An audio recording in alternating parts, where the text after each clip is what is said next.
watching with Flowers and Kim, who's our manager, and we're all cracking up as soon as it comes back. Because like, first we're like, oh, is this a bit?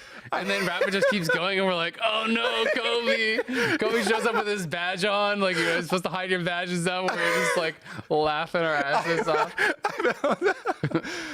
So anyways, yeah, but transition times. I made that bathroom timing though. There you go. Nice.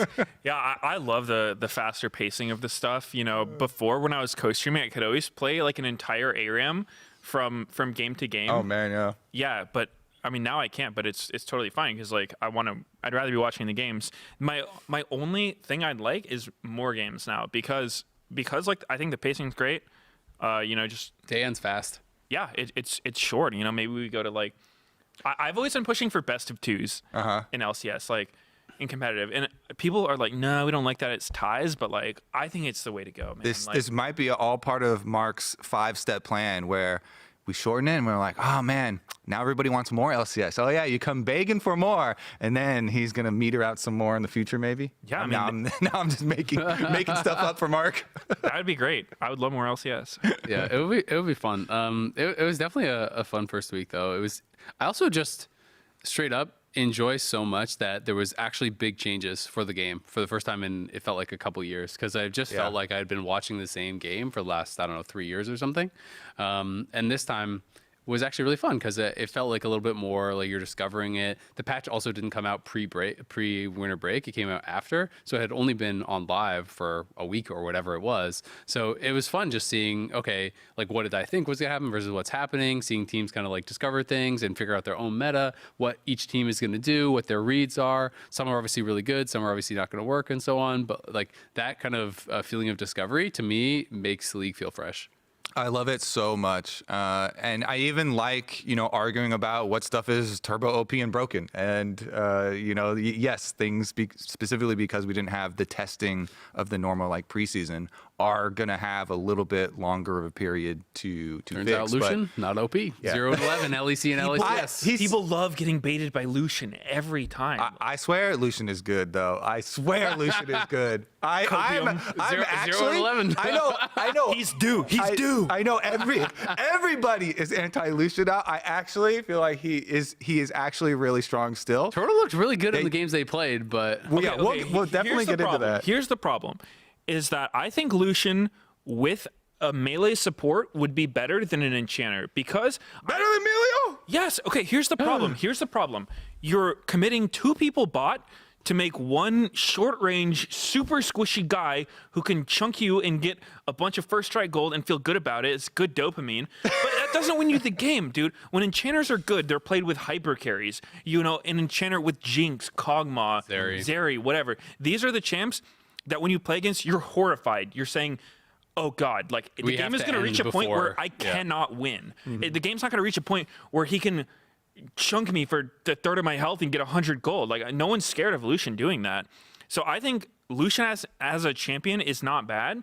I think committing an enchanter to him to have this really whatever combo, like I think the idea is you smash lane and you snowball the game, but that just doesn't happen. Yeah. I mean, the mid game is supposed to be insane, and I have seen it be so insane.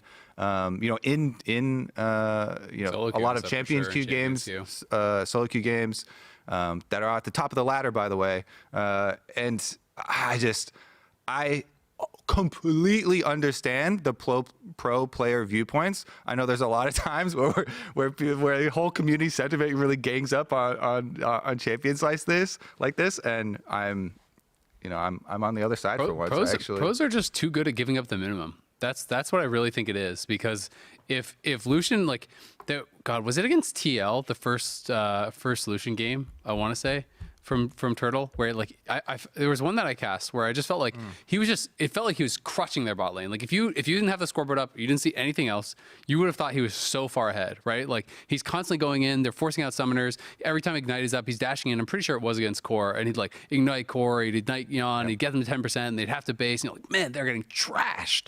They got one plate, you're like, okay, they're doing really good. And then you tab up the scoreboard, he was up like 3 CS. So like even though they're winning every single trade and it feels like they have so much pressure, like they just aren't actually getting enough. Like, they never got the kill into the tower, the kill into the dragon, the kill into the, now he bases, and the next one means another kill because now he has extra gold, right? Like, it never actually blew open. And I think that's to me the biggest difference between like Champions queue and solo queue and the top levels of pro play, is that people are so good at just like, okay, this lane that would just get 4 kills in solo queue, now it gets like 10 CS or it gets 15 CS on a plate, and like that doesn't win the game, you know? Right. That's the hard part. Definitely. And I think there are always going to be like what are known as scrim god champions, like just huge baits. Jace and stuff. Yeah, and Lucian's one of those. And here's how I always explain it to people is, you know, I've done a lot of scrims. The biggest difference between scrim and stage is if you don't know if something's going to work, you will do it in scrims and you will not on stage. And so, you know, when you have these matchups like Caitlyn Ashe, like these really high pressure bot lanes, right? Nobody wants to sit through like 6 games of scrims a day just getting like slowly harassed down. They're going to go for the all-in level 1. They're just going to keep trying to all-in these guys and beat them because they don't want to have to give up the minimum. It's not fun.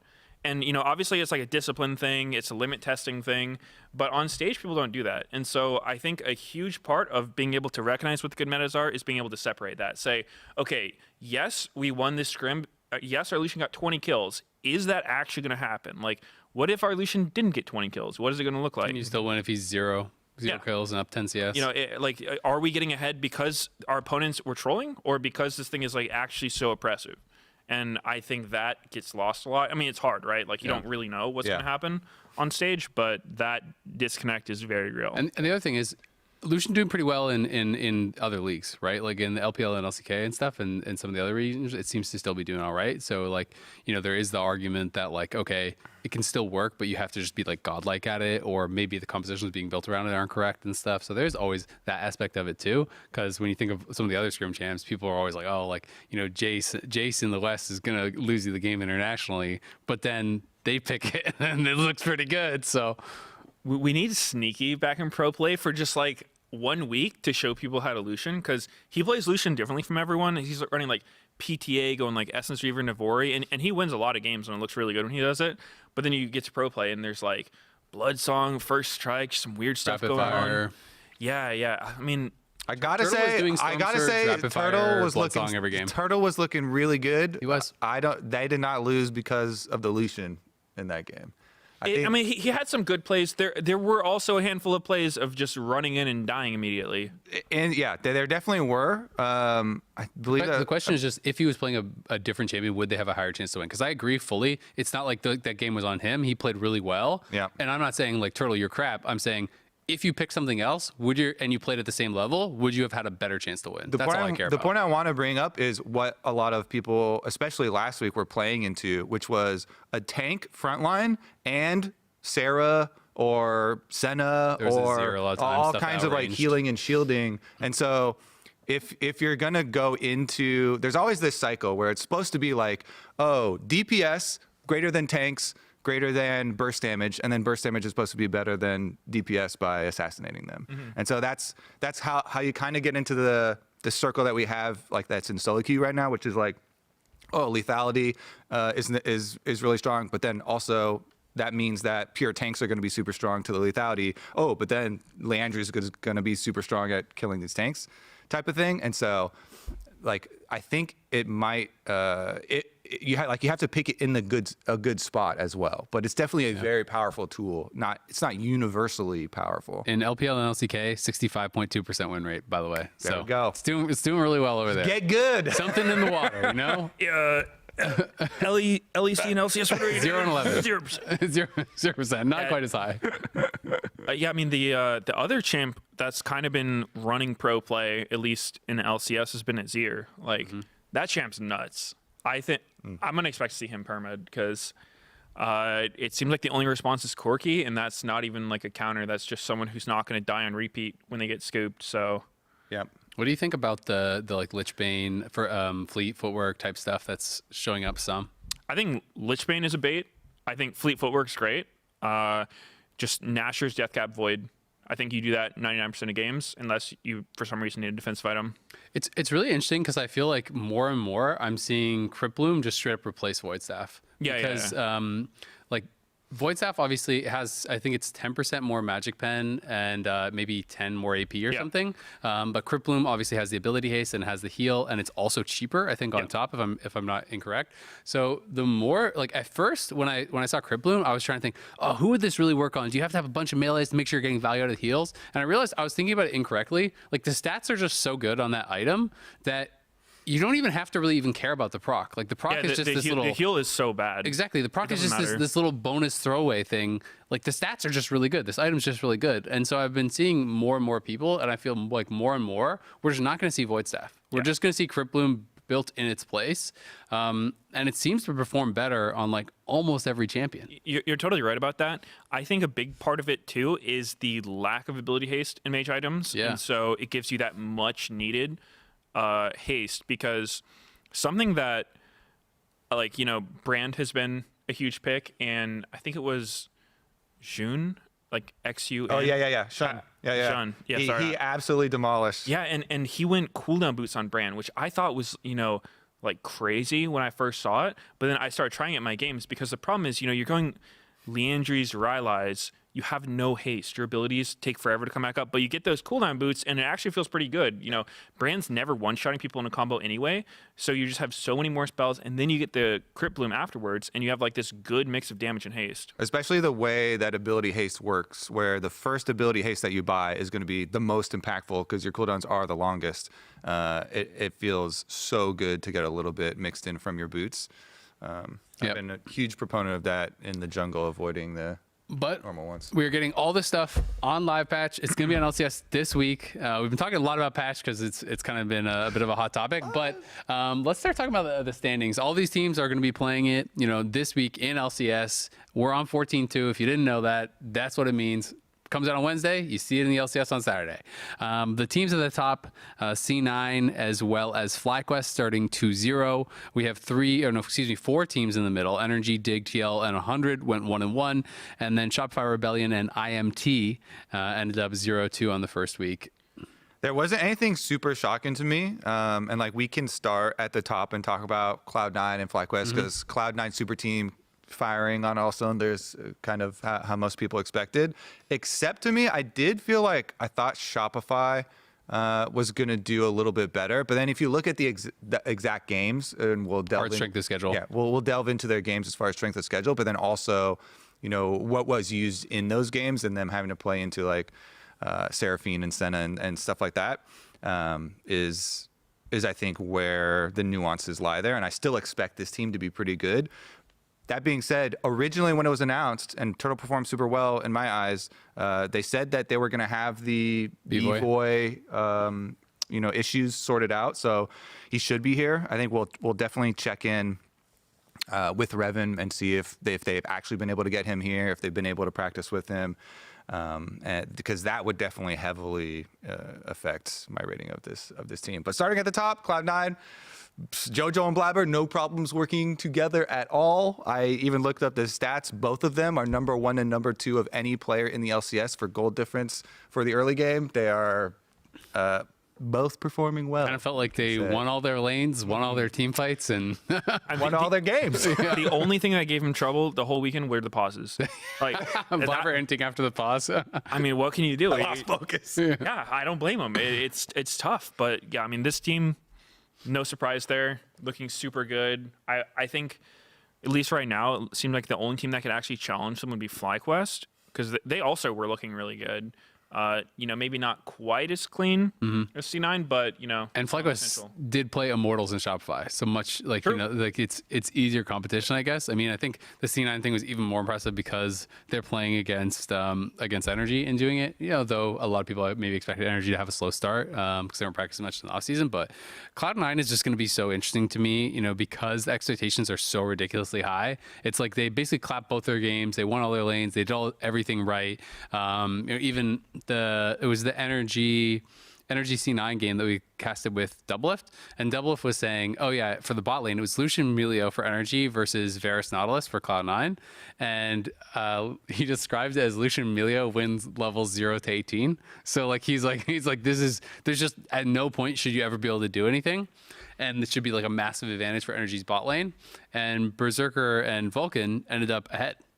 And so it's like, okay, well, if this other top competition, you know, is picking a lane that's supposed to be like this big counter to yours, and you're losing anyway, then that's like really, really tough. So the expectations are so high for this team. I feel like not only do they have to win, they have to dominate for everyone to be like, yep, good job, Cloud9, because everyone thinks that they're by far the best team. The teams think they're by far the best team. The players think they're by far the best teams. The coaches think that. The community thinks that. So in a lot of ways, I feel like you become your own worst enemy, in a way, because it's like you have to not get too inflated in the ego and get lazy, or things could actually turn quick.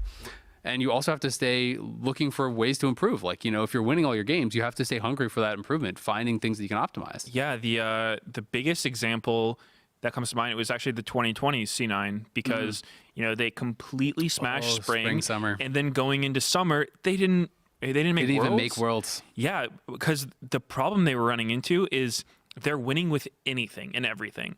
And so in scrims like we're talking about, where you're trying to actually get a read on the meta, if you just win every single game, it's hard to tell what works and what doesn't work when everything's working, right?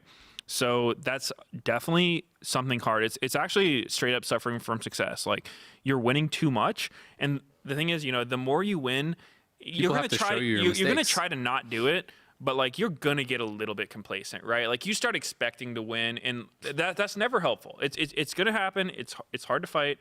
So yeah, they're gonna need, every team needs to, like, you know, lose some game to, like, you know, remotivate them. But that's why Cloud9 is a 12.7 KDA superstar jungler sitting behind Blabber to keep him motivated. I also, to give some hope to the fans of all the other teams in the league, I have heard from 2 teams specifically that they think Cloud9 is very beatable in scrims, and their win rates have gone up a lot from the very beginning of the season. So that also could be good news for Cloud9, getting better info from scrim and actually being able to learn things off of losses. But I think for the entirety rest of the league, it's really important to think that they are beatable and have the confidence to do that in your play, because then you start playing way different if everyone's just checked out and they're like, oh yeah, Cloud9's for sure the super team, best team, or whatever. Then you start doing a lot different things, not only in scrims but also on stage versus them. And so I really liked the end of the week podcast that we had with Jat, Jensen, Dokla, and XU. Jensen talked the most confidently that I've ever heard him, like, trash talking people. He was like, Cloud9's very beatable. I only give them like 10 to 15 or 10 to 5 to 10% chance to win the entire split. You know, he was feeling super duper confident. So I'm super hyped up for, you know, the matchup versus FlyQuest. We've had really amazing teams also totally flop. The Immortals, Huni, the Lucian Top stuff was famous for a long time because of that. They ran the league in the regular season, and then, you know, got bopped out of playoffs pretty quick. So by this guy. Hey!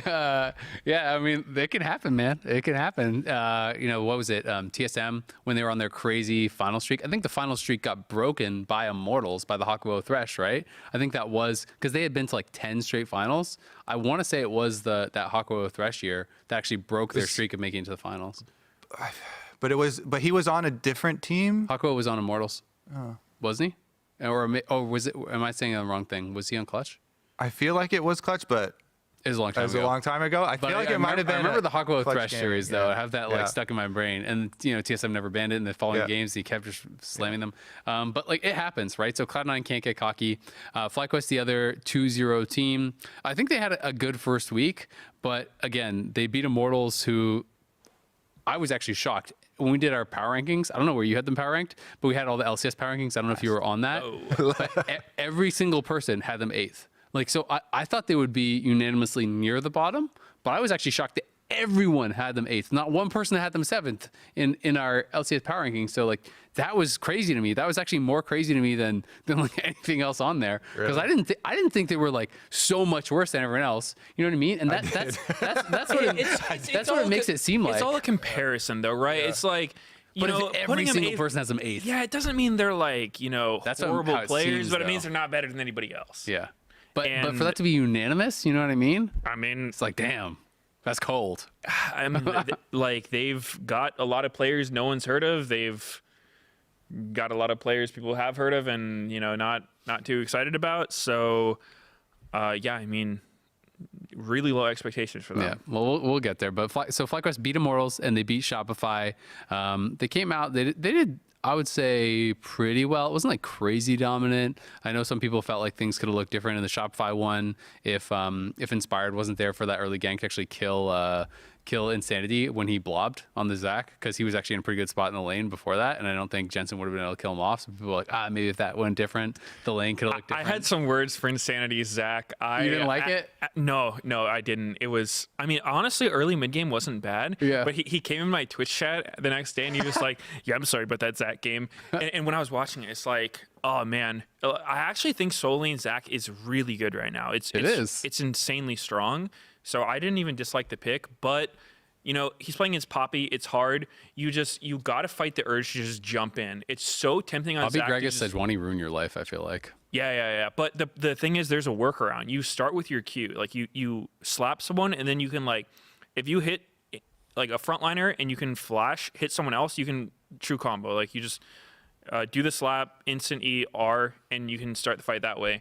Which is, you know, there's a lot of like really good Zac OTPs in solo queue, and nope, not me. Pretty good Zac player, not an OTP. Not an OTP. No, I mean there are plenty that are, you know, way better than me, and I see that a lot, honestly. Like it's kind of rare to see them just go for the YOLO jump, because if you miss, you're just in such a bad spot. So playing him like a hook champion using the Q, that's what he is missing. Yeah. So you think you have to play like, but then is it worth playing in that situation? Like, it's different in solo queue if that's all you play, then you just find a workaround for whatever you're playing into. But like, is it actually worth playing mid lane Zac if the only way you can start a fight then is with Q flash basically?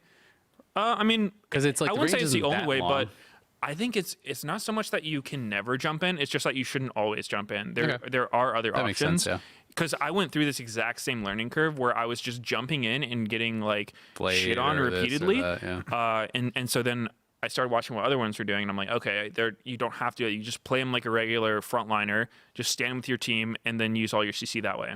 And I just really, especially, I remember during the draft when they picked a late Poppy and people were like, oh man, are they going to have enough damage? I was like, I don't care. This is so perfect at countering this team comp.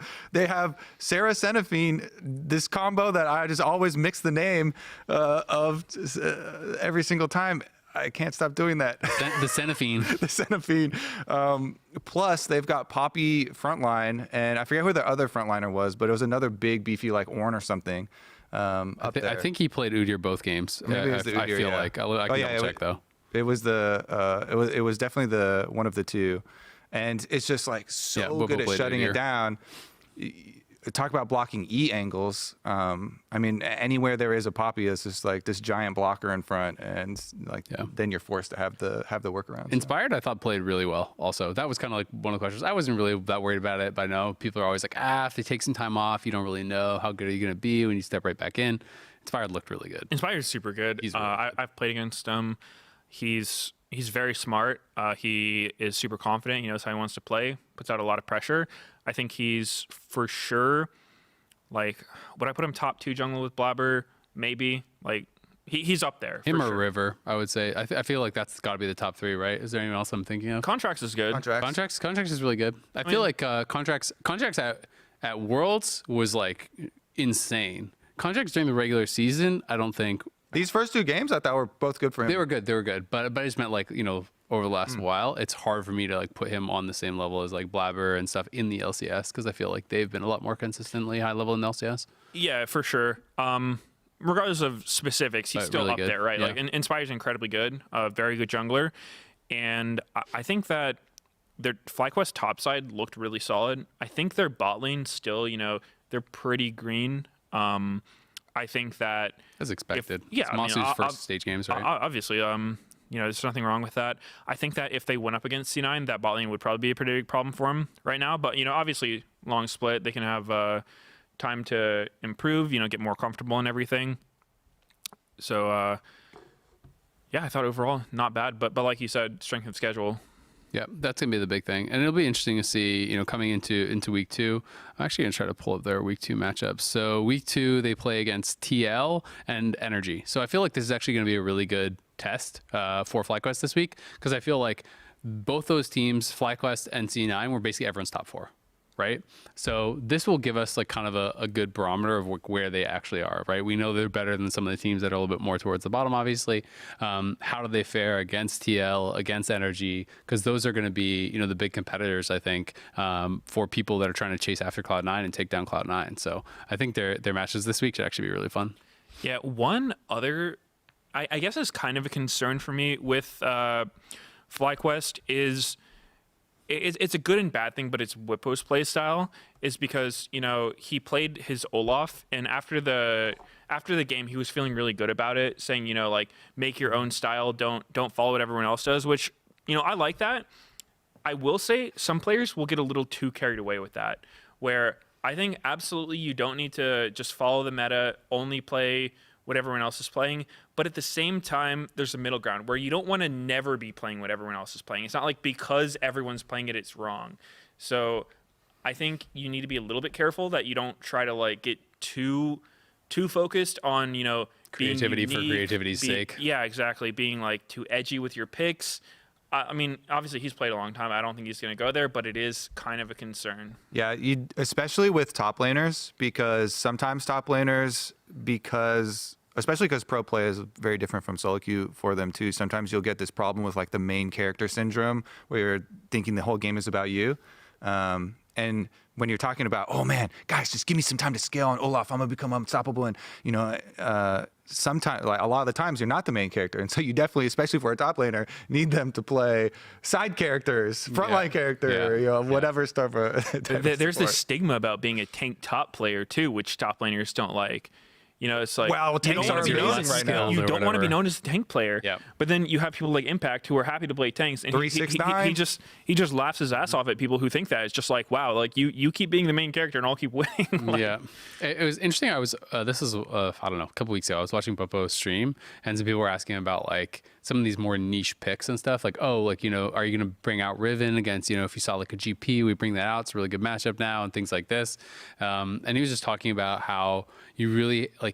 He feels you really have to balance practice when you're trying to be too like fancy with niche picks, because if you put a lot of games in like to properly prepare it, you need to make sure you're getting value out of it, right? So it's like with Riven or whatever, for example, he's like, okay, Riven is actually a strong champion right now and you can get value from it, but if I put, you know, 50, 60, 70 games into Riven to prepare it, and it's only for this one unique situation, and then I get the one game, and then every other time the situation is up, it's going to get banned. Like, was that worth the practice versus just having those, you know, 60, 70 games or whatever it is on, you know, this core of like meta champions that are going to be played almost every single week. So like there is that level of balance. And he did reference like one of the things that he thought that was worth with was like he was pretty well known for Rengar top for a while, right? Where it was more niche, but like he felt like, oh, okay, in that case, it was like opening up bans within the meta for other champions and things like that. It was getting you advantages elsewhere. So it is always kind of interesting hearing players' thoughts on that. And like, it is a bit of a balancing act, right? Because if you spend all week practicing Riven and there's like a 5% chance you're going to play it, and then you're just like worse at Gnar or whatever, well.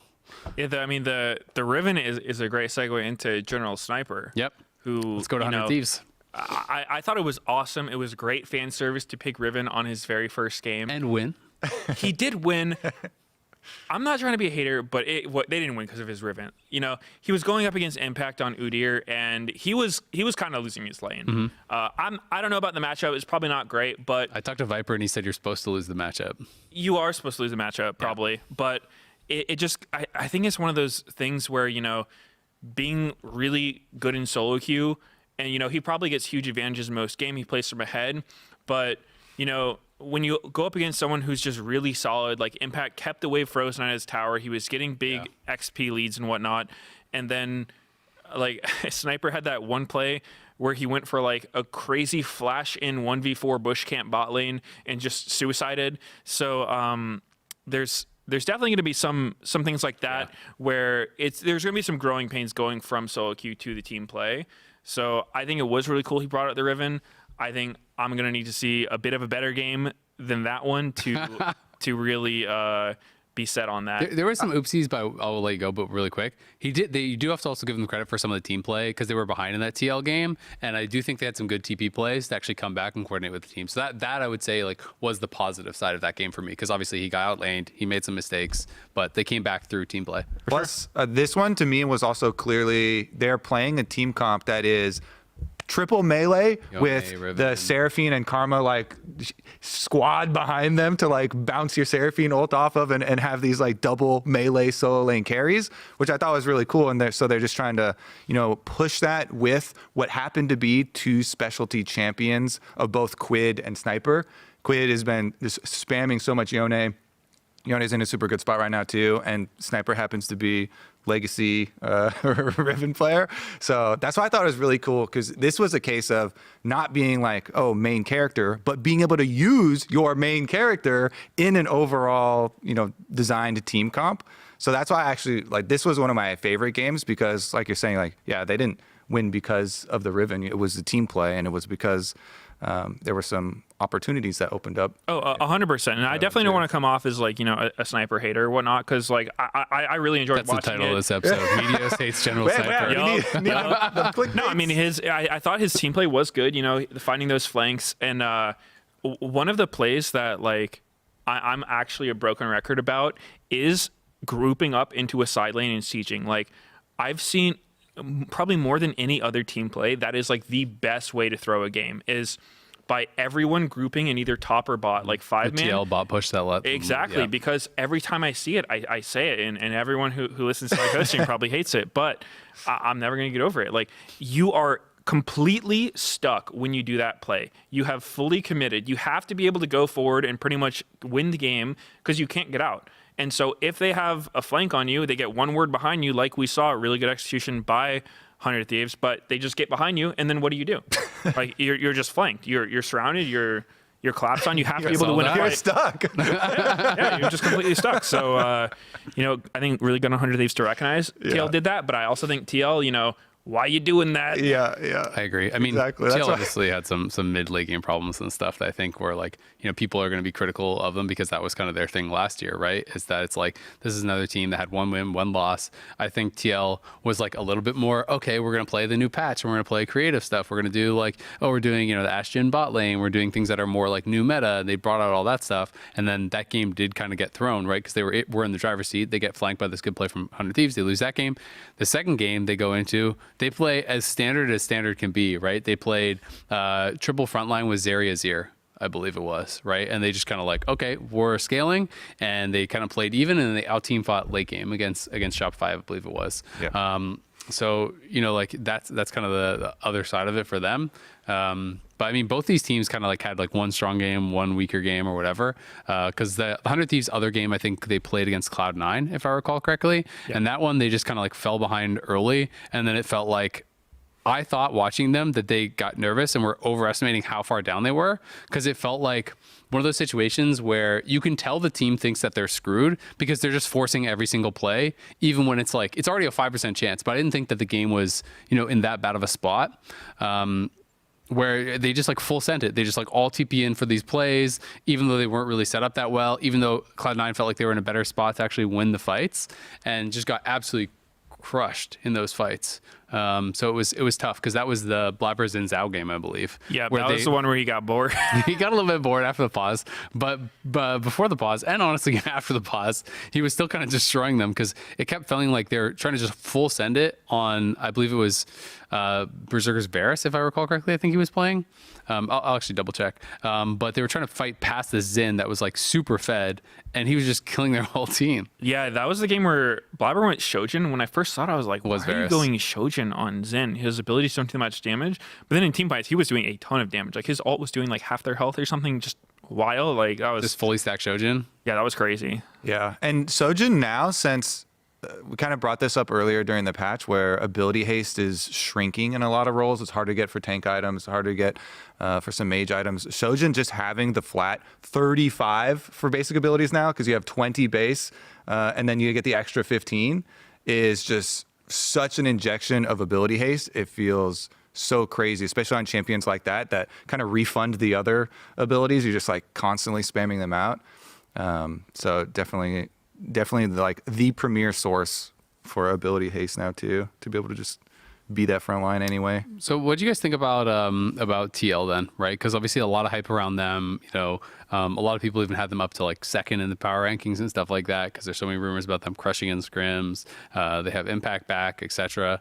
What was the read on them for first week? I feel about the same as I did. I'm still gonna have my magnifying glass on, especially UMT and APA, to see how they're going to work together, how they're going to even play individually this time around. Because to me, that's the biggest changes that Team Liquid made is now they communicate in English. So it should be theoretically so much better and easier for APA to work with the team. He even stated last year during some of the controversy over picks, he was like, yeah, I play, Jace or whatever other picks, but it's not good with our team because we can't communicate.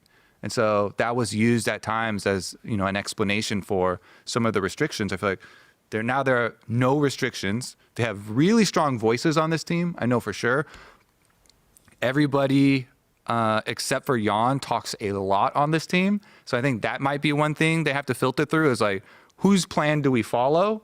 If there's 4 players with strong views of the game and strong plans, that might be something that we look at with this team beyond just the individual performances. I'm in a similar boat. I think, they were okay. They didn't really blow me away or anything, though. I think, their game against 100 Thieves, up until the point where they threw really hard, was pretty good. But obviously, that decision and missing the ward behind him to get TP'd on, unlucky, happens. APA had a pretty rough Ziggs game. River was kind of owning him. He was getting pwned quite hard. I think, there's only so much you can do against a Yone Vi. I'm not saying you should never die to it, but you should probably not always die to it either. I think when I was looking at the item choices, I thought, maybe you go with Seraphs this game when you are against a team that is all diving you, right? I think that's a totally reasonable choice. Maybe get in early Zonias. I'm not exactly sure. He got Zonias. I can't remember if it was second or third, though. Yeah, he did get it. So I thought, maybe he got punished a little bit more than he could have. But did you see Licorice's segment on River's game against them? Because Licorice did a kind of cool segment. I don't know if you caught it. No, I didn't see that one. Okay, well, he just did one like kind of following. He felt like that game was basically like a River 1v9 against TL. And one of the things that he highlighted that was kind of cool was that TL moved to do Herald, and basically 100 Thieves decided, okay, they can't actually contest it, and the expectation was that River would then go cross map and trade. And instead, what River did was like River sat in a side brush like between APA and the Herald and didn't actually contest it, and he forced his flash really early by doing that.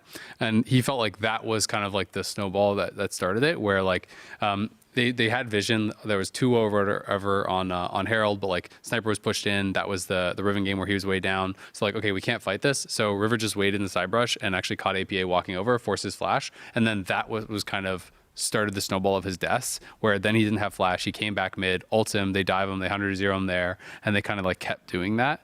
So it was interesting, like, hearing that perspective of someone who had like played with River, because he was like super complimentary of River and just felt like River just makes the game easy to play because he has such a good idea of where he should be and what camps he can give up, basically. Yeah, River's definitely good and played that well. And also, Licorice is also super biased and loves River so much. You could definitely tell. But it was cool to hear the perspective. I like that. I like players. That's what I'm saying. Both are true. Yeah, supporting their former teammates. Yeah. I'm sure he would have loved to keep playing with them, but, their team disappeared. Going back to TL, I think their second game against Shopify, it was a win. I feel like that was kind of a loss from Shopify more than a win for TL in the sense that was one of the worst drafts I've ever seen from Shopify. They played... There's been 2 of them. No, this one was criminally bad. Oh, no, I'm just joking. You're like one of the worst drafts I've ever seen from Shopify. They played 2 games. Yeah. No, I mean, one of the worst drafts ever, and it just happened to be from Shopify. Oh, okay. Man, the worst out of their 2 drafts. Yeah, this is top 2 worst drafts I've ever seen from Shopify. Yeah, so they have an almost 0 CC team. The only hard CC on their entire team is Nami Bubble, which is not real for the most part. Like, if you're getting hit by a naked Nami Bubble, like, gotta get your hands checked. So you have Rumble, who is someone that synergizes so well with hard CC. You want to layer that equalizer on people who are rooted, stunned, whatever. And they have Rumble, Trundle, Corki, Lucian, Nami. How do you lock anyone down or kill anything? You can't. And we saw every single fight. It's like you throw a pillar up, they walk away. You throw a Rumble ult, they step out of it 1 inch. Yeah. So, you know, I think TL played okay this game, but I feel like it's pretty hard to lose to that draft, honestly. Yeah. I kind of saw it as, and I'm not really offending because I kind of felt similar to you. I feel like playing without hard CC when you have some of these champions is really, really hard. But I kind of saw it as they were just trying to play basically as poke, right? Because they're going Stormrazor, Rapid Fire, Bloodsong, and they're going Corki with Malignance and whatnot, the Corki poke, and then it's just Trundle just pillaring into poke is kind of like how I saw it. But you can't just win off poke against this composition because TL had Poppy and Udyr in the front line, and then they have Zeri, Lulu, and Azir, right? So it's like they just have these beefy frontliners. It was like a Koenig, Rooker, and Rush from Impact. So he's just like soaking all the poke and kind of just walking at you, and you just kind of just get default outscaled by this comp. So yeah, I agree. The draft didn't really work out well. This wasn't like a hyper impressive game from TL, but also they just kind of like did what they needed to do, right? Yep. They just like sat around and waited till 25 minutes when their champions were stronger than their opponents. They kind of won. But I guess my concern always with these things, and it is obviously really early, is just like you don't want to see a team defaulting to like slow scale from right off the bat. Like mixing it in is totally fine, but like if they came out week 2 and TL just like drafts like Zeri, Lulu, Azir, Ornn type stuff for both games this week, I would be concerned because I do think you need to be flexible and you need to be able to, have confidence that you can like learn these things and improve throughout the split. Otherwise, you're going to be doomed come playoffs, right? So yeah, so you got to save those drafts for playoffs, dude. Like everyone, I always feel like you have like a certain allowance for your team to play these like the meta golem comps, whatever you want to call it, of like all the tanks. Like a support player can only stomach so much Braum per year, and it's like you're gonna catch that out in playoffs and just win the games you need to. So yeah, you doing it first week of the split is not the most inspiring confidence, but sometimes you just need to win. And I mean, they didn't change too much, except the big difference is bottom lane, right? For game number 1, they're playing win bottom lane, and game number 2, they're playing we're totally scaling bottom lane. And so that is a big shift. But in this case, I really like the choice. And I know you're saying it's not a problem if you do it one time, and this is a good spot to do it. But if they only do that, it's a problem. Yeah, if it becomes that's your default, and everyone knows how to play against you.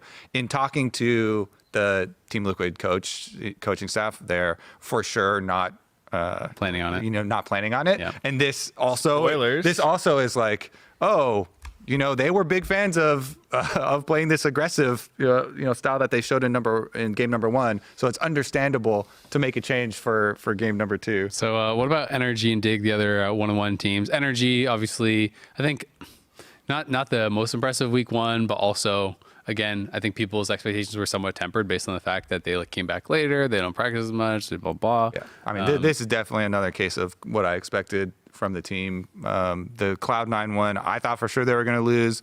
I know they got pretty stomped by Cloud9 though. They did get pretty stomped by them. The thing I want to mention is, I think it was a slow start. Everyone's expecting him to ramp up, but I was really impressed by Palafox, especially in their game they won. His Corki was so nuts. Like he basically started off their advantage by just walking top lane to hover Dokla when he was getting dove, and he just showed up. And if I'm a jungler and I'm diving their top lane and a Corki shows up to counter me, I'm just like, why is he here? Like that game sense is just registered that's happening, realize you can help contribute, even though you're on, a scaling pick. Most people are probably just going to default mid, kill their minions. So I think that kind of game sense, realizing, okay, this isn't my champ's forte, but it's just a really good opportunity, I should go for this, is super smart. I was really impressed by Palafox. And I love when people don't lose that by when they're changing the style of champions that they're playing, right? Because Palafox, I think, is really good at playing for the team and playing that moving style when he's playing aggressive champs. But like you're saying, no one expects it from a Corki, but there's still those situations where it is a really, really smart play to do. I thought he had some really good packages. I thought he was a monster in the team fights. Like he was very impressive in that game. It was against Dig, which is, obviously that kind of like easier level of competition, but I did think it was a really important win for them to get, because even if you're like, okay, we're expecting to start a little bit slow, blah, blah, blah, whatever. And yeah, sure, you can have that one loss against Cloud9, but you don't want to have a 0-2 first week, because I think that can be pretty tough on the confidence. Yeah. I also think Contracts played super well. Had some really good plays even in their loss. I know Doublelift was trying to give him like MVP of the game that they lost even. So I like I said, I feel like this is a team still that's on the trajectory that we kind of expected for them, and maybe even will get there quicker than I originally thought, if anything. What was your read on bot lane, since that's the one thing that changed? I mean, I could definitely see what people were saying with possible reintegration time, even though FBI and Huhi have played together for so long. But it didn't, like, I'm not super worried. I feel like it'll smooth out. I loved watching this game. I think this was probably my favorite game of the week, was watching NRG versus Dig, just because of the top lane action, dude. Like, watching this game made me be like, I wish there was just no TP in the game. What if every soul lane was just Ignite versus Ignite? Because it's like, they were just going for each other's throat the entire time. There was not a wave that went by where it wasn't them either trying to solo kill each other or their whole team was collapsing. It was just so fun. There was always action. That was awesome. Yeah. I had a lot of fun casting that one too, because it's like, first the junglers are up there, and in this new Summoner's Rift, people are like, oh, top lane, it's so hard to gank now, but they're spam ganking it, doing the lane ganks that we're looking for. And then the mid laners realize all the kills are up there, and the mid laners start going up there, and then the supports are roaming up there, and we've got fights over the grubs. That is what I want out of new season craziness and new patch craziness too. So also some definitely good moments from Dove in that game. He had the comeback play for the Azir when he got like a quadra. He got a teleport flank behind them. Yeah, I was a little worried for NRG watching that game, because I felt like with Azir being that strong, maybe could have done a bit more. I think he probably pressured himself to go for like a crazy play near the end, and the build, maybe could use some workshopping, but I think there was a lot of promise. I know what you're referencing with the crazy play at the end. Do you feel like he thought he still had ult when he dashed in the second? Because it's the Azir play where they're down bottom half of the map, and like he ults defensively, but then Azir dashes in melee form. Was he trying to do that? Are you talking about the one in their base? I'm talking about the one in their base. Oh, okay. When they were defending Nexus and people could maybe respawn? That one? Or yeah. He had been stabbing, but then he kind of like ran out of mana and then dashed in and died. Yeah. Didn't really get anything done. Yeah. So, I mean, in my head, I was thinking, okay, if he just does that standard Azir build, like Nashor's Death Cap, Crit Blimmer Void or whatever, he would have so much damage that it would actually be like really hard for NRG to play. But I think he went a little too weird with the build, like Lichbane, Zhonya's. I think you just lose too much damage getting that stuff. And then also, your Azir is a DPS champion for sure. Like, I think the primary way you want to play him, sit in the back, poke people, not even poke, but just like do damage, just kill their front line and whatnot. But I think the fact that you can scoop people in, people get this like, montage vision a little too often. And it's like, there are definitely times where you should do that, but it's not all the time. And you got to know the difference between those times. So yeah, especially if you're the most fed person on the team who got the quadra and got all the comeback gold and stuff, then you're gonna have to be the one to carry the whole fight, not the initiator. Yeah, you scoop them all in, and then your team's weak as hell. Yeah, and they all just die. Your team's like, great, we got him. Oh, we're weaker. Yeah, but it was nice to see like some good moments from him, right? Because that's one of the guys that I think there have been a lot of questions about and a lot of criticism towards. Generally, if you're an import and you're not a known quantity, there's going to be a lot of eyes on you, and people are going to be really quick to jump on you. What did you think about Dig in general? Because they obviously were another team that went 1-1. I believe they beat Immortals, and then they obviously lost this game against NRG. So they kind of got done what they like needed to get done with the win over Immortals. But like better, worse than you expected. There was a lot of talk about Fake God. I didn't feel like he had the best week one. I thought Dig was okay. I wasn't super impressed by their play. I did like XU's interviews. I like that he was like, having his Vi game was good. Yeah, I like he was showing some personality. He was getting a little cocky. So that was fun. I mean, I think, getting a win, that's good. Beat Immortals, kind of where we expected though, right? Like, I don't think they're going to be competing for the top spot, but I think they were playing with confidence, and that's a good start. Yeah, I think the bottom lane too. There were some preseason hopes that this bottom lane is going to be super aggressive and be doing really well in be a possible win con for them. And I still feel like that is true. Splitting the 50-50 here for the game. Obviously, their game versus NRG was the crazy. Everyone's always top, spam ganking, and it turned into action packed away from there. And the bottom lane wasn't the story at all. But for the Immortals game, they seemed to lock it down. Yeah. All right. So we have Shopify and Immortals as the two teams that were 0-2. I feel like these two teams, like their record is the same, but they're very different situations. Shopify obviously had a pretty tough strength of schedule. They played some really difficult teams. And I will say, even though the results weren't the greatest from Shopify, I did like that in none of the games did it feel like they just were rolling over. It felt like they were still trying to make plays, felt like they were still trying to be aggressive. They're trying to make things happen. And so like I'm not super concerned about the fact that they actually went 0-2 this first week, just because of the quality of the teams that they actually lost to, right? They lost to FlyQuest and then they lost to TL. So those are two teams that I had above them in the power rankings anyway. I kind of have, Shopify in this like fifth-ish range, kind of like that sort of area is probably where they could be. Maybe they can go a little bit up or a little bit down from there. But week 2, they're going to be playing Immortals, which is obviously a much easier one. And then they have Cloud9, which is a really tough one. So they have a pretty brutal start to their season. I think I agree where Shopify, they aren't 0-2 in the same way that, they weren't getting rolled. I don't usually like just equating things to draft gap, but they had some rough drafts this week. So they played Lucian both games. Mm-hmm. They drank the Kool-Aid, believed in the Lucian. I mean, I don't know. I think maybe Lucian can be okay, but I think like getting a finished support item and getting 9 gold for melee minions and having first strike and doing 0 sustained damage is probably just not the way to win games.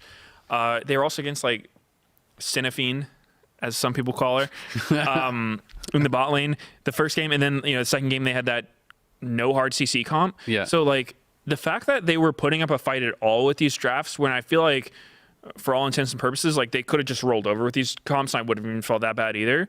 So I think they show promise for sure. I think with some better drafts, they will definitely be able to pick up wins against these other teams. I'm hoping. I'm always excited for Insanity picks, and I'm hoping. I feel like this is one of the teams that would give us like an AD Twisted Fate for this new patch, or the Karma Abuse for this new patch. I feel like Insanity will definitely be in there and be a high possibility for one of these.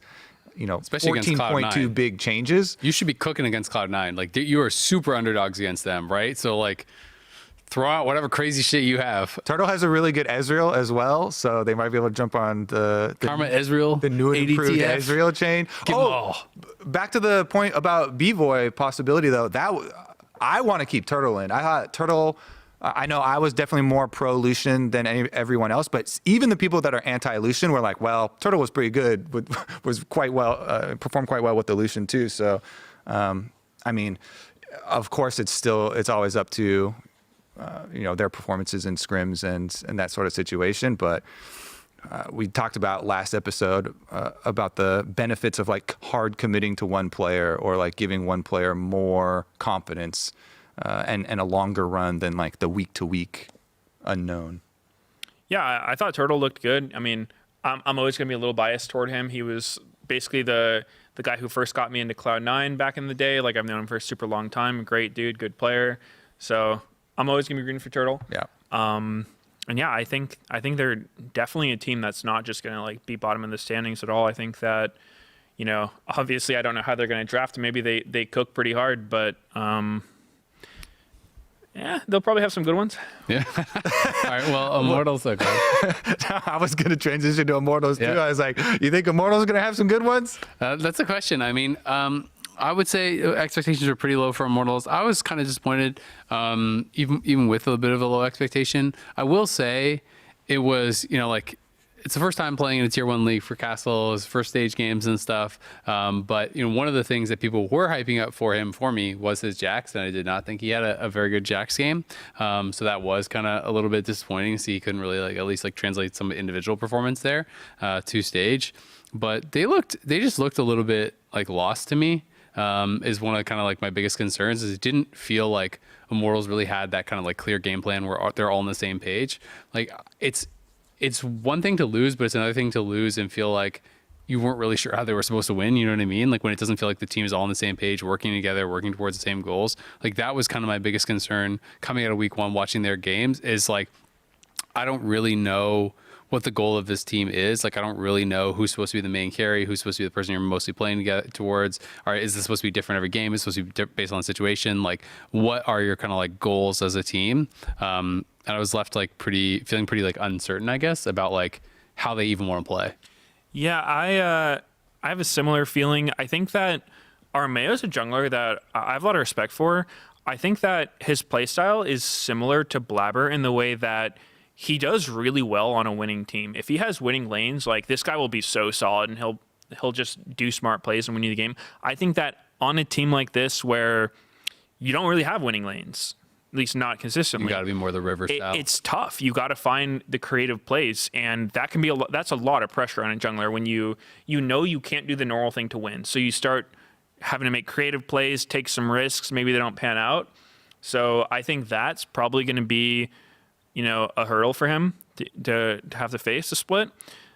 I think on the bright side, I think Olay looked pretty solid in these Immortal games. His Blitzcrank was really good. He was hitting some nice hooks, and yeah, that's all I really got. My plan for Immortals is you have to snowball bottom lane to win a game, because I think that you got no faith in Mask and Castle. Yeah. After these couple of games too, I really feel like you should just double down on tactical. And I, as a jungler, would sacrifice grub timings in order to go for a dive on bottom side. Try and utilize the draw of the grubs to enemy jungle to be up on top side, and just force bottom lane dive, and try and blow the game open that way. I think you need to take a lot of risks here for Immortals to overcome some of the hurdles that they're coming up against here in the LCS. Do you guys think that Armeo can actually be that player, though? Because I feel like he's been the same farm prio type player, like you say, for pretty much the whole time I've seen him. Anytime he came up in the LCS, he came up in the LCS, then went back to Academy, came back up. I feel like he's always been more tank style player, farm scale, look to team fight. I've never felt like I've really remembered any games from him where he's going for the level 2 Jarvan ganks. He's spam ganking on Lee Sin. He just doesn't seem like he does that.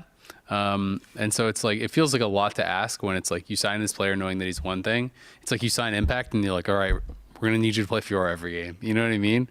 I would say as a defense for Armeo against that point, the beginning of EG last split was really, really good. He was having some crazy aggressive games, and granted, he did have a strong team at the time. That's true. He had some really good Vi games and stuff. Yeah, I mean, I remember he had one early Viego game, which was one of the most 1v9 games I've seen in a while. So, I mean, I know Armeo can do that, but I think it's just going to be how well can he gel with his team? How well can they see the game the same way? Because I can say from experience, being a jungler on a team where there's not a lot of team cohesion, not a lot of trust between teammates and whatnot, it's super weird to play. And so being able to, navigate that situation can be hard. It's also interesting because I'd been hearing from scrims that was actually the imports that were doing really well, and they're in Mask and Castle, and their bot lane was really, really struggling. So it's interesting because on stage it felt like a little bit of the inverse. How have you ever dealt with that in any of the teams that you played on Meteos, where it was the opposite of scrims is kind of happening on stage, and how would you navigate that? Because it's if Mask and Castle are clearly the best players every game in scrims, and you play way more scrims than you do on stage, and Tactical and LA are struggling in scrims but are doing well on stage, it's do you change the game plan? Do you default to doing what you've seen so many more times work in scrims? I haven't had too much of that, because I'm sure a lot of my former teammates could attest that I'm pretty strict on trying to play scrims like stage matches. I'll definitely get upset at my teammates if they're doing stuff that I know they would never do on stage, or if they're showing up for scrims tired or without eating or without coffee or anything. So I'm pretty strict on that kind of stuff. Like, try to keep our scrims as close to stage games as possible. Every once in a while, there will be players who get nervous on stage. Like they don't go for things they would otherwise. And I don't know, you just kind of like gotta make them feel comfortable and whatnot. But I haven't had any situation of like, a scrim god teammate who's just like the biggest choker on stage. Yeah, well, it is going to be tough, but I think that is going to be about it for us. So we're going to wrap it up here. And remember, if you're watching on YouTube, hit that subscribe button so you do not miss an episode of The Dive. You can also check us out on Spotify, Apple Podcasts, and Anchor.fm, and send us your questions on Twitter. Use the hashtag TheDiveLOL. That's where we're going to be pulling questions for throughout this season. LCS Spring Split continues Saturday, January 27th at 12 p.m. noon Pacific. It is going to be Cloud9 versus Dignitas. We'll see you there.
We would like to take a moment to express our gratitude to our former teammates, colleagues, and friends who've worked so hard over the years to bring the LCS and these incredible games to life.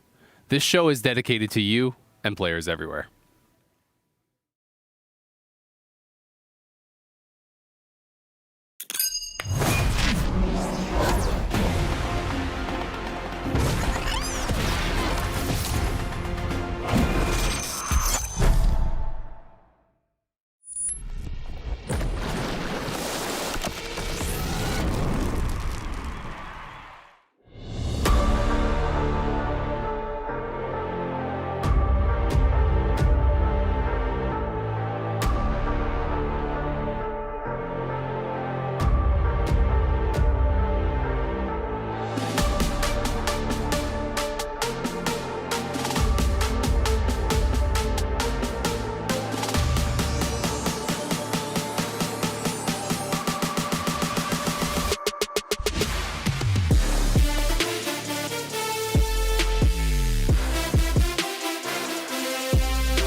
Welcome back to the LCS. We are in the LCS waiting room at the moment. You can see the timer up in the top left for when the games will start. But in the meantime, we have a new face. Well, you've been on the LCS before, but new face to 2024 LCS. I have. This is my first time on the show. Thanks for having me, everybody. I know that there was an announcement post on socials. I'm probably disappointing people with my attire. I decided to not go with the Star Guardian Braum cosplay this time around. Yeah, but it could come out at any moment. It could come out at any time, yeah. So you just have it in a bag somewhere? Just watch, yeah. It's actually under these clothes right now. You just reach it out. It's my watch, actually. I spin it, I hit it, and I transform, yeah. Nice. Yeah, but for those of you who have been living under a rock, the LCS is on the live patch. Yes. So you're watching all these other regions and you're seeing these support item Lucians. We're not going to see that tomfoolery here. We're going to see nothing but exactly what you're playing when you press play in solo queue. And for a quick reminder, here's the one sheet for the 14.2 patch notes. It's so exciting because this is the first time that we're seeing the live patch being played in a professional region. That's the thing I'm most excited for. So the changes, honestly, like it's a lot of buffs you can see on the screen. More buffs than nerfs overall.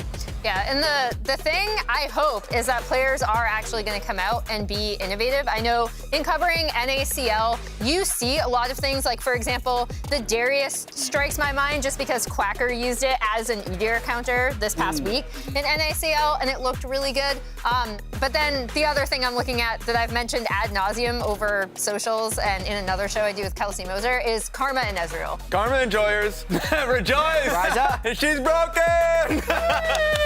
The triple flex is in action. She can be played support, mid, top lane. Of course, her scaling on her Q. I mean, just her general scaling it has been boosted, so now she's going to be able to really abuse Malignance. So expect that. Yeah, We're going to be talking about her. We'll talk about that now, and then we'll get to the rest of it since we brought it up already. So the changes to Karma is increases in the AP ratio on both the Q and the E by 0.2. Like, that's a pretty big AP ratio buff. But then the big thing is when you combo it with Malignance, since it reduces your ultimate CDR, you get many more frequent empowered abilities, which also have a giga-charged AP ratio. Exactly. So people are just really rushing the haste alongside of Malignance. Yeah. The one thing that Malignance is known for is the fact that it does not have a cooldown on its passive. So you've probably experienced that when you've gone into ARAM and Teemo Shrooms are just wrecking you. Let's pull up, this is a Twitter clip from Vigar V2. Sometimes he has these like condensed gameplay videos that are just the highlights. So he pulled off Malignance Karma in a non-ranked game, but still this is a little ridiculous display of Karma's abilities. It's gross. Yeah, this is just disgusting. The initial clip had him also like cackling over it in that first play, which was pretty funny. We would pull it straight, but there's some music that we weren't able to have. But I really love it when he posts videos like this. Oh my goodness. Yeah. It's really disgusting, especially like if you think about how she lanes too. Yes, you would expect the ult Q, because it also slows and sticks you in the Malignance passive, to be the one that's most used. It's the sustain that Karma already has with ult W, the chain, that makes it really disgusting to play against. I've been watching a lot of streams with players, pro players, and of course just general solo queue players that have been abusing the champion, and it's frustrating. There was one time... That's insane. There's one time where I saw, like, I think it was Po Belcher that, like, TP top lane with... No, it was actually Spica. Spica TP top lane with, like, 20% HP, but it's like, I'm not going to die in this 2v2 fight because even though I'm 20% HP, like, I'll ult W with shield and everything. It's just really annoying to play against. Yeah, I think the big thing is that we already had seen Karma, obviously, with Seraphine in a double support itemization lane, which we're going to go over later because that is dead. But... you already talked about it, Raz, how we were like, okay, Karma is already strong. Like, she was already in a pretty good spot where I think she could have been picked prior to this patch, and then she got these insane buffs that work so well with new itemization. Yeah, the base value on the shield also increased as well as the AP ratio on the shield, so it's more like it's not meant to be a buff to like the really annoying tank Karma that people used to see, but it does make the AP wildly effective. Agreed. So who plays it then? Which of our mid laners or top laners do you think pulls out Karma? No one's going to be able to play it because I think it's going to be permaban. Oh, really? Fair enough. Yeah. Really? Because also, I mean, there were quite a few changes that I think worked alongside Karma. So I talked about it being a flex. Also, if you played a bot lane, guess what? Ezreal also got a pretty massive buff as well, and Ezreal Karma has been a lane. So I think that if you can play it, you should play it. The jungle meta as well. We've been seeing a lot of Xin Zhao, and I think in general, if you have a carry jungler, it makes it so much easier to play off 2v2s.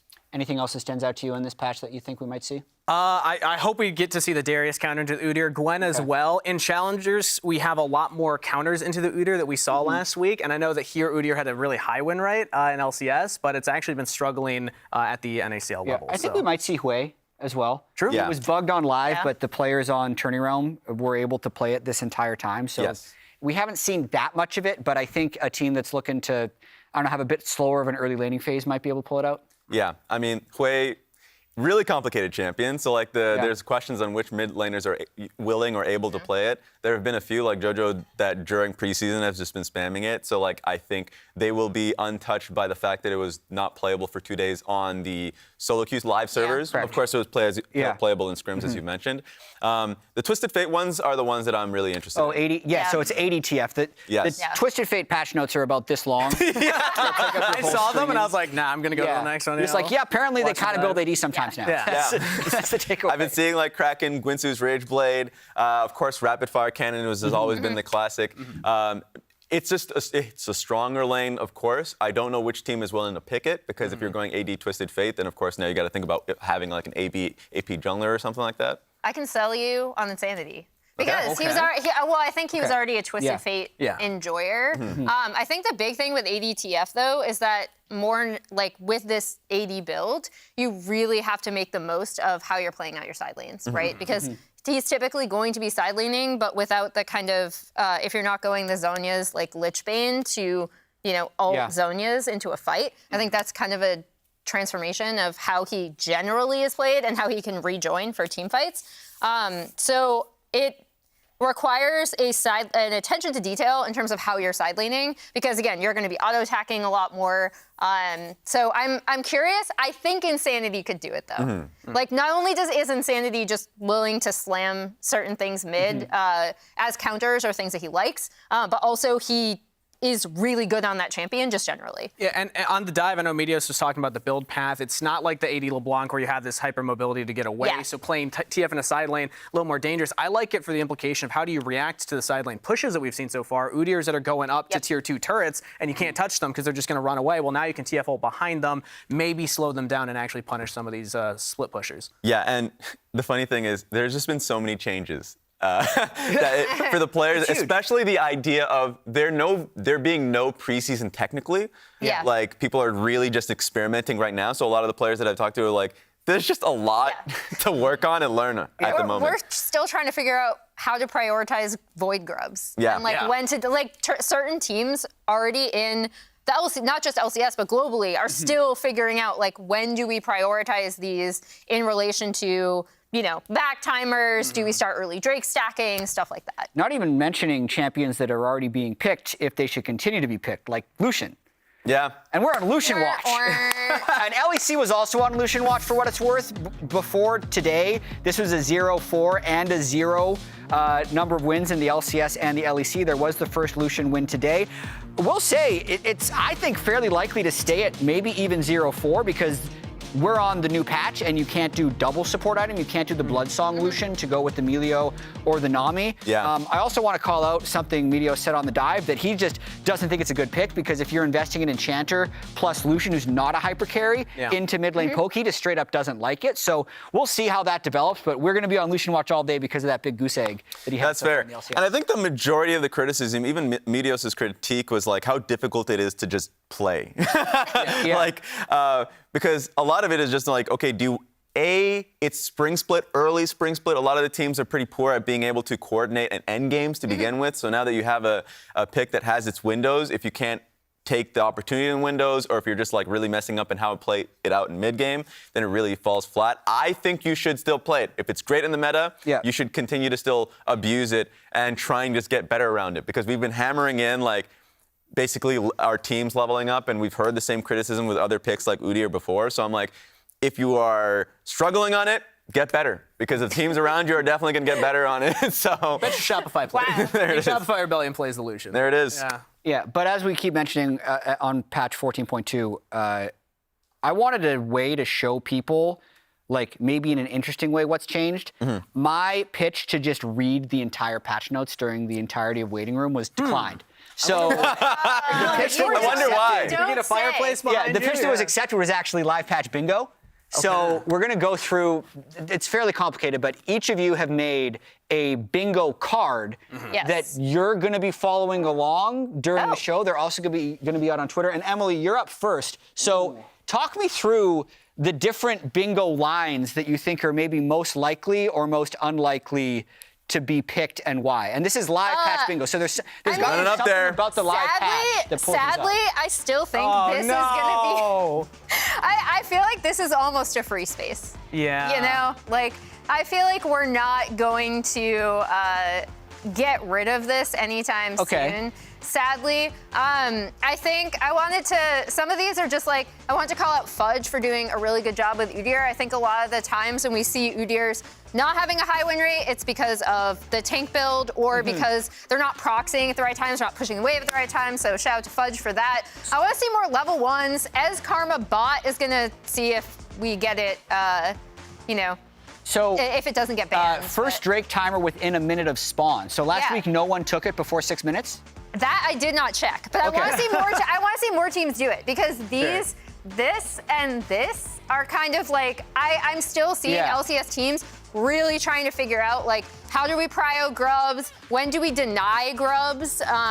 We saw like River, I think in the first 100 Thieves game had a good thing on it, but I noticed that some of the first Drake timers in certain games are pretty late, and I still think Drake stacking is really strong. So I'm so happy that a bunch of mine overlap with yours. What's the least likely one here, Emily? I don't think we'll see the MF. I saw it in LPL. It was actually really fun. I think she's pretty strong. We saw it on the previous patch, right? Because they're on 14.2. But I think her in situations could be fun. I don't think she's like as broken as certain people think, but I think she's really strong. And I was surprised to see a lack of Renata and a lack of Aphelios last week. Both champions I think are still like pretty strong in this patch. So if we do move away from Lucian lanes, I'm expecting to see more Aphelios. I really want to see the Brand jungle. It's fun. It's disgusting. Maybe we'll see it game 1. Blabber could do it. Raz, I want to see yours. All right, if she's walking, I'm walking. I'll be a little quicker on this one. I'm trying. No, because why?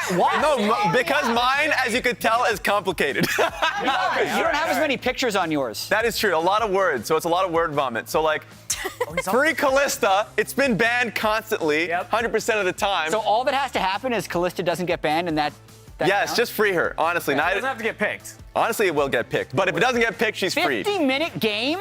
I've seen some disgusting Why things. are you cursing us? So we have Corky, we have Azir. I saw a Hui game from Nemesis when he was playing go 60-minute, because even though his team was weaker, he was just full clearing the wave with. He was just weighing the wave. Yes, he was weighing the wave. so that might just happen. Vi will in. So I think that one's also a free one. I think that one's my best chance.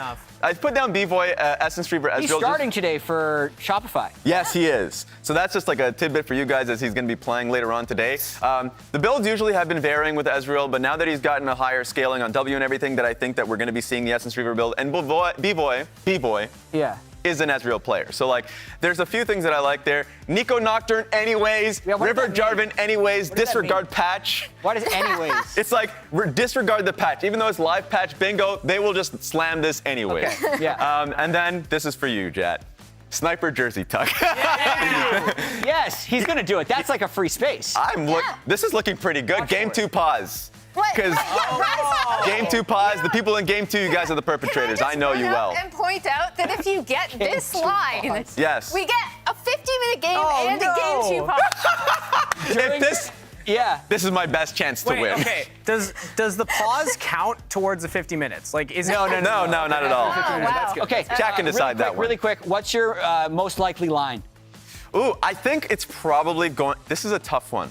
Yeah. No lasers. You made the card, so. God, it's probably going to be this line right here. No laner uses the tenacity rune stat. Shot. Huh? The Game 2 pause? Have you seen? Look. I hate you. Okay, Kangas, go on. That's my guarantee. That's my guarantee. I just gotta say, I think everybody was a little too tame with theirs, so mine are a little. So yours is the impossible bingo. Mine's the impossible one. There's no, especially pauses. that bottom line. I went all 100% down there. Also, shout out to Jensen for giving us all the free space. I think that's which is also not even that guaranteed. That's not that guaranteed. If we're booing Raz, I think we should all applaud no pauses. I think that should be our goal for the weekend. It's not happening, but good job. Also, something we haven't talked about, the Gragas changes. I think Bwipo picks Gragas at some point this weekend. Yes, Emily? Mr. Kangas, I can't help but notice you have power over one of these, which is casters argue over grub names. So my initial one I submitted was way too easy because we pick our own. So I was like, you know what, let's make it harder. That's one that I kept because I can guarantee that happens. Can they even hover Smolder? I don't think they can do that. I think they can hover it, right? They just can't play it? That's a good question. I don't think they can do it. I think somebody hovers it. There's a chance they can hover it. There's a chance? Okay. Yeah. That one's your least likely line. Yet, but they should be able to hover it. A lot of these you'll see are similar, though. Like Insanity Locke's a unique pick, kind of similar. What do you define as a unique pick? Something that he or nobody else, no other mid laner has because he's only played 2 He's played 2, yes. So but that's no other like, mid laner. No other mid. okay. I believe 7 or 8 mids have been locked in so far. Yeah. Why I like the. I was gonna say I like the Ivern jungle. We just saw that in LEC. Yep, I'm a big believer. The Kelsey Moser Church. She believes this is one of the most broken junglers, no matter what the patch is, and I think somebody's got to lock it in. The most interesting one here is Experimental Hexblade having 100% presence. So you think there's one in every game? Why? I think there's one in every game. I think that the Nocturne priority is so high, and we saw it does work on the Zeri. You haven't seen it yet in LCS, but the Vayne locking in it as well. I think that there's a lot of champions that can't abuse it.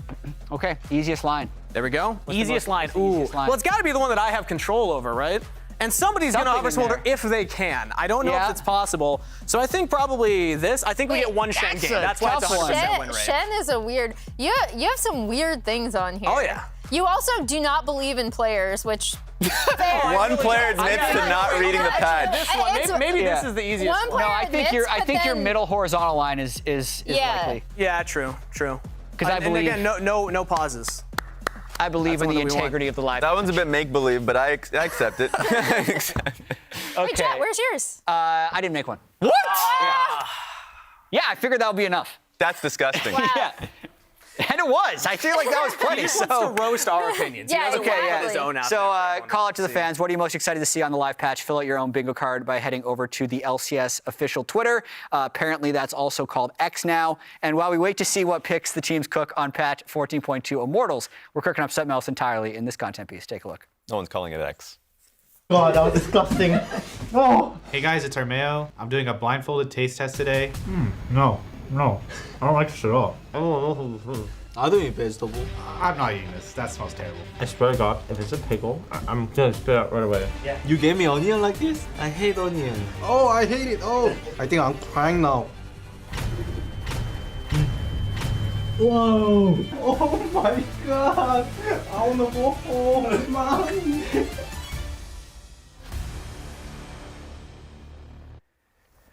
Thank you for that. And Kangas, I have no idea what this is. Yeah. You don't know. I've just been told Kangas is doing a thing. You already told me, and I saw it on NACL. I have a question for everybody here. Okay. Have you heard the story of the Wi-Fi wizard? I have. So You I have. cheated. Have you heard? Do you know what the Wi-Fi wizard is? A little bit. So the Wi-Fi wizard is a legend in the Challengers League. You know him as Masu. Okay. We know him by another name. So we have something to demonstrate here. This is the ping to performance matrix for everybody at home. Okay. So for most players, a traditional player looks like this, right? So we have the 0 down here, 150 ping up at the top. The higher the ping, the lower the performance, right? So if you have that 150 ping, you can't perform very well. Yeah, that makes sense. And then as you go along, the lower the ping, the higher the performance. So let's put this up to just like a 10. You know? Okay. For most players, it looks like this. It's a nice straight line. You want to be down there because that's going to give you the highest performance. But there's a player named Masu who's had his debut last weekend. Yeah. And his story is that he actually he went from Diamond to Challenger on 150 ping playing on Wi-Fi in Canada. He tried out for FlyQuest and made it onto their Challengers team on 150 ping, playing from Wi-Fi in Canada. And he played the first 3 weeks of NACL playing on 150 ping, Wi-Fi in Canada. Didn't even tell his team, didn't tell his coaches, didn't tell anybody. They found out and his coaches were like, what are you doing? Why are you playing on 150 ping on Wi-Fi? We have instances then where when he came finally to LA, he was pre-cleansing Ash arrows. He was pre-dodging abilities, right? So Masu actually inverts this matrix. And he looks more like this. So the higher his ping, the higher his performance, because this is where he's the most comfortable with. So I think that everyone should go a little easy on Masu for his week 1 performance. Well, a couple of some players were complaining of lag. Yes, but we're going to So it's been benefiting It's going to get worse this week, is what you're saying. Yes. No, I don't want to put it that way. Point is, though, the higher the ping, the higher the performance from Masu. So everyone watch out for the Wi-Fi wizard. Okay, thank you very much for that. Okay. Any questions? I feel educated. Any I questions? feel educated. I have a follow-up question with a completely different topic that relates to this whiteboard. Did they just give him There's poor already Wi-Fi when he was drawings on these in whiteboards. the I don't know. FlyQuest house? There's a poor on mine. Anyway, what we're trying to do now is everyone needs to write down which player they think will benefit the most. This just made it worse. Yeah. Wait, what player? Wait, the secret. The back, And then we'll the back reveal. of the marker. Look at that. What player? Yeah. What? Yeah. So it's like, that's Yeah, weird. the back of the marker. Okay. works. There's no eraser on this one. So I'm going to I thought we start were doing team. this one Damn. because I've Okay. already talked to him. Also, And Kangas, that totally just messed up mine even more. yeah, we need a little. looks great. I need a better pen, but if you can read this, Okay. it says blabber. All right. Just because this dude, so I can share a little anecdote. I had Blabber, luckily, on JLXP this last week, and I was asking him if it's a buff or nerf to him as a player. He thinks for him it's a buff. He's not sure if it's a buff for him as a team. This was the anecdote, though. When Neela came out, he played like 10 games of it in dual queue with Zazel, thought it was really broken, went up to Berserker, said, Berserker, I think this is really good, we should play it. Never touched it. Then, fast forward 2 months, Gumayushi plays 1 game of it. And Berserker's like, I think this Neela pick is pretty good. We should try I want to try that out now. Yeah, let's see what it's all about. But now, with no LCK or LPL to model yourself after. Maybe Blabber going up and saying, I think this brand jungle is pretty strong right now, is enough. Okay. Ooh. So we'll see. That's good. Yeah, we have to be the trendsetters now. Okay, I have my answer. Okay, All right. go Raz. I hope I'm not stealing yours. Am I? Insanity. And take a look at my drawing. Insanity. Take a look at mine. Your stubbly go. face. That's beautiful. I what is also that? said insanity. I'll pick a different one then. Well, go Raz. No, that's good. Why? You can just both give your reasonings. We don't need to. Okay, we can go for the. So for my reasoning, I mean, we've already seen him just break out the Zac items, or the Zac with like just the newer tank items. Yeah. I think it was Hollowed Radiance. In general, I think he's always been a really creatively minded mid laner on a team that's willing to pick anything that he wants. Like even in playoffs, he was like, yeah, I'm just going to go with the Lucian pick. In general, if he thinks that it works and his team is going to support him, which they generally do, he's going to slam the pick. So I think mostly for that reason. So mostly just you think he's a flexible enough player. It's nothing about the patch itself. Yes. Like, oh, this changed. I think That's just who he is. insanity. Yeah. He's just going to be able to be Yeah. flexible. I mean, I think he has the personality where he's not afraid to do these things, Yeah. right? Because like a lot of players will wait. Again, they'll see what's being played, even if it's literally just looking at solo queue win rates in like on the super server, on the Korean solo queue server for 14-2. I think Insanity has a lot of things that he has kind of pre-workshopped almost, or he's like, this could be good. I'll try this. And because that's a part of his personality. If I had to pick another one, since Raz picked the first one, Yeah, go for it. another player I'd want to call out is Bwipo. I think he's really thoughtful to how he approaches patches, and even when you even if I disagree with something Bwipo says, he always has really good reasoning behind it, and he's very he's like thought it out, right? And so I think, especially with like Gragas coming back, Shen. we've already seen him workshopping different Udyr builds. I think he's really comfortable with the Udyr. I really liked how he invaded on top side when he had it to help out Inspired, harass Boogie off of red. So I think, that is another player that I think will benefit. And that's kind of the direction I went with it. I looked at the patch notes and said, what are the changes that I think will actually give a buff to some of these players? So I picked Meech, The change from the double support item is a big buff for 100 Thieves bot lane. We saw the double support both Even though games. their only win was with the double support item. Yes, but I think that this enables not only Meech better as a player, Okay. because he was playing Senna, he was playing Seraphine. Yeah. I don't think that those are champions that will enable Meech to actually be impressive. He didn't have that impressive of a week one, and I think part of that is because of what he was put on, what the team wanted to play through. If you have double enchanter support items, you kind of have to play weak side. You can't try and dominate through that lane, and I'm hoping that this change enables them to play through bot side. I think it's a buff for Meech and a buff for 100 Thieves as a whole. Fair enough. Let's pull up predictions for the day. We got 4 games of we LCS got? action coming. Is there any I got spice? a fun fact after this. No, there's no spice. God, no one So, flipped. okay, the most likely flip-flop to me would actually be Fly That's TL. what I was thinking. Yes. Because preseason, I actually put TL above Fly in the power rankings, and then like one loss just suddenly means they can't beat FlyQuest. Anyway, so I think that's actually going to be a close game. And a fun fact about C9 versus Dignitas. The last time these guys beat us, says C9 Lol, they used to be called Clutch Games. That is Oh insane. my God. How long ago was that? 2019. Oh! So our stats guy went back through the books. Oh, we fact-checked them. 18 games in a row. Woof. In best of ones. 18 best of ones in a row. Cloud9 has beaten Dignitas. That's a lot. That's Yikes. insane. They haven't beat them this decade. Beginning of a rivalry? Is it a rivalry? That is not a rivalry. That is the opposite. As I'm saying this, I'm a KT fan, and they just got dumpstered by T1 the other day. Yeah. It's like a rivalry between the hammer and the nail. That's the rivalry. Sometimes the nail gets, but I guess Sometimes. it breaks. Yes, it breaks, I guess. The hammer still crushes it. That's Oh my God. Well, as we wrap up for Waiting Room, Jat is going to get us hyped for today's games. Check it out. Are you? You are? Yeah, Right now? Okay, let's check it out. I have a Let's see it. message. It's from earlier this week.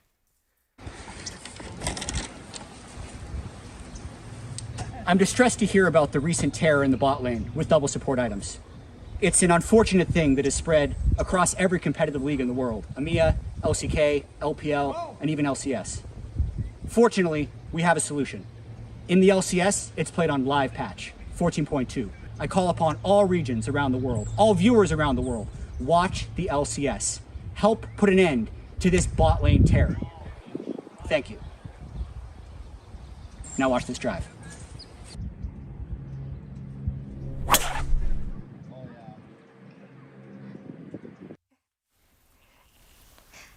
How long did you have to hold that? Did you actually stand still? Oh, I mashed it. Yeah, it was longer than that. I was trying to replicate. Where were you looking? You and Cubby. Where was I looking? I was looking to the fans. Oh, to the people. Reporters. That makes sense. The camera was on the side, but there's reporters on the golf course asking about the LCS. Okay, naturally. Because we're on live patch. Yes. Yeah, it's really big. Yes. Yeah, so people wanted to know. Yeah. Actually, would have loved to have heard more of the questions from the reporters on that one. Yeah, well, I mean, every week we're going to do something to, for those of you who don't know, that's actually like a commercial that runs on LEC and other broadcasts to get people tuned into the LCS. But like, I was a fan of that one. That one is a good one. I liked it. You also put a lot of effort, you know, it's like off campus and everything. Yeah, absolutely. When did you film that? Tuesday. So I do want to pull up the prediction graphic one more time. I want to talk a little bit about the games that we're seeing for the rest of the day, because obviously everyone does have C9 over Dignitas, but specifically game 3 with FlyQuest versus TL. That's, I think, the closest matchup. So if the game turns, since we all predicted FlyQuest, I want to know if the game turns, why would it turn in Team Liquid's favor? I think TL, again, this is a team I'm looking at when I'm thinking in my head, NA rediscovers Aphelios. I think TL is a team. I think in general, again, I brought this up last week when we were talking about them, but when you saw them have success last year, it was through these kind of pushing bot lanes or more bot lane centric. They have not been that really thus far this year. So I'd be curious to see if they'd bust out like an Ezreal Karma, if Karma ends up getting through, an Aphelios, like something that they can maybe play around bot lane as the carry a little bit more. Yeah, and in your interview with Blabber in the JLXP podcast, the fact that I guess they had struggled with Team Liquid the most in scrim. Yeah. Like that is always something that has surprised me. But I mean, like just in general, we kind of undersell or undervalue how strong of a lane Yon and Core JJ are. So I feel like that's going to be the biggest test to the FlyQuest bot lane. Yeah, and I'm going to be tracking Jensen versus APA just because Jensen had a really good first week. APA is clearly trying to, you know, show himself as a control mage standout. That's kind of been Jensen's role for like 9 years. Yeah. So if he could outperform Jensen, that would be an incredible step forward for Team Liquid. But we'll have to see. That's game 3 of the day. That's going to do it for us in the waiting room. Let's send it to the stage to get us into the show.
LCS and Kia Fan Day. We got 4 great games for you today, starting off with Dignitas taking a swing at the early dominance of Cloud9. Next up, the Young Guns at 100 Thieves challenge the defending champions, NRG Kia.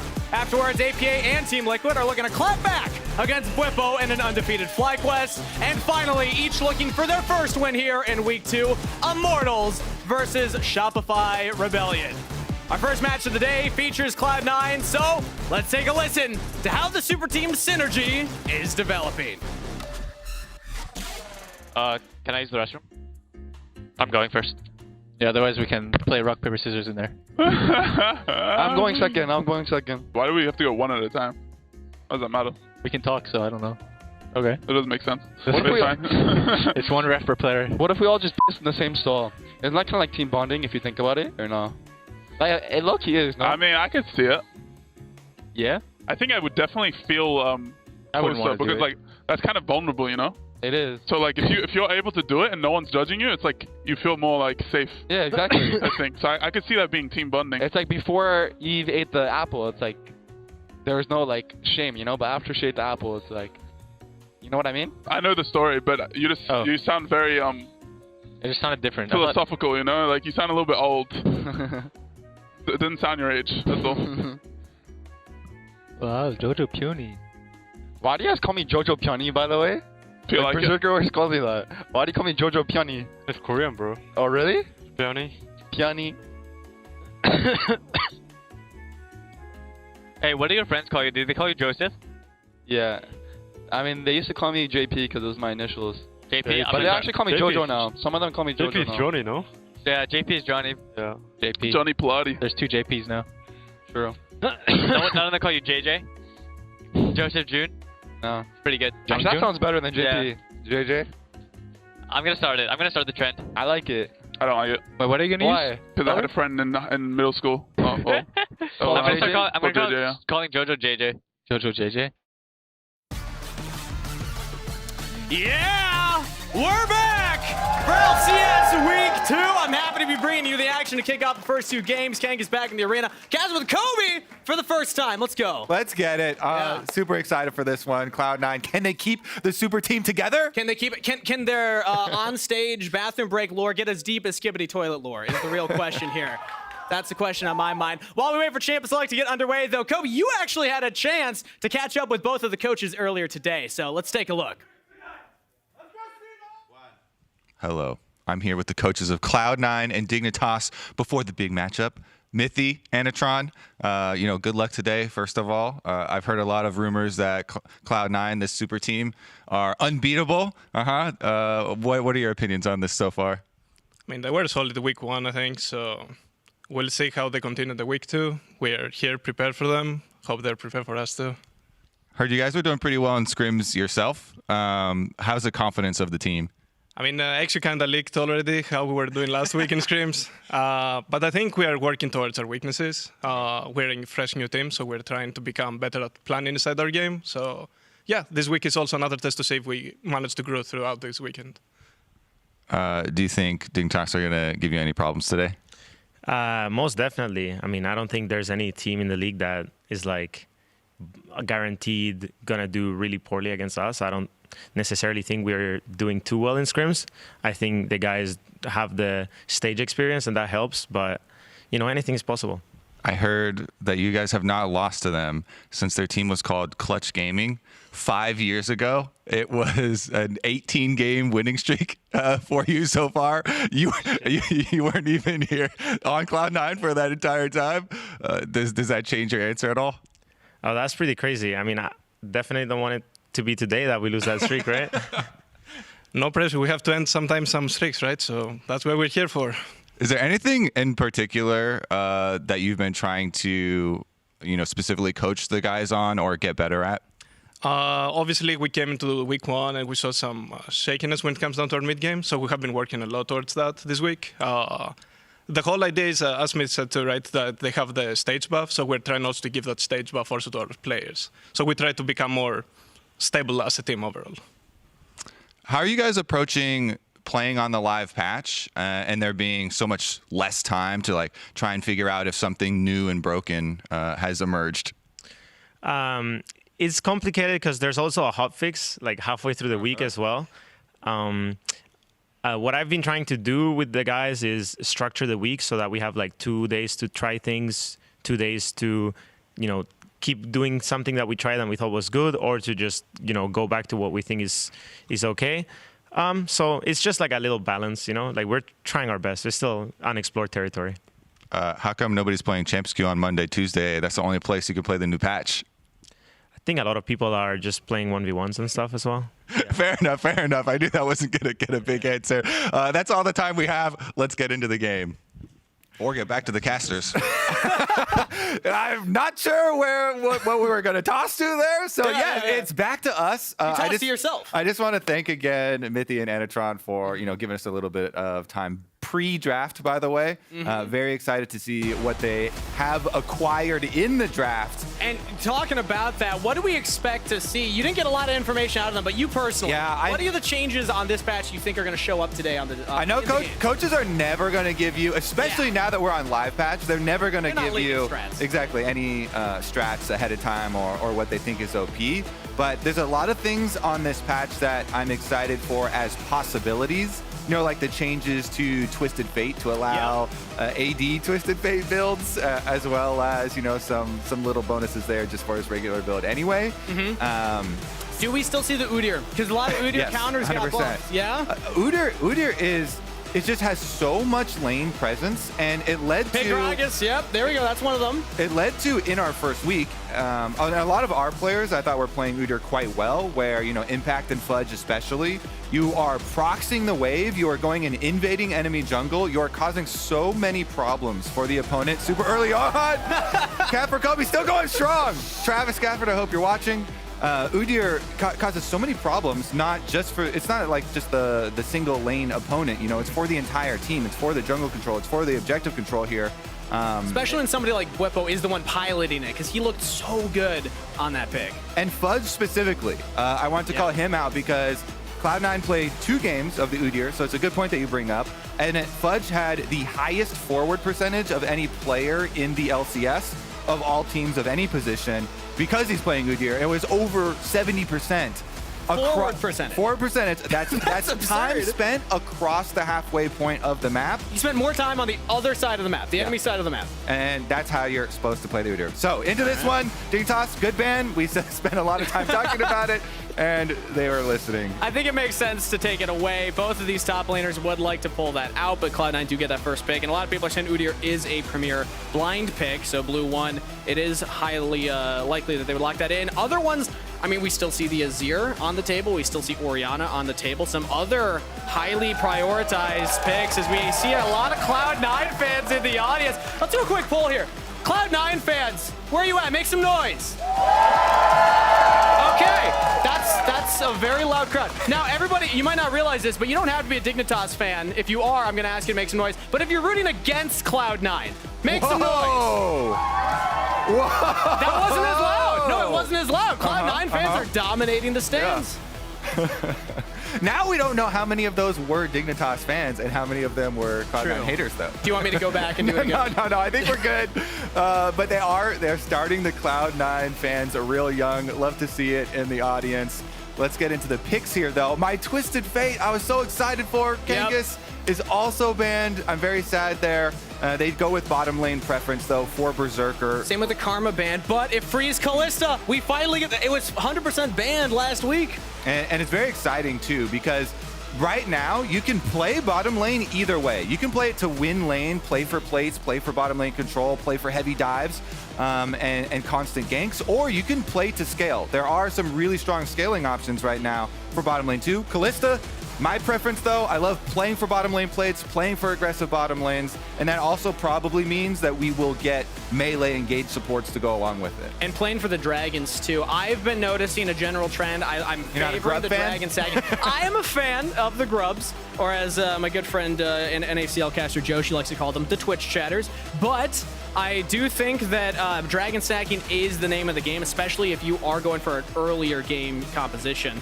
Felios with Azir, though, seems like Dignitas are kind of doubling down on more of that late game scaling option. Yeah, Azir is for sure, to me, going to remain the most prominent blind pick mid laner, answer mid laner. It's just does so many things so well, and specifically for Dignitas. If you remember last week, Dove had an almost game-saving quadra kill play in the game that they actually ended up losing versus NRG, but it was a very, very big performance from him, so I'm not surprised to see Dignitas try and snap that back up after the Kalista was already given over. Rumble is interesting because we are on live patch, so this is the first time we get to flex some live patch changes here.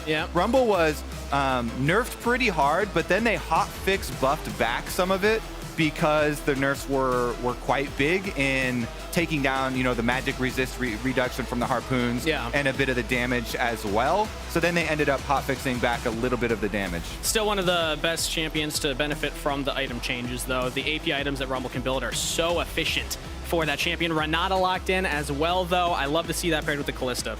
And a lot of the players, too, are kind of confident still playing Rumble because of the removal of the magic resistant shard. For stat shards, which was stat shard changes were quite big too, even though there is a nice health option that replaced it. True. But yeah, I 100% agree. I love the Kalista Renata. Very, very aggressive. It also allows you to pick some aggressive junglers too, and Cloud9 saving their jungle pick till 4-5 here. So Dignitas, they're going to try and ban a little bit for Blabber here. It's very difficult to ban Blabber out, but they're going to go after, the Jarvan and some of these champions that will make life hard for Nephelios. Yeah, I want to see aggressive early game junglers from Blabber. I've talked to some of the challengers, supports, and AD carries. They've referenced how red side, very diveable early on. Mieliu can help with that, but if you get something like a Xin Zhao J4, which is banned already, so I'm kind of expecting the Xin Zhao ban here too. Yeah, Xin also works so well with the Renata. Yeah, you love getting buffed up by her, but anything that can go early bot and dive that turret, it is up though. They're banning the Akali instead, which might signal that XU wants it. So there's a lot of Azir answers. The Akali one is definitely like a JoJo special. JoJo loves playing assassins, but there are plenty of other Azir answers. I know everybody's going to go to sleep if they hear Corki, but Corki is an option. Nico is a much more exciting, and to me, a much more fitting one, because if you are looking for early game action, Nico as a mid laner brings so many setup possibilities, and if you are going to go with an AD offensive jungler, does pair really well there. So Cloud9 could think about something with Nico answering into the Azir mid, plus an aggressive dueling jungle there for Blabber. Meanwhile, Dignitas, the Maokai has been very, very prominent in LCK and in LPL. Mostly tank builds, though we did just see a full AP Maokai build as well pop up. I think XU will be a full tank build. You never know. They've got plenty of DPS. You never know. He's got to go full tank. So what I'm identifying from Dignitas early, and I want to know if you agree with me here, is that they are playing more for a slower early game, just get to their core items and then look to fight. Maokai can help control the jungle pathing, but it can depend on what Cloud9 lock in here. Yeah, it's definitely kind of the two options that we were looking at before at the very beginning of Champ Select, and Dignitas much more the scaling side of it. Cloud9 are going to be the ones trying to make early moves, trying to be in the driver's seat. Nocturne Orianna combo, I know your eyes got real big when you see that. That's a combo as old as League itself almost. It's a really good ball fun delivery system, but it does pivot away from that early game jungler that's going to look for the level 3, level 4 dive, right? I mean, when I think of Nocturne, I think of you want to just farm up until level 6 and then make action happen. And that's kind of Blabber's signature, is efficient farming and still getting some, I guess lane time. It's not always ganks, but lane pressure, helping people push out, while still being very efficient with the experience gain for jungle. And you're right, you definitely do have to do that with Nocturne to be effective later on. But top side there with the rumble into an Ornn, you're going to have a pushing lane. You're going to have a very volatile aggro side from Cloud9 to give Blabber a lot of control to work with, and on the bottom side as well with Kalista Renata. Yeah, I was listening in on Raz and Emily talking about the top lane tank meta and how Udyr Cassante seemed like the premier tank top laners. They are banned out, so I guess we're going a little bit further down the pocket. But you know what this allows, Kobe? That AP Maokai. We have a tank. Look, it's right there. I am going to be with you for now because it's so excited. And I will be there to let you down gently when it becomes a full tank mount. You want to put any bets on it? Any stakes? Sure. Yeah. I got this cute little cat sticker from FlyQuest. Oh, that's incredible. I can bet you that. All right, let's see if I have any. I got a pen. You want a pen? Sure, I'll take your pen. Perfect. Well, the pen versus sticker, as if it goes for AP or tank Maokai. Cloud9 taking on Dignitas. Cloud9 looking like heavy favorites early on in the spring split. Dignitas stepping up to swing at the would-be champs. Game 1 of week 2 starts right now. Yeah, if you're just tuning in now and also you didn't get to hear the coach interview beforehand, we dropped a little stat. It has been an 18-game win streak for Cloud9 versus the Dignitas organization.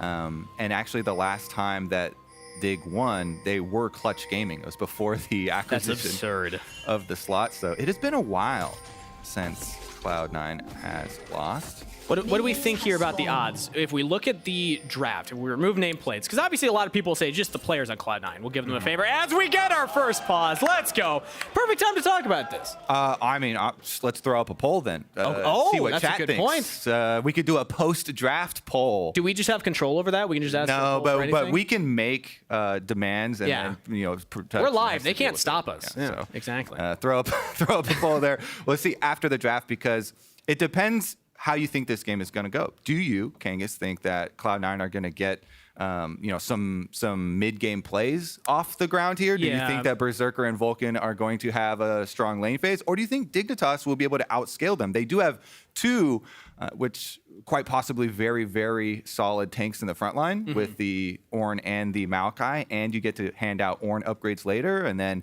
you've got Aphelios buffed up by Emilio and Azir. So you're just creating this dreamland of late game here. The perfect team fight. You got Emilio with the Aphelios and everything. The 5-on-5 is just beautiful. If we get to that point for Dignitas, if we can get to that late game state, I heavily favor their comp, but it's about getting there. You need to have that priority in your lanes, and you need to be able to absorb these Nocturne ganks, because if he gets that first gank off, that second gank off, and gets the team snowballing, especially that Kalista.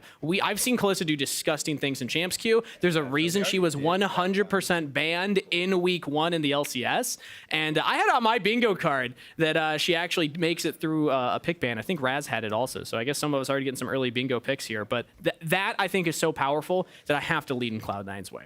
All right. I think I'm kind of on that side as well. Blabber, I'm kind of expecting the experimental Hexplate Nocturne rush. It got a little bit of a buff where you adjusted 5% of the attack speed away from just being on the proc on your ultimate into just being permanent, which is quite nice for the Nocturne. So then you also get a bunch of ability haste for your ultimate and a lot more attempts at Nocturne ult Shockwave combinations. We're back into it. It was just a little audio fix. Don't worry. Happy to get us back in quickly, not that long of a pause. And also, Raz, it doesn't count for your bingo card because it was not game 2. But unfortunately, I said no pauses, so that's an early loss. We got some competitive bingo players. We do. Oh, I'm keeping track, at least the ones I remember. We did see some action happen early on. Cloud9 looked for an invade. It was scouted by the wards. Dignitas are investing a lot of early wards to spot this out, which means that they won't have them for a level 2-3 gank, but with a Nocturne, not to be expected that he'll go for anything crazy. Yeah. Definitely looking for top side down clears. Xu's making a really early move though. Look at Maokai right now.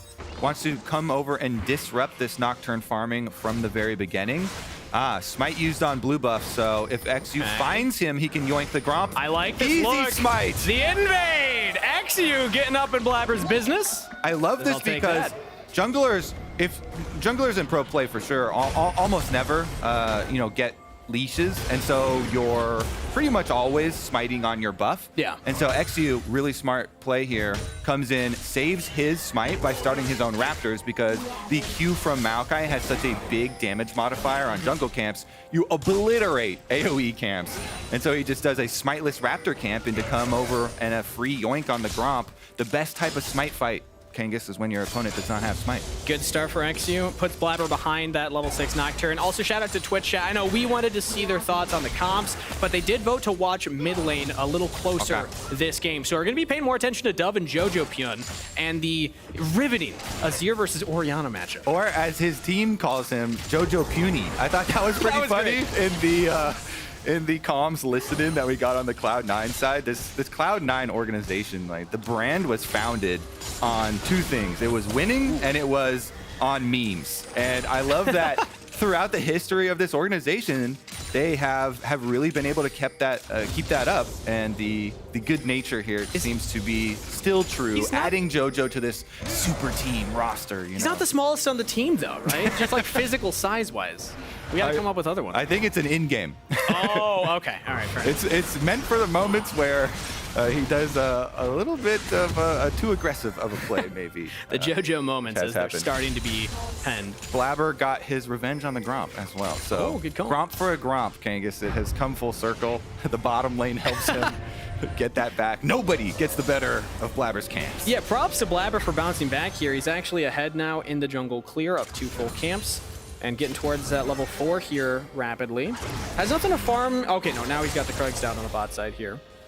So I also do want to examine a little bit more this term of the super team for Cloud9, because one of the worries that even though we're joking about the nicknames for JoJo, people are always worried when you see a team that is so highly talked up, how are these all-stars going to integrate? JoJo, the star in his own right in the LCS for the mid lane, Blabber as well, two really big stars. Is somebody going to have to give ground when they join the same team? Can they both be the most fed? Well, in week 1, Kangas, yes, they can be. I looked it up. They were number 1 and number 2 in gold difference. Ooh, and they're trying to get number 1 first blood in the bot lane here. Flash Ignite early from Vulcan. Get summoner spells out of Tomo. All right, that's what we want to see. Aggressive bottom side. No summoner spells on the Aphelios. Definitely a prime target. But this is what I was talking about. Blabber and JoJo, both number 1 for their roles. And I believe they were number 1 and number 2 over any player at all in the entire LCS. So the super team was working pretty well in week 1. And they had to go against NRG too, so it's not like it was an easy week for them, right? Are we diving here? I think we're going for it.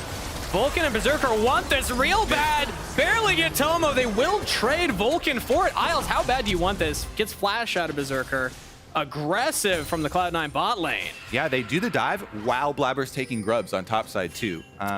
With the knowledge there from Maokai's location. I like the confidence. Vulcan does sacrifice himself. It's still worth it to take down the Aphelios, make sure the Aphelios doesn't get to CS that little bit of extra minion wave that was under tower there, even though it is a 1-for-1. Now, though, maybe there's a possibility to try and punish the Cloud9 bottom lane. Vulcan has no sums. Berserker has no flash. He does still have the cleanse.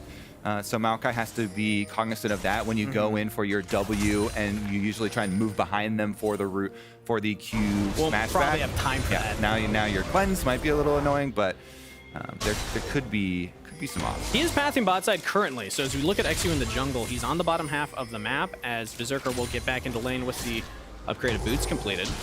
And as Twitch chat voted to watch mid lane, JoJo's got huge mid lane priority, pushing in another big wave here. Oh, Berserker doesn't see XU here. One more minion to hit. He's getting aggressive onto Tomo. Berserker, this is not the time to go in. XU with the big punish. This run stack should not be enough to take down Tomo. He gets out flash from Isles. Isles actually gets the kill credit. Now Vulcan and Blabber are here to try and trade one back. Teleport in from Fudge. No, he just walked all the way down. Never mind. The Rumble actually picks up a kill. That was still quite worth there for Dig, because it cost them the roam here for Fudge. It means, oh, actually Rumble or Ornn didn't get. Oh, he got one turret blade. Okay. They got one turret blade on top side. That's something. I always like it when top laners do that play though that Fudge just did. You walk bottom lane so you don't have to use your teleport, and then you use your teleport to get back to top side. Nobody's expecting the equalizer to go down during that skirmish. So nice look from Cloud9. They get the first dragon, level 6 for Blabber. And the early game also recovered from that early invade from XU. All right, so I guess we take another look at how it started. And just keep your eyes on the mini-map is the important thing we're calling out, is the roam from Fudge. The priority that you get when you're Rumble versus a tank is usually best used by that type of play. Back to live. We got the kill onto Dove already. Blabber making quick use of that first paranoia. You love to see it. Blabber and JoJo working together. The Nocturne trying to get this Orianna accelerated. So in the hopes that they're going to have bigger shockwave plays later. And Cloud9 getting the early lead over Dignitas. Something that I was curious how Dignitas would look in week 2. I put a lot of stock in their early Champs Q performances for these 5 players. As we get another look at the replay here, we're in the top 20 in Champs Q on the last patch. This is a new patch. Nice spell shield from Blabber as well there. Yeah, you always have to be careful going for those low health attempts on players versus a Nocturne. Nocturne's favorite type of plays are, I'm still farming my jungle camps, I'm hovering around lanes to be ready for these counter gank opportunities, especially for the early ultimates, the high value plays there, really feeding right into the hands of Blabber. And going back to the point that I was making there, I wanted to really judge Dignitas on this week and how they adapted to the new patch, what they looked like after all that experience on 14.1, because they were grinders in Champs Q, but now we get to see the reactive side of playing on the live patch, and so far, Cloud9 are getting the better of them. Dignitas looking a little out of their depth here. Yeah, and there's, I mean, this Dig comp that they drafted is so stock standard and like scaling. It's not a lot of like, ooh, exciting new patch changes. They did ban out some of the new patch things, you know, targeting the Twisted Fate and not wanting Cloud9 to use that one on them. So I guess that can count as some defense on the new patch. We get some new picks to the Aphelios. The Kalista finally out of the permaban status. So it looks different enough, but you're right. It's not the big reactions to 14.2 in this game, number one. But it is a big performance from Cloud9. If we're looking at their next decision tree here, Grubs have spawned. I'm expecting them to try and get Prio and go around that objective. Yep. Blabber's doing just that right now.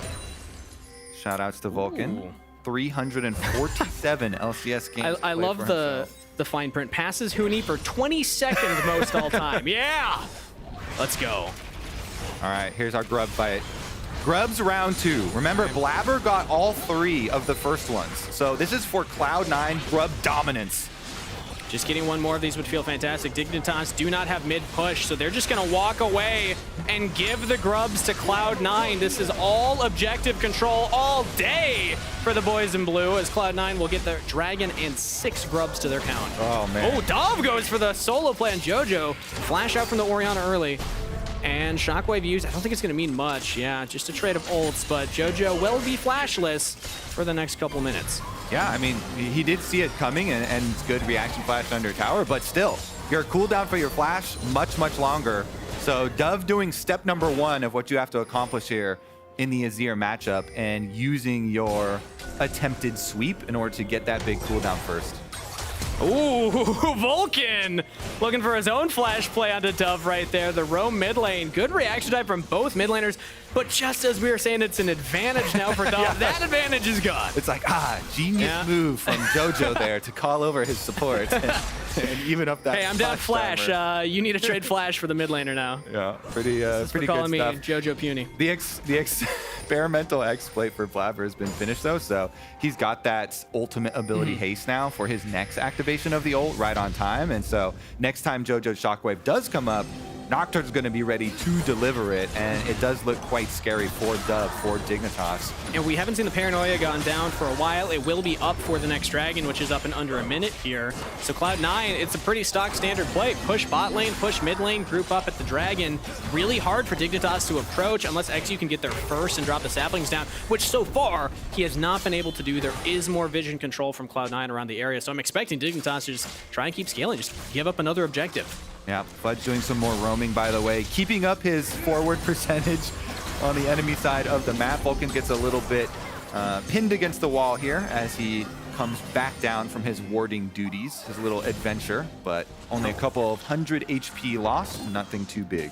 Tomo Niles, I guess, didn't have enough information as to where everyone was. There's always the threat of the Nocturne ulting in if you try and get more aggressive there. And of course, you know, you've got the Kalista ult that you have to worry about. Vulcan gets to be so aggressive as a support with that safety there. So trying to lure them in, trying to bait them out from under their tower. Okay, we are back into a state, though, where bot lane's pushed in. Mid lane hasn't gotten that control yet, but Dragon is on the map. So watch Cloud9 and how they want to approach this. Now let's see how Dignitas respond. Right now, they're still hovering, so it seems like they want to contest. They're TPing. We're just engaging. In on the Blabber. He gets the spell shield off.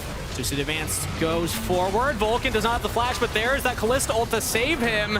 And Cloud9 disengage. Dove's over the wall, though. They're looking for Berserker. They don't have vision in the pit, so Berserker does not know that Dove was right there. I think that's enough from Dignitas, so they just throw all their ults out. We have the team fight comp. We bully them off the Dragon. Yeah, the only thing left for them now is get somebody back topside to deal with the pushing Rumble, and that is a successful move here for Dig to at least be able to get one Dragon for themselves super early on. That allows you so much more time scaling later. The only problem is they did give up 6 Grubs, so Fudge is going to push very quickly here. I was noticing that. You know, he did a lot of damage to that turret with the extra Grubs assistance. And yeah, 3 plates to his name.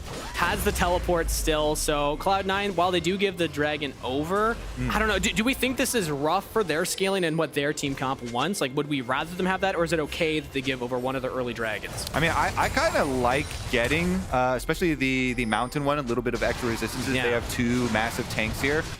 Sorry to spoil, but the Maokai, of course, is going to go with the Yes, tank build. I did notice that. I wasn't going to mention it until He's doing the more efficient build, by the way, because Bambi Cinder is most of a Sunfire Cape. Like, that's basically the item. Yeah. So he's going to go into a super early Frozen Heart. I absolutely love that because the attack speed aura is very good versus Callista and Nocturne. Got slightly nerfed, but like not. Yeah, I mean 100 gold, 100 gold more expensive. Oh no, I'll get it a little bit later. But hey, as a support main, you feel that. Yeah. But Cloud9 are feeling another objective for themselves. They pick up the Herald uncontested. They've only given up 1 dragon so far. No turret has fallen yet, but we're past the point where they have the plates to farm. So wherever that Rift Herald goes is most likely going to be where the first turret falls. Yeah.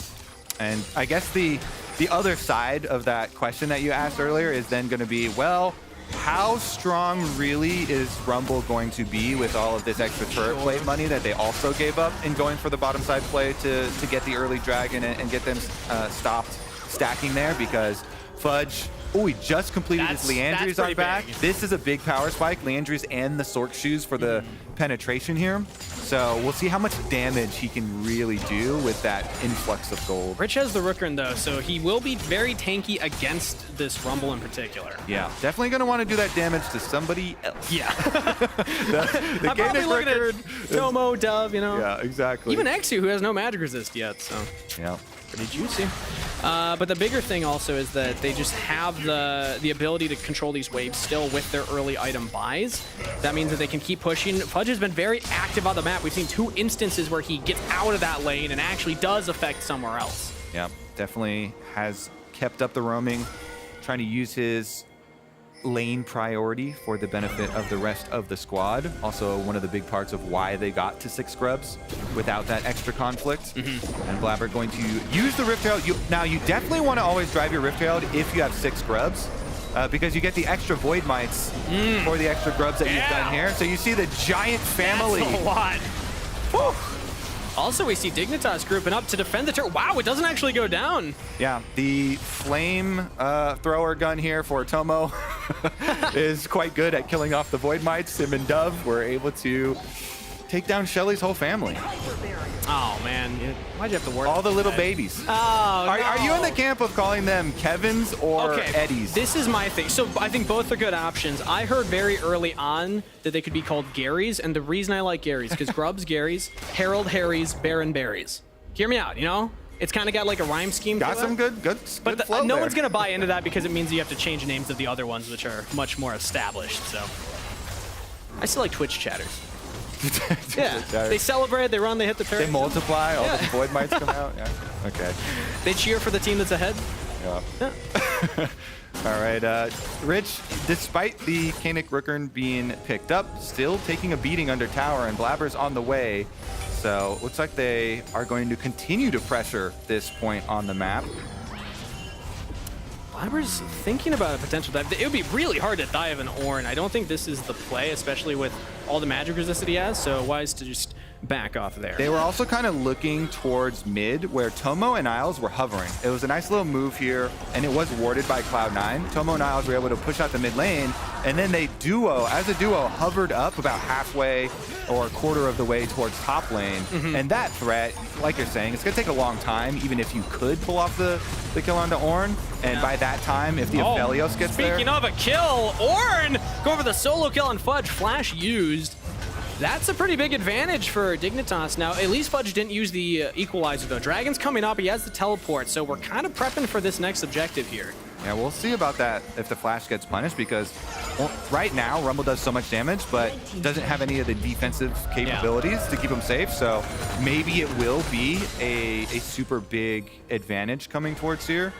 It means that your equalizer has to be that much better. You can't really get away with a poorly placed equalizer when you don't have the flash in the Rumble, because if you run up, you're probably just going to die. Yeah, some of the best Rumble plays are like, you know, getting your flame splitter on and overheating and flashing on somebody, murdering them. So we'll see if Rich not having the Ornn ultimate is going to be worth Rumble not having it. Blabber, they got the combo, the equalizer on top.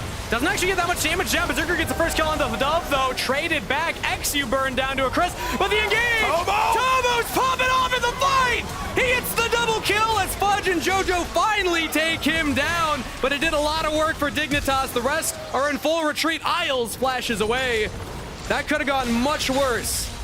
Yeah, I guess they didn't feel the pain of not having the Rumble flash there. Fudge actually got Azir shuffled in and was in there in melee range, roasting them down. But Tomo tried to make a big play, went for Berserker, got the kill onto him. If it wasn't for this good start for Cloud9, where you see them absolutely destroy Dove, even though he's able to get his ultimate off, and it does, net them too, it is still going to be Cloud9 with control of the map afterwards. And so by the time we get back to live, I'm pretty sure we'll see that they have been able to pick up the dragon, or at least rotate over to it. Oh, they didn't get to go. Not yet. Didn't get to go do it, even with the Leandri's Rumble. So they rotate the Rumble to topside, who has teleport. True. So Fudge is going to try and get this top tower while the dragon is started up, and they do have an option of teleporting him in. He won't have Equalizer, though. We will have the Paranoia up again because of Blabber picking up that early Hex Plate, but they're not going to contest. This is the second dragon for Dignitas. Cloud9 are opting for the gold on the map instead. They are getting ahead sizably in gold, 4,500, but they still need to keep the pressure on because the later this game goes, the better Dignitas' comp is, and I don't see dragon stacking as a win condition, so now it's all about the turrets. Now it's all about actually getting into the base of Dignitas. Yeah, and they do have a lot of turret pushing power with these 6 scrubs, so true. Maybe that will be their avenue here. But Dignitas, even though it is 3.6 thousand gold the lead now after the bottom tower is traded here by Rich, Dignitas with a couple of dragons for themselves and the scaling nature of the composition, actually looking pretty decent. I'm not hitting the panic button yet, but if we get to 30 minutes, I think that's when we start to tap it, because Cloud9 still want to keep the pace moving faster with the composition that they have, and they do have the ability to do so. I'm happy that they have focused on those grubs because they can take the turret so fast. And then you're always going to be looking at these 2 Dignitas carries. When you're running a 2-threat team, both of those carries positioning is so critical, and you know that a Nocturne Orianna combo is going to come through. Jojo's got flash. He has to use it early. XU with the Nature's Advance. Twisted Advance. Gets onto Jojo. That's the teleport coming out. Now we got to kill Jojo fast here, Dignitas, if we want the play to work. Bud shows up with the Equalizer down. Jojo's taking a lot of damage. XU with the kill credit.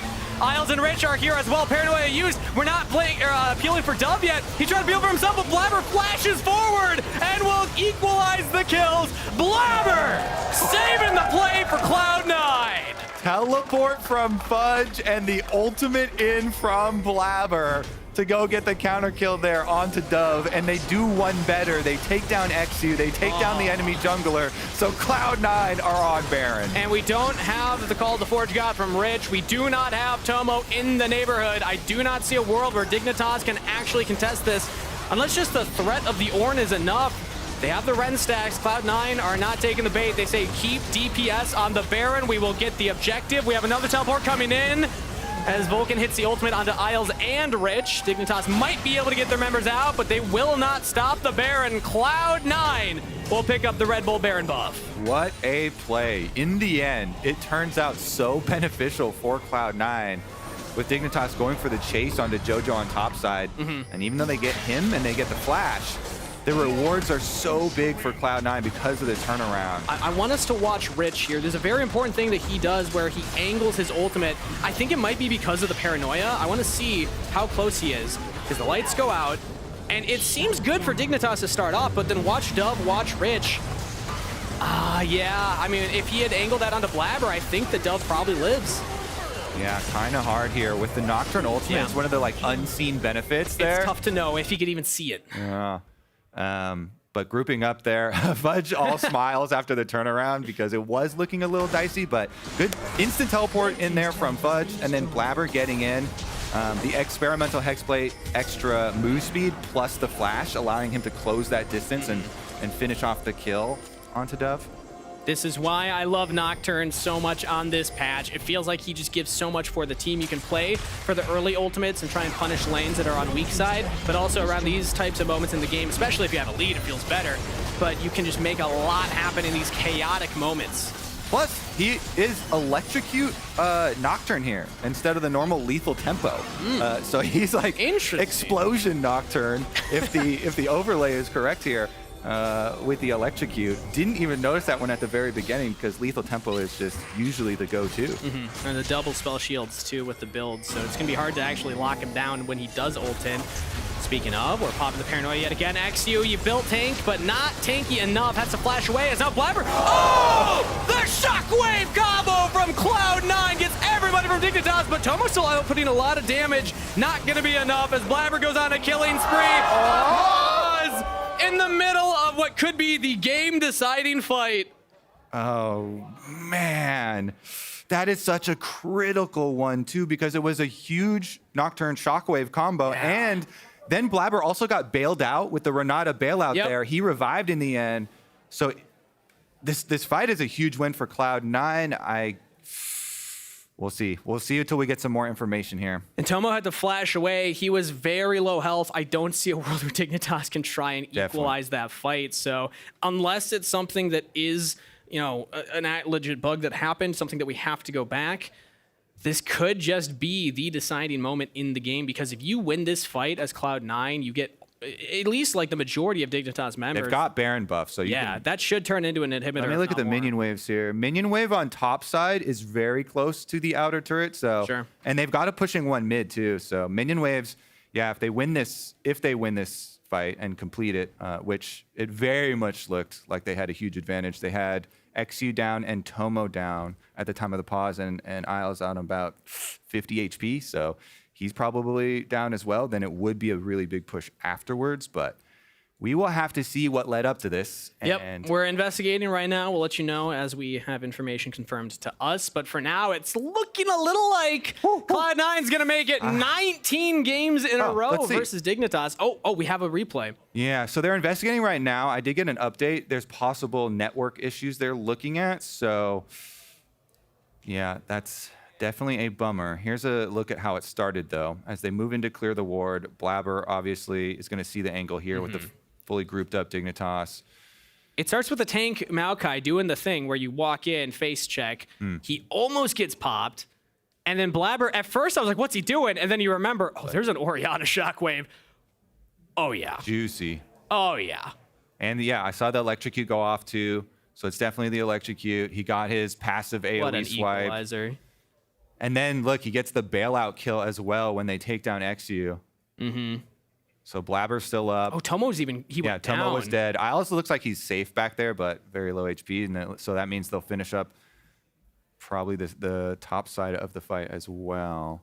But if it was a network issue, it's tough to know. It's tough to know what the next steps are going to be. All we do know is that Cloud9 played that beautifully. The ultimate layering of Cloud9. I know that we're looking at the scaling of Dignitas' composition. That's what I was highlighting with the team fight. But the combo of Cloud9's comps, very satisfying to watch. A team early on in the season. That was the question, right? There's so many leaders on this team, so many voices that feel like they're going to want to command a lot of the shot calling.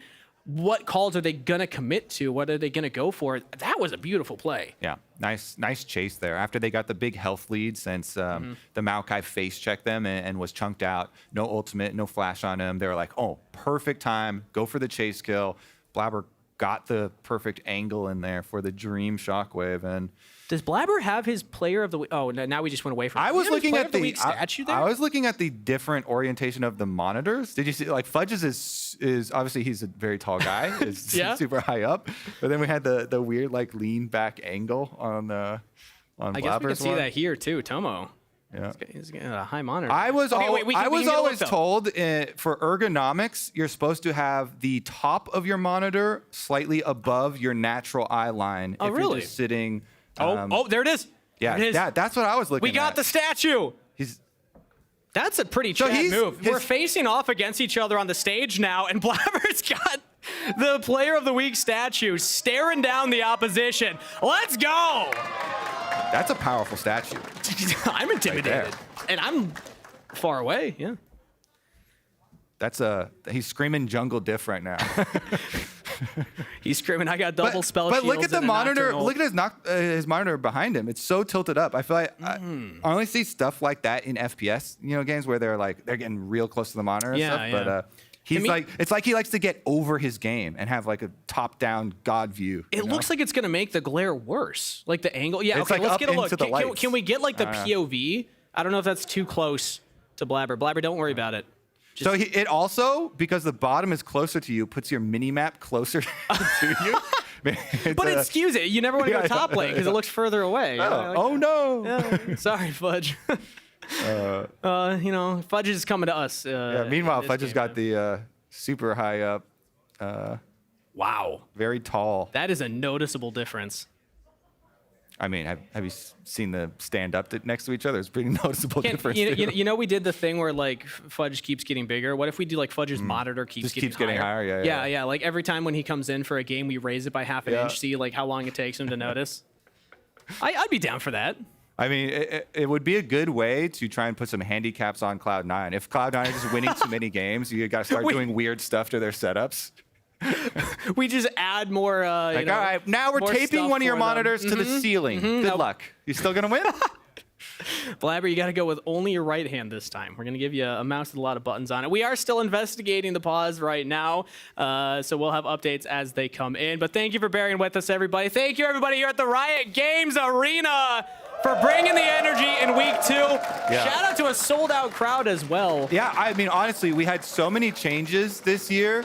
Going to live patch, reducing time between games. But my favorite change is having a full audience again and having the energy of the audience during these games. It's night and day. It's just so nice to have the community back here with us. My favorite part is how much noise they make when the pauses happen. Shout outs to Kadro. I heard my boy Mark is actually co-streaming for the first time. LCS as well. So let's go. Do you think he can hear us I knew he would jump on board eventually. Yeah, eventually. Is he listening to us? I've been wearing him down, trying to pump up the LCS, and he finally came over. Do we have a message for him? He'll have it a little delayed. But he's recognized LCS as the true gods of League of Legends. Yeah. Well, best in the West, we did make it furthest at Worlds. Well, honestly, I think being on the live patch is just such a huge draw as well.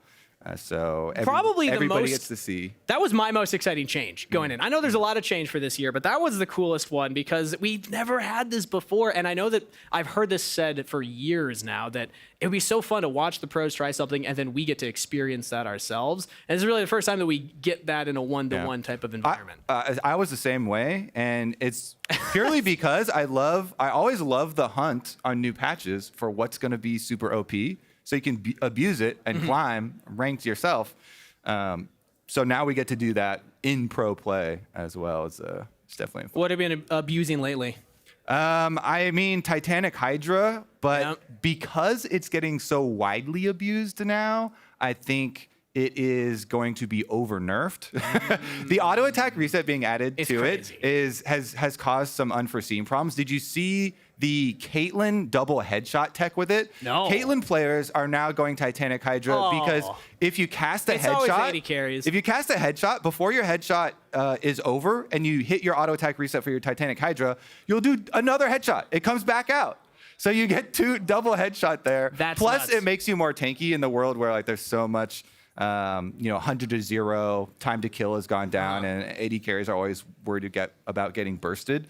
In the new season, it also does that for you. So now, great, my Titanic Hydra item that I was already using is probably gonna get making. AD carry players need less. And I'm gonna keep saying that. I know that they whine, but we gotta take away some of that from them. We are hearing from the refs that they have investigated the issues and they have not noticed any actual problems. So we should be getting back into the game. Okay. Shout outs to Cloud9. They had a great play. And we will continue from where the game was paused as soon as the players are ready to get in. And it's looking like that could have been the end of the game because of how impactful and how many members of Dignitas they were able to catch.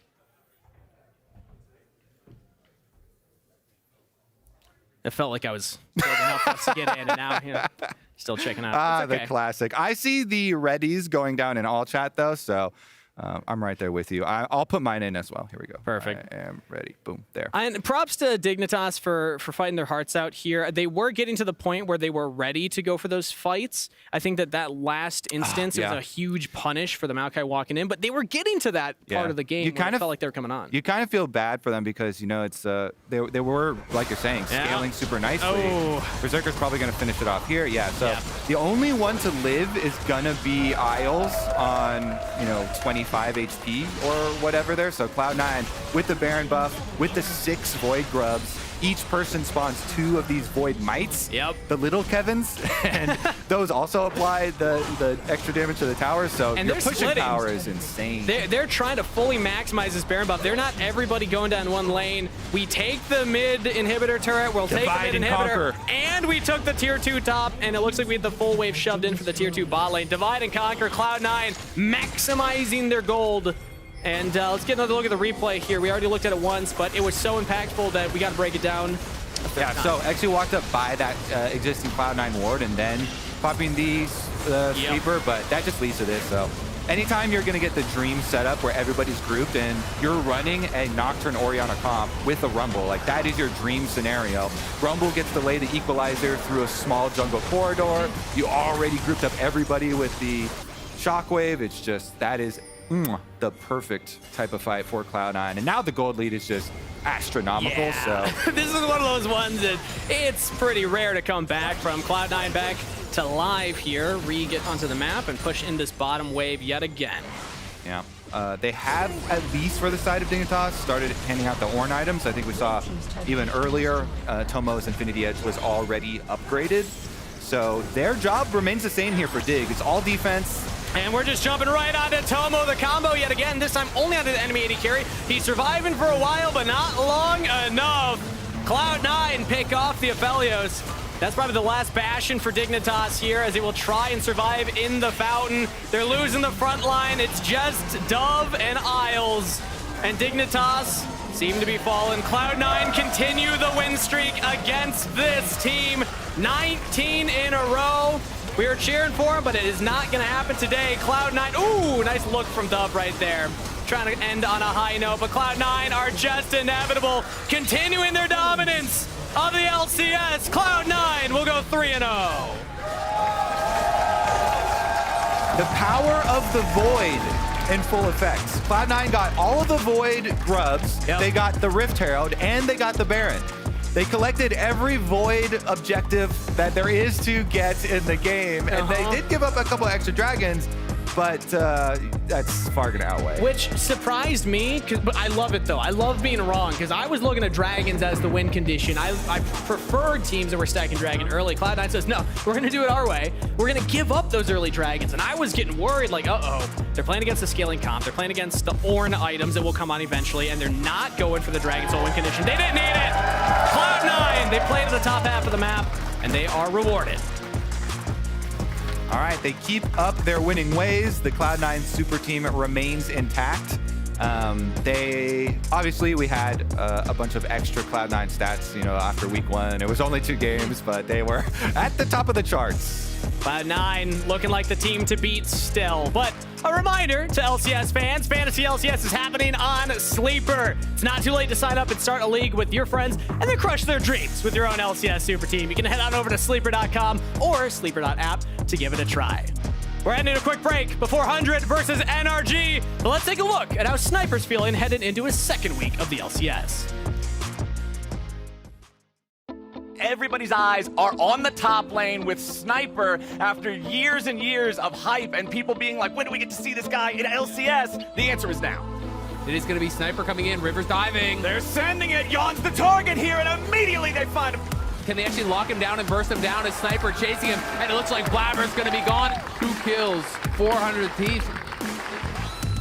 Sniper, when you fight him, he's going to be in your face. He's not afraid to take a 1v1, to make a crazy play. Honestly, that's what you want as a rookie. You want to have those high highs. You want to have that aggressiveness, because that's something that's really hard to learn. That killer instinct is something that comes innately, and you can kind of just learn the basics of the game afterward. Sniper was so put on a pedestal by the community and by everyone, and I think a big part of my job has been taking him off that pedestal and humbling him. Sniper has really good intentions and he wants to work really hard, and sometimes he needs guidance and knowing what working really hard looks like. He takes it in really good spirit, and I think he's learning and improving a lot.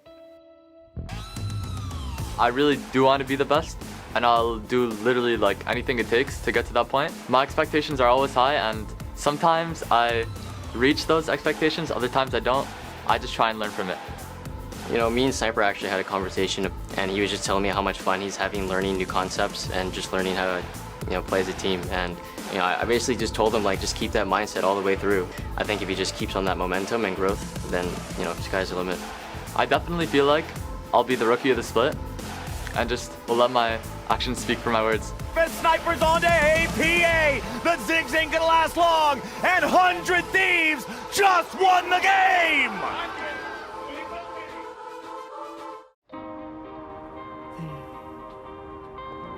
You ready?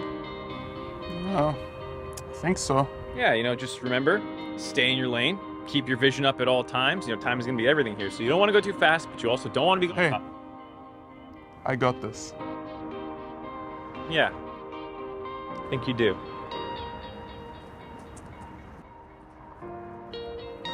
And Mark, thanks.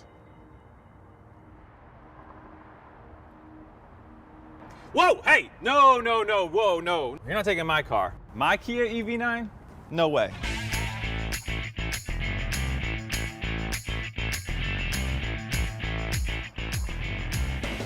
No touching.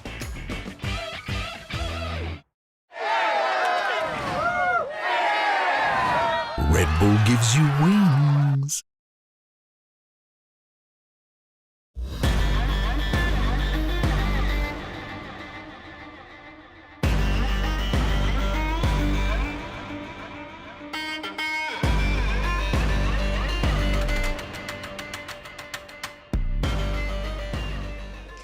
Hello, I'm here with the victorious C9 top laner, Fudge.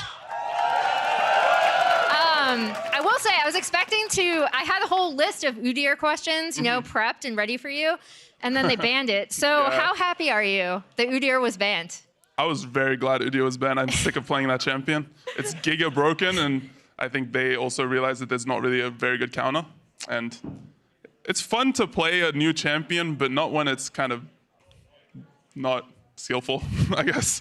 I was going to use a different word, but let's not use that word. That was polite. Yeah, I'm good job. Being nice. I think, so obviously today you brought up the Rumble. There were a few times where I noticed just really good coordination and overall look at the map, specifically, obviously when you're getting plates topside, when Dig decided to contest second Drake, and then when you came in on the bot side after reset. Right. So how is that stuff communicated, especially when you're on something like Rumble that does so well in side lanes? I think it's a lot of practice and scrims, but it's also not necessarily Rumble specific. I think Rumble is one of the champions that roams very well and also has a lot of timers in lane, just because you win almost every single lane. You have so much wave clear, and your ulti's also just insanely good at killing bot laners. Like, for example, the level 6 timing when I ran bot lane, I think Berserker played terribly, but we ended up killing one guy, I guess, anyway. It's just a lot of stuff you practice in scrims, understanding where you need to get vision, where you need to hold control of the map based on objectives, and which waves matter on the map and which waves you have to defend. And then, again, I called out your Udyr just because I think the way you've used that champ is really impressive in coordinating with your team. What is your overall outlook? Because obviously, you want to show off your skill going into the season, after off-season. What's your overall outlook as a player, and what do you want to accomplish this split? I felt like I kind of lost my touch in terms of laning phase since late 2021. I felt like in late 2021, I was very good at understanding all the matchups. And going into this year, I realized that throughout 2022 and 2023, I was playing laning phase really poorly, especially internationally. And that's my main focus going into this split, and sort of just pushing myself to look at matchups and understand all the matchups in the game. And even this game, to be honest, I think I played lane pretty poorly. I think I should have been a lot further ahead than I was, and I should have had a lot more time to help my team than I did.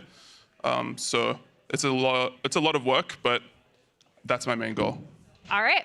Thank you so much for taking the time. We're going to kick it off with 100 Thieves versus NRG next.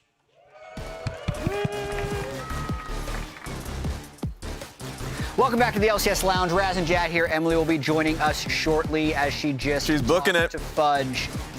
But we're on to the next game. Yeah, it's a fast one. Thieves. This is going to be a fun one for me just because, we just came off of last week in which NRG, of course, had their loss versus Cloud9. And it was an interesting one where I thought Contracts had a stellar performance. Contracts, for me, in his Jarvan game came out as, to me, a star, and he's going to be going up against River, who, both players, top tier. I want to see this jungle matchup. Yeah, absolutely, and the draft is just now getting underway. Both teams 1-1. This draft, for those of you who don't know, was actually done about 50 minutes into the last game. The players are going through their tech check, but it is being replayed as it was done. So exactly the same hovers, the same order that happened during the draft. Hello. Welcome back. We see another Udyr ban, so I appreciate that being removed. I also appreciate the Corki being removed. Karma, she's probably 100% banned? So far. So far, yes. Raz, you're doing well on that. I'm kind of surprised to see the Seraphine come out, but I do believe 100 Thieves were actually a team that ran Karma Seraphine, right? So. Yeah. Yeah, and already Varus, we did see a Varus top over in the LEC, but is most likely a bot lane pick, and also a little bit of history in this piece as well. FBI and Huhi on NRG won their title together while they were on 100 Thieves, so getting a little bit of, extra revenge on them would be a nice feeling.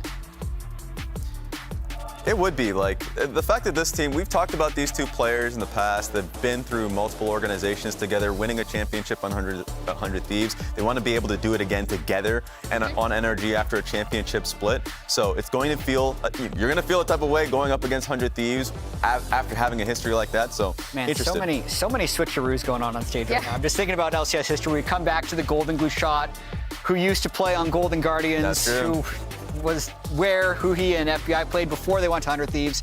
It's just messy, but what we know right now is it's NRG versus 100 Thieves. Yeah, and the Ashe pick up for NRG, obviously that can go bot or support, but it's also a nice takeaway from 100 Thieves because Varus Ashe is such a tough lane to deal with how much push and poke they have. And so with a lot of the changes going into the patch, the big question that I had was just going to be, what is the priority going to be on bans? In terms of Kalista, is Kalista going to get banned? Which teams are willing to play her? We just saw at the last game, Cloud9 was willing to pick her immediately. This game, 100 Thieves aren't willing to pick her. I mean, we just saw Seraphine picked up Seraphine Karma in the last two games that we saw from 100 Thieves bot lane. So we wanted to see if there was going to be a different look. Seems like they didn't want to actually prioritize it or play it. So with Rakan being hovered, I want to see if there is a new look for Meech and Ayla? Yeah.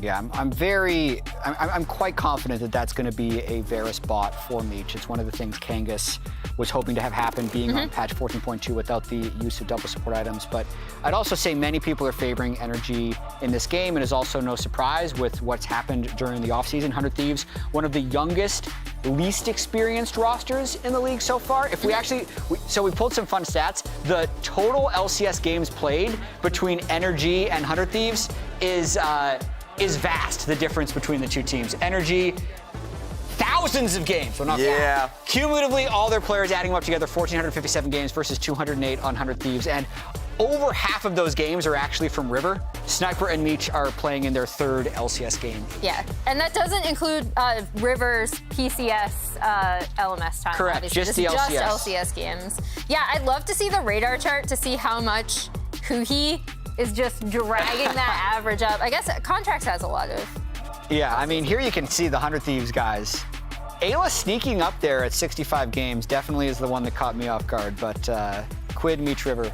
And it lines up with a lot of the expectations that we in the community have had when it came to this roster for 100 Thieves. It's just going to be the experience that River's bringing on that helps the team alongside them. And then you look at NRG's side. A lot of games, obviously, for this roster. You can see it from the experience that they had last year, being able to win the championship. So Huhi being brought up to the team, I think, was a huge benefit for them. Yeah, and also for those of you wondering why Huhi's at 518, he played during the best of 3 era in LCS in 2016, so he was stacking that is true. Very quickly back then, over 50 a split. But let's get back to the draft. Bad news for you wanted Jarvan slammed. I didn't want Jarvan slammed. That was me. Yeah, not allowed. It makes sense. I think it works really well with their composition. 100 Thieves comp, yes.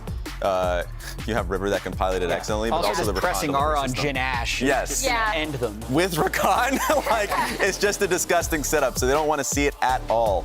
But I like to see the Ashe Jhin bot lane, which was pretty prevalent during Champions Queue and heavily in solo queue. It's really hard to break up, so it's going to be on River to try and find ways to at least pressure it, burn something to make it less oppressive to me, Janela. And one small point is this is a second TF ban. It is. So this must be something that we covered how TF has different itemization. You can go AD with the changes that came through on 14.2. So that must be something they're seeing in scrims. And I think this being the first week that the LCS is playing so close to the patch dropping, the patch dropped Tuesday, there was a micro patch on Thursday.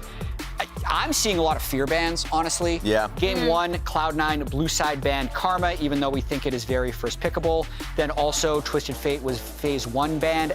It's just like, has this guy played Twisted Fate in the past? Yes. Well, we don't really know what it does, so let's ban it. I think over time that's going to decrease because whenever you ban something like that preemptively, you're leaving yourself open to something else. So Jace being picked there for Dopa, I think in the top lane. Yeah, I mean, they could theoretically flex it, but they're probably going to save that counter pick. I mean, NRG has been one of the teams where I think the platonic ideal of this team is when you can flex a bunch of picks between mid and top. Yeah. But yeah, we're going to be seeing Akali go into the mid lane, presumably for 100 Thieves, although we did see the Cassante flex mid last night, I believe, in LCK, if I remember correctly. Last night or the night before. Very true, and Quid's been looking so much better, like a completely different player than he was in 2023. I think a lot of that is River, so look in this game for a lot of action around Sejuani and whichever melee Quid decides to play in the mid lane, whether it be Akali or Cassante. I like the hover on Azir. They already have heavy amount of poke right now from Jace and Jhin. And of course, good setup with Ashe. So anything that provides consistent amount of damage that is an answer to the Sejuani and Rakan, I think would be a good one. So it's going to be an Azir for the pick. They really need DPS. Yeah, 100%. So which draft do you guys prefer right now between the two? I mean, this is going to be similar to my answer to last game. So much of it depends on the players. I think right now, I think NRG is still going to win the game based off this draft. But if I was just picking, like, which one do I feel like has the most options or the most balance, I'd say 100 Thieves. Yeah. Yeah, I think the NRG poke comp is really interesting to me. I've talked to Kuhi before, actually, just about his teams, trusting his teams to be able to execute poke comps generally, because they do require a little bit more higher level of execution positioning. So that's something to keep in mind, because 100 Thieves do have the tools to jump on some of these more mobile carries. Yeah, and before Ashe support was even in the meta, I remember years ago, Kuhi was on that. He was the one that really wanted to play Ashe, was trying to convince his teammates to do it. So when we were having conversation about like which player would benefit the most off live patch and also just super experimental, it always has been Kuhi to me. So it's going to be exciting to see him actually finally get that chance to operate the pick. Yeah, when you've played 500 LCS games, what's one more and what's a live patch? Because he's seen about 85 different patches, but that's going to do it for us from the lounge. Let's send it back to Kangas and Kobe. Thank you very much, Jed, and everybody at the lounge. We are back for game 2 of week 2 at LCS. We got NRG taking on 100 Thieves. What are your thoughts? We saw the lounge's breakdown of the draft, Kobe. I want to get your thoughts on the draft, specifically the bot lane, because this is going to be a very different look for 100 Thieves into a very experienced NRG. Yeah, I'm always of the preference to go with like the aggressive side. Like I love Ashe Jhin. It is kind of risky on red side. Yep. Red side bottom lane. Every bottom laner knows on the new season got a lot more risky. There are holes in the walls behind you. Everybody's coming down to gank you. If mid lane also goes the other way, then you could have an Akali coming down to help out with those, and that can also always be painful. So it'll definitely be dangerous, but I kind of like how NRG have Jace on top side for possible threat and an Ashe Jhin lane, because Ashe Jhin lanes are always looking for for that pressure too. And the Hawk shot should help you keep track of the enemy jungler. True. These junglers are, of course, two of our most prominent ganking junglers in the entire LCS.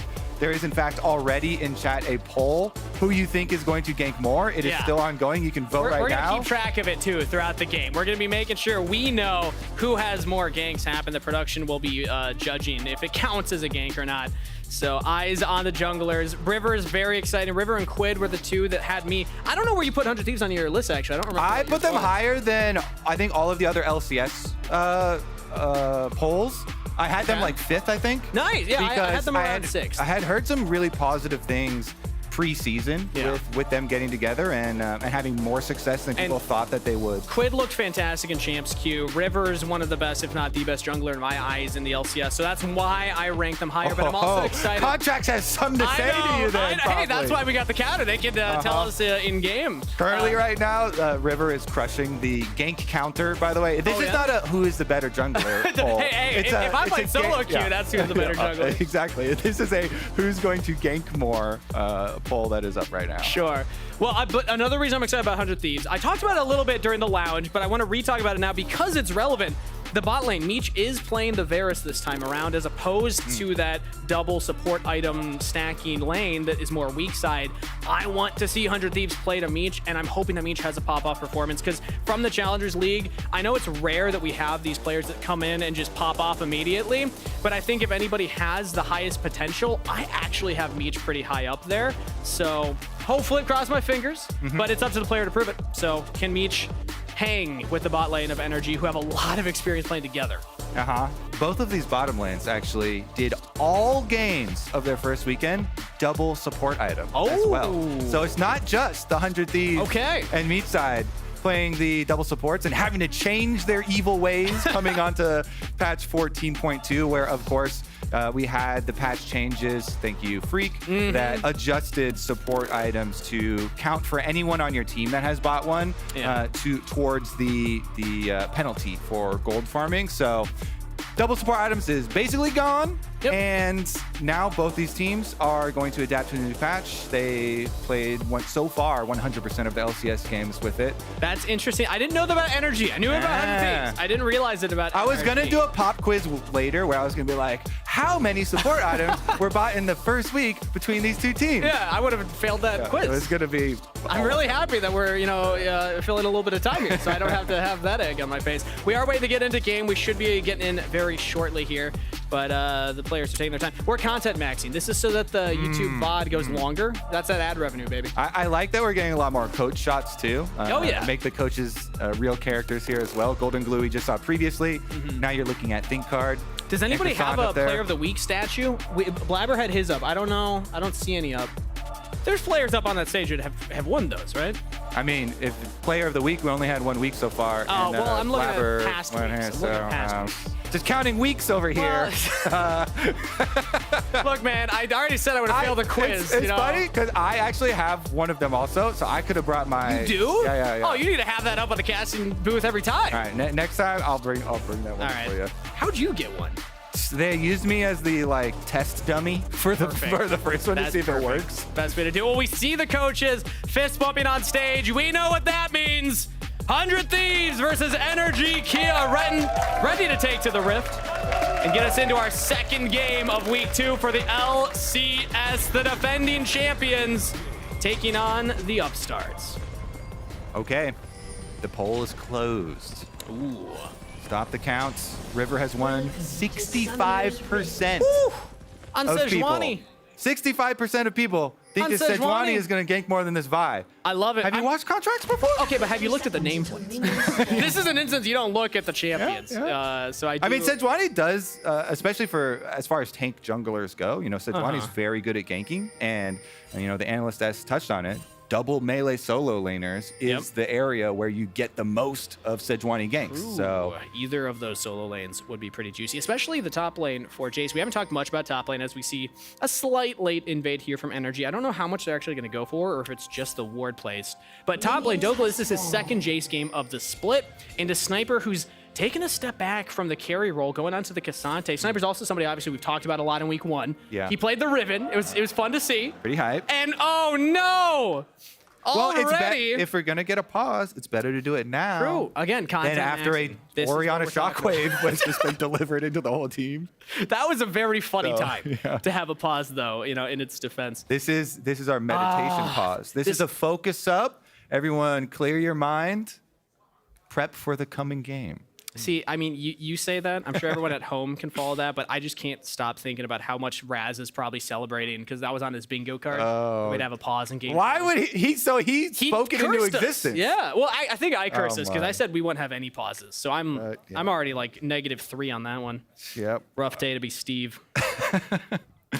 I mean, honestly though, I'm I would cast my vote on the contract spamming gank side of it. I think that especially when NRG find their success, it is when he is being very proactive, which is most of his games, and especially around Palafox and Dokla. So, and Dokla, like you mentioned, he's playing the Jace into the Cassante here, so should have some pushing power, should be going for that harassment, trying to play aggressively.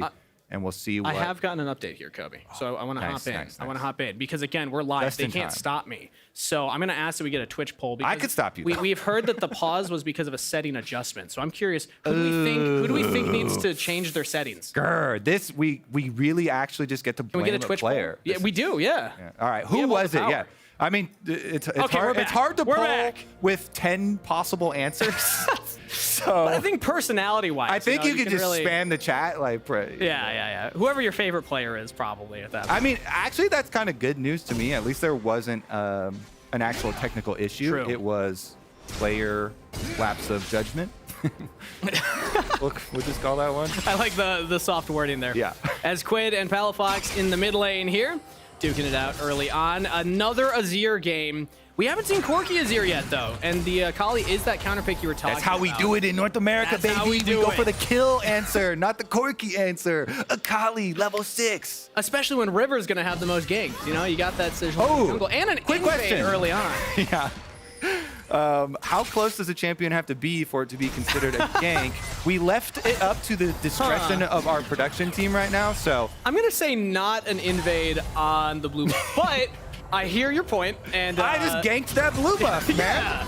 Look, I'm ganking. Ganking the Gromp now, too. A little goon in here. All right, River, taking 2 camps away now. Yeah, you're gonna have a bunch of chat that voted for River having the most ganks, being like, yeah, that counts. Yeah, that counts. Of course, hear me right. out. This though. Contracts hasn't noticed yet, and this would be a gank. River's looking level 3. Wrapping around here. Huhi and FBI, they saw it coming, and that will be flash out of Huhi, but that is it. That also will tell Contracts that the Sejuani was invading. So what does Contracts want to do with that information? He's angry. Probably look for some red buff, because they saw that River does not have a red buff currently. Yeah. So if you know he took your blue buff and he's headed over to this side of the map, Contracts zeroed in. Oh, yeah! There's one for River. One for River. Does it count as a gank if it happens in the jungle? I don't know, but Contracts is finding River regardless. River does still have flash. Does he even try and use it? Good trade of damage on the Contracts and does not need to flash away. We'll wait to see if production, because again, it's production that decides if it's a gank or not. Yeah, those are always interesting, because if you're just going to duel the enemy jungler, that's an invade. This is an age-old question. Can junglers themselves be ganked? I would say most junglers can tell you, yes, I can be ganked. Okay. If it's like a mid lane Talon flipping over the back of my red buff wall and killing me, I'm like, wow, I just got ganked. Sure, so if it's the jungle opponent. If it's a jungle opponent, though, that's not a gank. That's an invade. That's fair game. You're both junglers. Jungle is jungle. Doesn't matter which side of the map it's on. Well, regardless of what you call it, Contracts walks away with the red buff and feeling pretty good about the series of events. All that happened was Huhi lost flash at the end of the day, but now maybe more, because Contracts is still going for an invade topside. He's got Dokla in his back pocket. River has no business walking up to this blue buff. Should be able to get away just fine. But I told you, don't piss him off. Yeah. You steal his blue buff, he's gonna be angry. No, that's a gank. Wait, that's a gank, right? But it's a Dokla gank. It's not a. So it doesn't count for River or Contracts. Yeah. Oh, okay. This is also a award, a gold star to your top laner, because top laners, especially, coming, if you have the pushing matchup here, coming to help out your jungler with this counter jungle, is going to determine a lot of the game. As much fun as we're having with the counting of ganks here, this is the determining factor, is how much payment they're getting for that Huhi flash. Like you said, the Huhi flash is all that 100 Thieves got out of it, and now Quid at 150 HP. It's spilling to mid lane, because Contracts was still up in the jungle. Flash to knock up Quid, who's trying to get out of there, does use the flash himself. And Palafox fancies himself the dive. River with the counter gank and first blood on a Contracts. So I would say that is a gank for both, because Contracts just ganked mid lane, even though he's the one who died. Yeah. There we go. One for each. Contracts was on a ward, so the key part there is the extra information. League of Legends, yeah. That is perfect. Clip that reaction. That is every time there's a pause. That's my reaction. That's it. Yep. What the? LCS socials. You're welcome. Austin, you're welcome. I love that. He turned around. That reaction was to a ref or something, probably. You know, that's like standing behind. I like to think it was me shouting League of Legends, but no, it's probably a ref. Probably a ref. True. But yeah, so as we're really gank focused this game, a lot of things you have to evaluate these ganks. And this is why junglers will always switch over to sweepers very early. In fact, possibly even before their first back. You know, sometimes you go place a defensive ward and then go back to base level 1 and still switch over. But pretty much almost always by your second base. So you have a sweeper so that you don't go for a gank where you're over a ward. Then your opponents have time to set up the counter gank or get into position. You could tell that's one reason Quid reacted so quickly on Akali with the Shroud. Because he knew Contracts was coming for him. So as soon as, even though Contracts flashed in, boom, got the Akali Shroud down. He flashed out. River was able to flash in and get it. I'm not sure what the pause is. We're investigating now. We'll let you know as we know it. But I'm curious if we can run a replay of that dive again, because I want to see it through Palafox's lens. Why wasn't he able to get that kill? He flashed forward and tried to commit the Conquering Sands, but it just wasn't enough. So I kind of want to see, what happened in that instance from Palafox's perspective.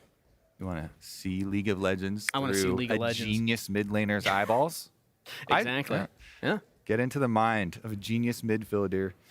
You say a midfielder? Yeah, that was the quote from Worlds. That's why it's so famous.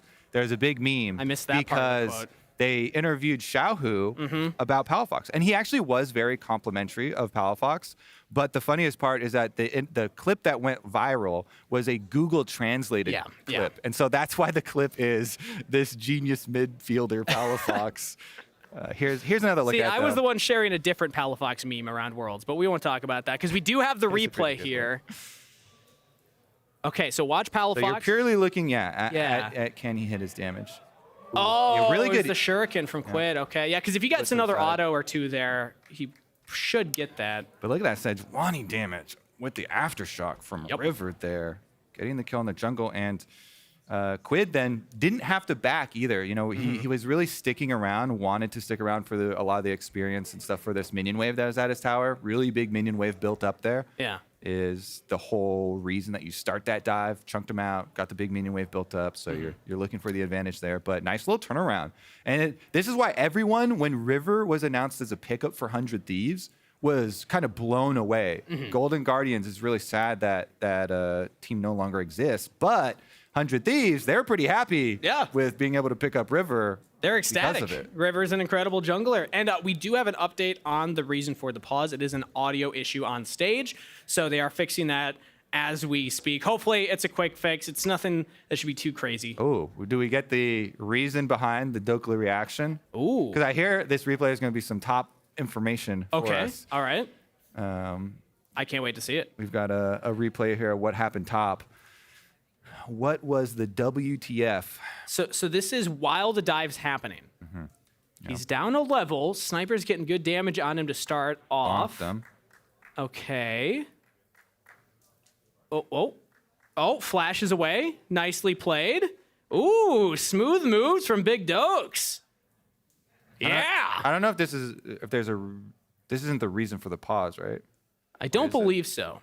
This is okay. This is not the reason for the pause. That was just interesting. We just missed it because of the dive happening. And look at the man who just did the sidestep, the flash away to safety. I was looking that whole time. I was like, I'm gonna be a bug hunter. Like, what's the pause? I was waiting for it the whole time, and there was no drop. I was waiting to see. Wait, did somebody die top lane while the dive was happening mid? This all looks like normal stuff.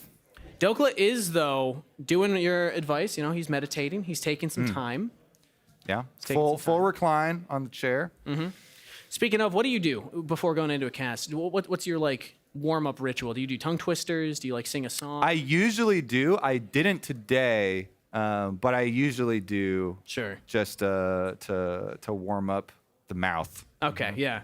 I've been working on my jaw. Sally sells seashells by the seashore. Yeah, there we go. That one's good. I do both versions. The she sells seashells by the seashore. Sally sells seashells by the Sally version is easier than the she version. Okay. Try and say it fast. I haven't tried that one. Wait, what are now. the words I'm going for? Do Sally sells seashells by the seashore. Sally and then do sells she sells Sally sells Sally Production's sells seashells getting in by our the ears at the seashore. same time. Yeah, I noticed that right as I started. Sally sells seashells by the seashore. There we go. Yeah, but you have to say it She fast, both of sells them alternating, and you keep seashells going. by Don't the stop. seashore. Yeah, keep going. No, I'm happy with how I you're good. performed in Okay. the first Yep, time. So sounds good. We're just going to leave it there. All right. Well, again, there is a pause due to audio issues happening right now on stage, but it is a pretty hype match for NRG and for 100 Thieves. Both of them sitting 1-1. So I want to talk context for each of these teams. It's early season, but I want to get your reactions, Kobe, because we haven't had a chance to talk. This is our first cast together, by the way. Happy to have you up here with me. What were your impressions of these teams after week 1? Starting with 100 Thieves. They're very young squad. We actually had a fun thing that we checked out. They have the record right now for the least cumulative LCS games that their roster has played. And NRG has the highest cumulative games in LCS. And it's not even close. I don't know if we can actually run that. I believe we had a graphic to highlight that, but it just shows the experience differential. Now, obviously, players like River will have more experience elsewhere, but just looking at LCS stage games, 100 Thieves is very, very green. Yeah, they are, and I was pretty happy with the way that they went about their week 1, considering that they do have a lot of these players, like you're saying, that don't have a lot of stage games. Some of them, in fact, none, and they allowed General Sniper, just pick whatever you want, grab the Riven, and they built a Seraphine Senna team comp to allow for a melee frontline carry like that, and actually have a team comp that is good with a Riven. Mm-hmm. So it's like you're getting someone on a comfortable champion into a composition where they also get their bottom lane, especially with Meech, to be able to have something that's pretty easy to execute. I mean, Seraphine AP carry is definitely pretty easy, and they went double support items both games, as we already noted. So different look now for 100 Thieves. Okay. And we'll start talking about NRG in a second here, but since we do still have the pause, we're actually going to bring in some members of the lounge, because I hear that Raz maybe has some gloating to do based on a certain square he put on his bingo card. Raz, I don't know if you hear us yet, but now you got the podium if you want to gloat. This is now Take that, two pauses. Kangas. Yep. Yeah. Yep. Though I shouldn't be happy about a pause. You said that you were a curse? Yeah, I did curse it. But who cursed it more? Was it Raz saying we would have a pause, or was it me saying we wouldn't? Kangas takes 100% of the blame. Raz specifically said no, Kangas takes 100% of the blame. Actually, I have a question for Kobe out there. Mostly just to tilt Kobe as a jungler. So remember the river clear on first, like his first clear, basically, and bot lane from NRG ended up catching him out, and basically the gank didn't work? Yeah. And they only got who he's flashed out of it. Yeah, why do you think they walked back? You're going to hate this answer. What? You're going to hate this. Was it not because of movement on the lane of Meech and Ayla? It was because of Ash Hawk shot that caught out that the blue side jungle was not taken by Sejuani, and that she was possibly behind him. Yeah, I mean, that's a smart check. That's a smart check. Interesting. Now I want to get into comms and see if it was contracts that called for it. Yeah, that would be great. Yeah. We know Contracts is a very vocal jungler who will track the enemy jungle pathing. Yeah. And the NRG response after that was so good. You know, he tracks him down, bullies him off the Krugs, steals back the red. He's not done either. Then he goes in the other side, fights him off the blue buff. And it's a bot lane, the red side bot lane, that's controlling the wave push early, because you don't want to be the one pushed in. You want to utilize that range advantage so you don't get dove early on. We saw the River was there at the timer that I saw many Champs Q games, the very squishy no-peel bot lane get punished, but they weren't punished this time around. So I'm happy to see that we are getting the double marksman still, but I'm also happy to see that they're playing so aggressive and playing the lane well. Yeah. You got Meech on carry as well. He's not playing Seraphine again. That's all me. I'll take credit. Yeah, congratulations, Kangas. Good job. And we saw Sniper walking in with a tucked-in jersey. Yeah. Oh, he did? I didn't notice. we got that too. Has anybody actually kept track of bingo cards? I have no idea where I'm at with them. Yeah, we're not doing it either. We have no idea. Remembered some of our squares, but we haven't been doing a very thorough job of keeping track of anything. Well, it took me about 5 minutes to bring up the grub conversation on our end, so I know I at least got that one. Yeah, I'm not too sure. Callista was free, so we both got Callista. So, I think the bingo cards, we'll definitely check back on them at the end of the day just to see where we're at with it. But I mean, you guys didn't bring enough for everybody, so it's basically. Oh, you didn't get one? You guys playing? Oh, I didn't know. I don't know. I feel like everybody else was kind of left out, and they're like, okay, it's you can take Jet's one. Jet didn't even use one. Yeah, I would have loved to see your bingo card because Jet just didn't do one. Yeah, I noticed. I thought it was plenty of information. I also got some great news just now. Oh, we're done with the pause. That we're almost done with the pause. So as soon as gameplay happens, We're gonna just Peace they're out. just gonna turn our mics off, and it's gonna be back to Kangas and Kobe, which for some people is also great news. That's all. So it's just like 2 bits of amazing news just now. So how come they're not showing you guys? What are you guys doing right now? We're just disembodied voices. Haven't you ever just wanted to be a ghost? I like to imagine Raz isn't even in the analyst desk or the lounge. Sorry, the lounge room. Thank you. Yeah. Appreciate that. Where is he? What's he doing? Yeah, he's behind you or something. Is he the reason for these No, pauses? behind me I got 2 Timo hats and a BMO hat. So I could be kicking an audio cord right now.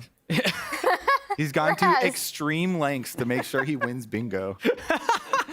I'll do what I can. Wait, Raz just had all of his bingo card things be things he has control over. Yeah, can I just point out, because they brought the bingo cards up in studio behind us. Oh, they did? Raz in the same line, in the same horizontal line, has 50-minute game. Ooh. And that's in game time, in the same row as game 2 pause. And also sniper jersey tuck. Yeah. Oh, but he can't get the River Jarvan anyways, though. Maybe tomorrow? Unless we count it tomorrow. Yeah, I don't know if they actually go 2 days or not. I'm fully planning I on think 2 they should days. go 2 days, because I'm never going to get it otherwise. This is what we're doing. Medios was saying on the dive that, LCS felt like it went too fast last weekend. He wanted more content. This is it. Oh, I think I have it, honestly. You do not. Middle, top down, Karma 100% presence. That's what's going to happen. We got to stop with these bingo cards. Nobody can see them. My bad. No, They're it's just a visual reading off. gag for Also, an audio medium. It's I don't perfect. care. What I do care about, and I want to hear. There we go. Oh, Wow, we got the bingo cards. Now you can talk about it. It's fine. That's fine. But yeah, so Emily's, losing. if you want to go down it, you could. The only thing I've got, I think, is 6 grubs plus Rift Herald Exodia. Ooh. Which C9 did in game 1. I see a problem with yours, though. You put Fudge specifically on the Udyr proxy. Yeah, that's You'd true. have such a better chance if you just left it at Udyr proxy. I kind of inted myself, honestly. That's harsh. You We name did- tagged a bunch. You got Jensen Jensen Orion's kind of free. You got the Renata Glask? Yeah. Yeah, Renata and Felios I got. No one is counterpicking with Darius. I'm going to put that right now.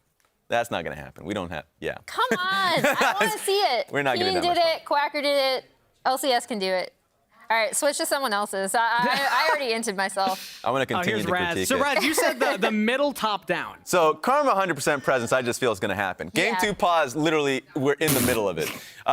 Corky versus Azir. I hate you so much. Game 2 pause, that one's going to happen. Corky versus Azir, yes. And then no laner going for tenacity rune stat. That's actually something that it's going to be really hard to track. I'm going to have to ask the stat team. But I feel like the scaling health and flat health has just been the constant. And there's a lot of tenacity in items and in other runes if you want to go in other trees. So I feel like that one's a bit redundant. Yeah. No, I think you got a really good line from the top down middle here. I'm winning. I'm telling you right now. Ooh, the Jensen Orianna we'll see in game 3. Corky's Azir hasn't happened because you need Corky versus Azir. Yes, it has. Both of that has to happen, which I feel like is a guarantee. That should be the free space. The no laner uses tenacity rune stat is bold. I agree with Raz. I think that tenacity rune stat is a bait one. It's not very valuable. Did they nerf it this season? No, they just added it. They just that rune stat. Okay, you're talking about the stat shard, not the tenacity alacrity tree. Exactly, and I feel like there's already too much tenacity in the game because they put it in Sterix Gauge, and there was another item as well. I'm trying to remember what it was. It was an MR attack speed item that I cannot, for my life, think of it. But then, of course, there's already enough tenacity in the green and yellows page, so there's enough. There's enough. You don't need it. Okay, I got an update. Yes. So we are, in fact, now chrono breaking. Kobe! Kobe! Somebody lost health during the last 5 seconds when they disconnected from the game. So we're chrono breaking back 5 seconds to 5:09. The timer on the pause was 5:14. So isn't that like mid Sejuani fight? Yeah. Jat lied is all that I'm taking away. He told me. I think Kobe decided to change the rules. Yeah.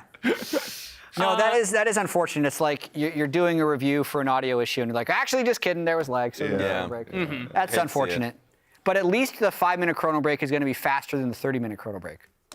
True. True. We get more gameplay after this chrono break for sure. Because chrono breaks start from the beginning, and you have to get up to whatever you're going to. So at least. I have a very important question now that we're seeing all of these shots of players. Yeah. Would you actually be able to fall asleep on stage? No, but I know Raz would. Yes, immediately. Yeah, I think I could too, actually.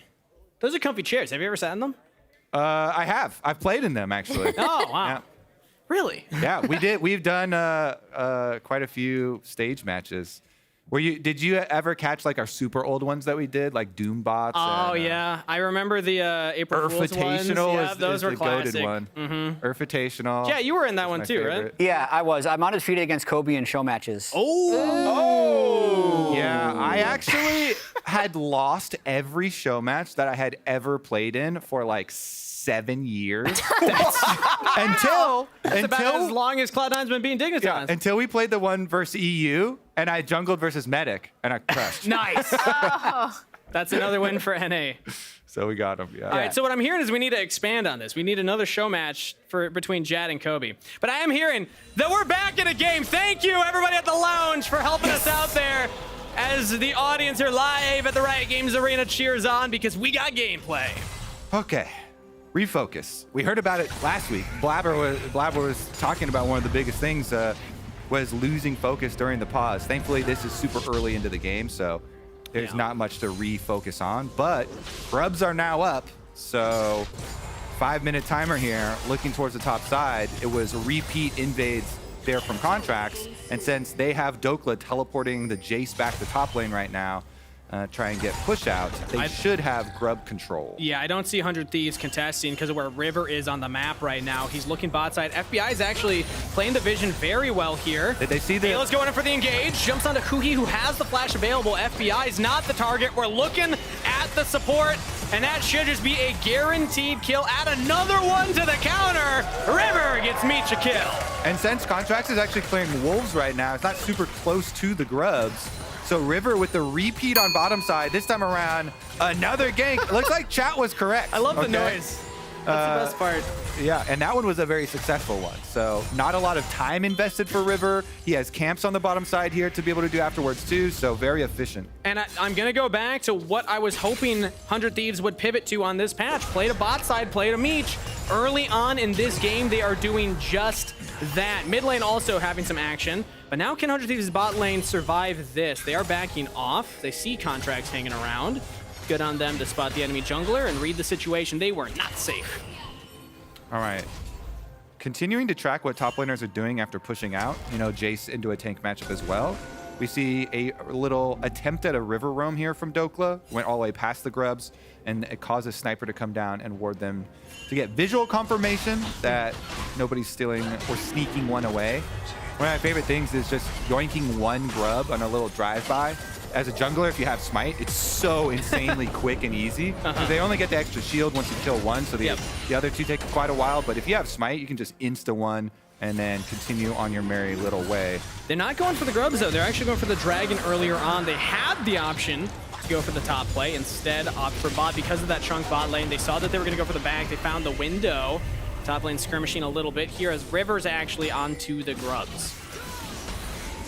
All right, keep track of that mid lane matchup because Quid now with the level 6 here for Akali with the Sork shoes for the penetration has been answered kind of early for Palafox. He went into an early no magic mantle, really trying to build against that Akali. Big part of the reason why you pick the champion as a Azir counter is for the kill possibility towards this stage of the game. But right now... Lands on a Meech. Ayla stopping the current call from FBI, but here comes Contracts. Has the Vi ultimate, and we'll get a kill for FBI. FBI gets the shot at right at the end there. Flash and cleanse down for Meech now too. Yeah. Going to be much more difficult here. Hey, 3-2 on the game count. And this is really rough time for Meech to go down. He was falling behind in the CS. Yeah, got that early kill on to Huhi, but CS, FBI was ahead the whole time. Yeah, FBI has been pummeling them after the extra re-invade there from Contracts on the bottom side, but River's up top, level 6. Not to be outdone. River says, I heard the counter on the big TV. We're gonna go for our own Glacial Prison to start things off. Dokla's a pretty squishy Jace. As all-out pop by Sniper, River tanks the perfect amount of shots and gets his top laner a kill. Contracts gets here, but this... Okay, so they count the river one. Contracts does get there and clear out. Yeah, I was going to see if they were going to count the other one. Because technically you're up there, but he's just clearing out the wave, hovering the wave. We'll see how liberal they get with what counts and what doesn't. No, not going to be one there, but Contracts does see his top laner go down. That's the danger of picking something like the Jace. If you don't have your jungler to back you up, or a mid laner who has teleport to jump up to that top turret, pretty easily diveable. So good to see 100 Thieves being very active. I mean, this is why we have the counter, because we know River's going to be active, but he's impacted every single lane already pre-10 minutes. And Contracts has been very active as well. You know, because some of the things that he did were jungle invades and not counted as ganks, it doesn't show quite as much on the graphic, but both of these junglers we know are some of the most active in the LCS. Bottom side though, I think this is probably the biggest issue so far, has been the discrepancy in the CS that has occurred because of the timings of these off of those mid waves pushing, or bottom waves pushing in, and FBI here has made good use, turning it into a very quick early Storm Razor pick. Big power spike for the Jhin. We saw how much damage that 4-shot did last time. It's going to do even more this time around, but we're in for the next objectives to spawn up here. So far, keeping track of the junglers. They're both on the same side of the map, but River's going to path top to clear out these camps. Dokla got the wave crash at the perfect time, because now he's not going to be in the worst spot here as River is hanging up there, because River still has flash. Dokla does too, but there is still a window that River could look for a repeat gank. Yeah, his ultimate's coming up very shortly, it looks like. But we do have a gank immediately bot side. Contracts jumps in onto Ayla, doesn't commit the ultimate. Yeah, it's not going to be anything there with Rakan, just easy slip out. But yeah, River's ultimate comes back up right now, so possibility of spamming that sucker on cooldown. Hey, we count that. Okay, it was in the. You don't know. I'd count it. It wasn't in the lane. To me, that's a fair fight over vision, because they knew Contracts was just clearing the wards up there, so they know. And so Ayla knows. What do we think? What do we think? Riot Games doing? Was that an actual gank? Crowd, was that a gank? Was that a gank? I'm hearing some boos. They agree with me. I feel like, okay, was it not a gank? There we go. Yeah. Fair fight over vision. But production have all the power here, so they count it. Well, either way, River is still ahead, whether we count that one or not. But he hasn't done anything since that last gank topside. He's just gone for the full clear. Dragon's coming up in under a minute now. Oh, we have. Wait, look at that! They subtract. We redacted. We corrected it. That was you, Arena. Production, that was the fans. Production listens to the people, so they're allowed to never make let changes. It be said. The production does not respect the will. Wow, I wonder how far they could push that then. Could chat just fully control? No, actually, Dignitas did win that game. Yeah. Can we go back? We voted on it. So. All right, Dragon setup seems to be the name of the game for 100 Thieves right now, as Ayla's on the map, getting out of that bot lane and clearing out some of this vision. It's up in 10 seconds, and River is here on time. Okay, he's at least got one ward down, but they did see it placed, so Ayla immediately pink ward, they clear it out. Contracts is hanging around too. I'm looking at the teleports. Dokla and Sniper both have it, but Sniper's starting to fight against Dokla while we're prepping for the Dragon. I don't think Dokla's gonna have much health bar to work with now. Phase rush. He doesn't go down though. Sniper wants it. Oh, he's going Underturret, gets flash out of Big Dokes. Does he want to commit for more? I believe he has, no, he has Ghost actually. It was popped right there. Oh, he gets it, no way!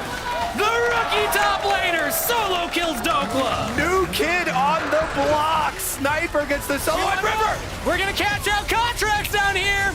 He was setting up for the potential Dragon play. They have teleport coming up for Palafox. Contracts will not go down. Flashes away. Meets flash straight into Contracts' arms as Hui picks up that kill. Big shuffle from Palafox. Straight into FBI's waiting arms. NRG might not get the Dragon, but they will slaughter the fight after. That was actually insane. Contracts lives there. Hui with the heal on the Ashe, and they both are able to follow. Big win on the bottom side of the map for NRG, turning that engage from River around on them. What an action-packed setup we had here. exciting solo bolo on the top side, but then NRG with the bigger win on the bottom side of the map, and Palafox afterwards gets to go get a turret plate into the hands of Azir as well. Big cash-ins for NRG. We talked about the power spike of the Jhin picking up that Storm Razor. He was outputting a lot of damage in that particular fight, and that's just unfortunate that Meech was trying to get away and he flashed directly where Contracts had just flashed. So slight positioning errors from 100 Thieves' side. But we do have a final score because it's gank pre-14 minutes. River with 4, Contracts with 2, maybe 2.5, depending on how hard we want to stretch that. Yeah, and the caveat for the jungle invades as well. Yep. But yeah, really like what this has actually done to the game. Now they're switching up their lane assignments. Dokla's going bottom here to answer Akali. They've got Palafox up on the top side. His teleport, neither of the teleports are up and ready, and so River just soloing this Rift Herald. Right now, the global plays do belong to 100 Thieves for that reason. Both of their solo lanes have the ability to get there faster, harder for NRG to actually contest. So 100 Thieves are stepping up big here. I know they're down in gold, but overall, they have been very active on the map. They have lanes to play through. Sniper in particular is looking stellar here on the Cassante. Certainly is. And this kid, people have been waiting literally since he was 14 and hit rank 1 for his debut in the LCS, and his week number 2 here starting off very well with solo kills onto Dokla's Jace. I mean, a lot of the top laners, when we interview them, even already are like, oh man, we really want to take down Sniper because, it feel like he's got an ego because there's so much hype for him as one of the, new younger players in the league. It feels like he's the first instance of generational talent. He comes from a family. Like Viper was in LCS before him. Now the younger brother gets a chance to have his shot here too. All right, well, Contracts here clearing towards bottom side yet again. And no push. The waves have been cleared. Sniper in the 1v1 against Palafox. NRG have tried the pivot. Dokla's struggling, and the build, Lethality Jace, not going to do too much to that top lane Cassante. Quid should be just fine down there. So NRG instead put Palafox into the Cassante. I actually do like that look from NRG. Yeah. After the last solo kill is when they switched it. Contracts here is hovering. So is Huhi, though. Ooh, Quid doesn't quite get onto Dokla the way he wanted. Gets some damage. Ayla's coming in. Oh, the arrow from Huhi actually lands onto Quid. Now he's locked down. Dokla's trying to damage up Ayla, though. It's the Rakan that falls first. Curtain has been called. Does not have the range to get Quid, but a good answer from NRG. Yeah, the supporting long-ranged artillery fire coming from FBI here after they pulled that one off. I feel like this phase rush from Dokla this time around getting some more value there, kind of running circles around the Akali while they wait for everybody to get down there, but Palafox gets teleported on. He's got flash. He's fine. That was an ambitious TP. Good from Palafox to realize. I don't know who called that TP was coming, but clearly they were paying attention. Yeah. So Quid will not have that. We'll actually just catch the wave, though, so it's not the worst, I suppose. At least he's still able to be in a lane that he can get CS. Yeah. Sometimes, if someone's really focused on a play that they're doing on like a tower dive or something, then they won't have the cognizance and the map awareness to be alert to those, but good job there from the NRG squad, and they swap the lanes back here. Gonna answer. Cassante's down bottom again. Azir's down bottom again. This time around, we've waited the full timer for NRG's teleports, so they now have the 2-to-1 advantage in these globals. And really, you're looking at Ashe arrows as the big playmaker right now. So anywhere Contracts goes, well, his Vi ultimate's not actually ready yet, so they might wait a little bit for that, but anywhere he goes, you're watching out Hawk shots and Ashe arrows here to allow that Vi ultimate to have full value and secure a pickoff. Something we haven't talked too much about, though, is who are we realistically picking? And I'm curious your actual thoughts on that, because we have a very tanky front line with the majority physical damage. Palafox is really going to be the one doing that AP damage to the likes of River and Sniper.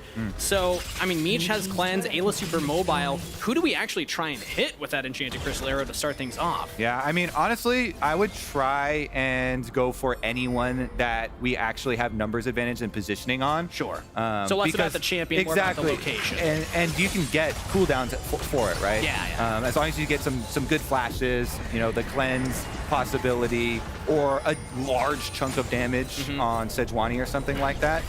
Even though it is a very tanky champion, as River does drive the Herald in.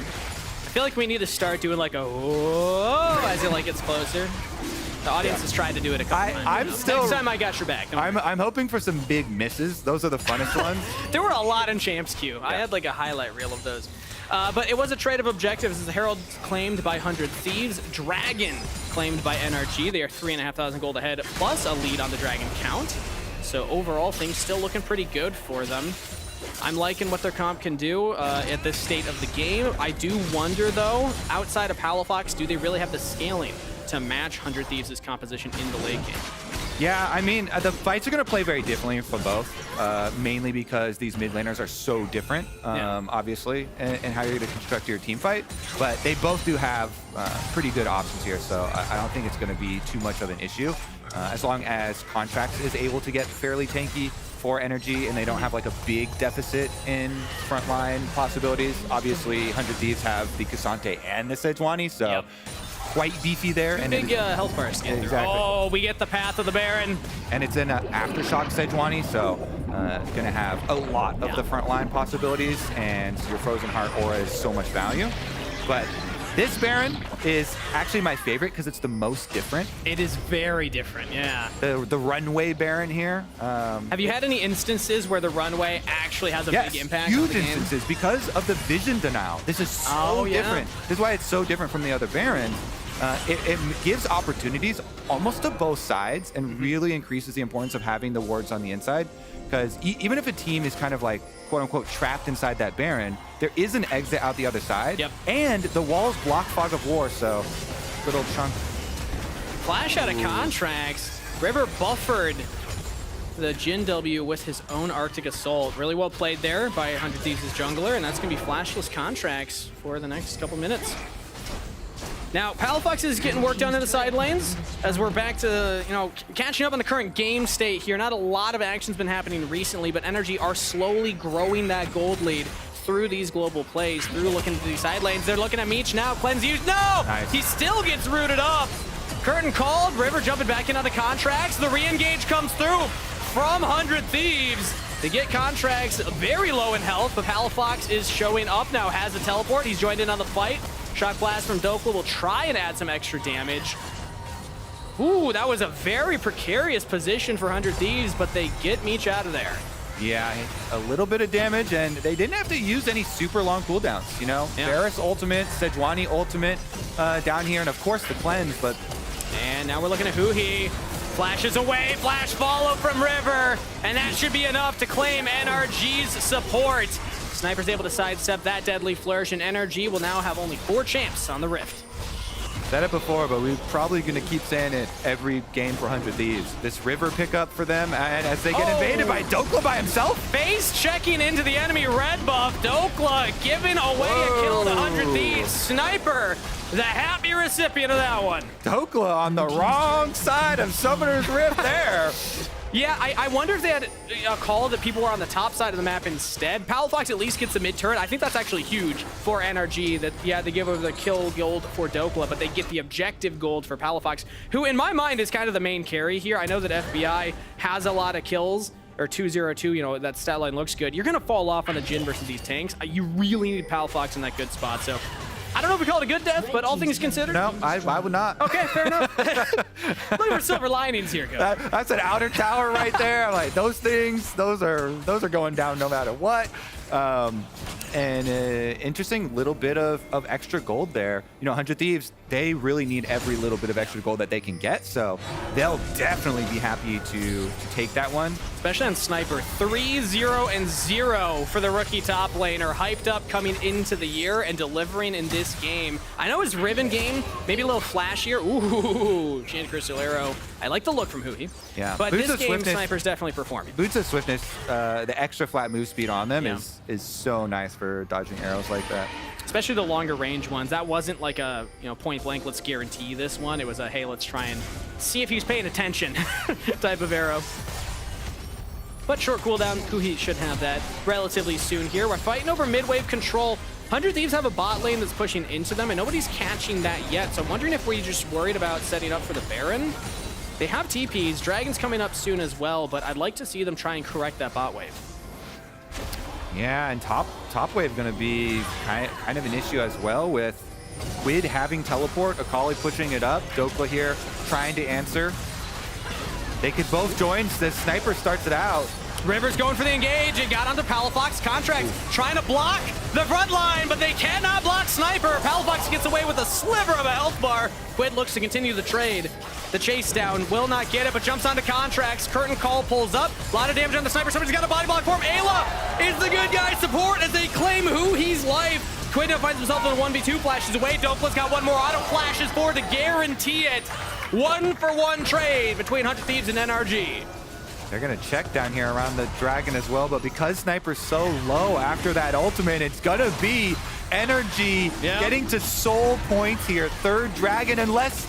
that would be crazy, because Meech is on vision, and they have no vision inside the Dragon, and the Dragon is pulled away. But everybody, I feel like, because of the DRX worlds, is always thinking about Varus arrows stealing objectives. Pretty good another look here, though. Quid trying to get that chase down onto Palafox, but nice little zigzag over the wall does get him out. And then it's about the continued chase where Ashe support's got nowhere to go, but nice little move there from Ayla, by the way, to go block the extra shot for Sniper. They do keep Sniper alive. It's Quid in the 1v2 up by Tower. That is the traded kill. And since Sniper is so low anyways, they have to give it. As I watch back that fight, Meech was not able to output a lot of DPS. I know he's going for the lethality poke Varus anyway, but I believe he only got about 3 autos off because everyone was just running away and he wasn't able to quite get on them fast enough. So NRG, the recipients of the third Dragon. Yeah, and he's the Comet version of the poke Varus too. It's not even like the Hell of Blades one, where you can get the quicker autos that you do get a small few of, so you can get your passive. But we'll see about the next one here, because that's all they can do. NRG with 3 Dragons and a sizable gold lead for themselves. Plus, all these capabilities, like we've been talking about, of controlling the map. When you have the Ashe with the Hawk Shot and the long-range pick potentials of Ashe plus Jhin, and a Vi really to be the point person to construct your pick all around, it makes 100 Thieves moves around that map very difficult. They've got none of these outer towers down, so they have a very difficult time trying to push out waves to be able to retake territory on the map. It just kind of turns the whole map into, you need defensive wards to just constantly watch for the NRG picks, since they're going to be pushing the waves in and collapsing on you over and over. And we saw that even in the setup for that Dragon. 100 Thieves were like, yeah, we're just going to let bot lane push in because we want to be grouped up for the engage for the fight. We have the Sejuani, let's make it happen. But you're against the defending champs, baby. NRG are able to absorb those punches and dish them right back.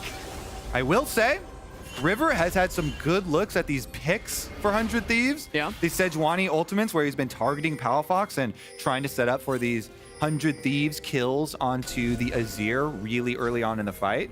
If 100 Thieves can get another really good look like that, that is definitely their way into it, because, you know, FBI's running the cleanse also, so it's like hard to pick either of these 80 carries. Meech has the Ghostblade move speed, plus these boots of speed.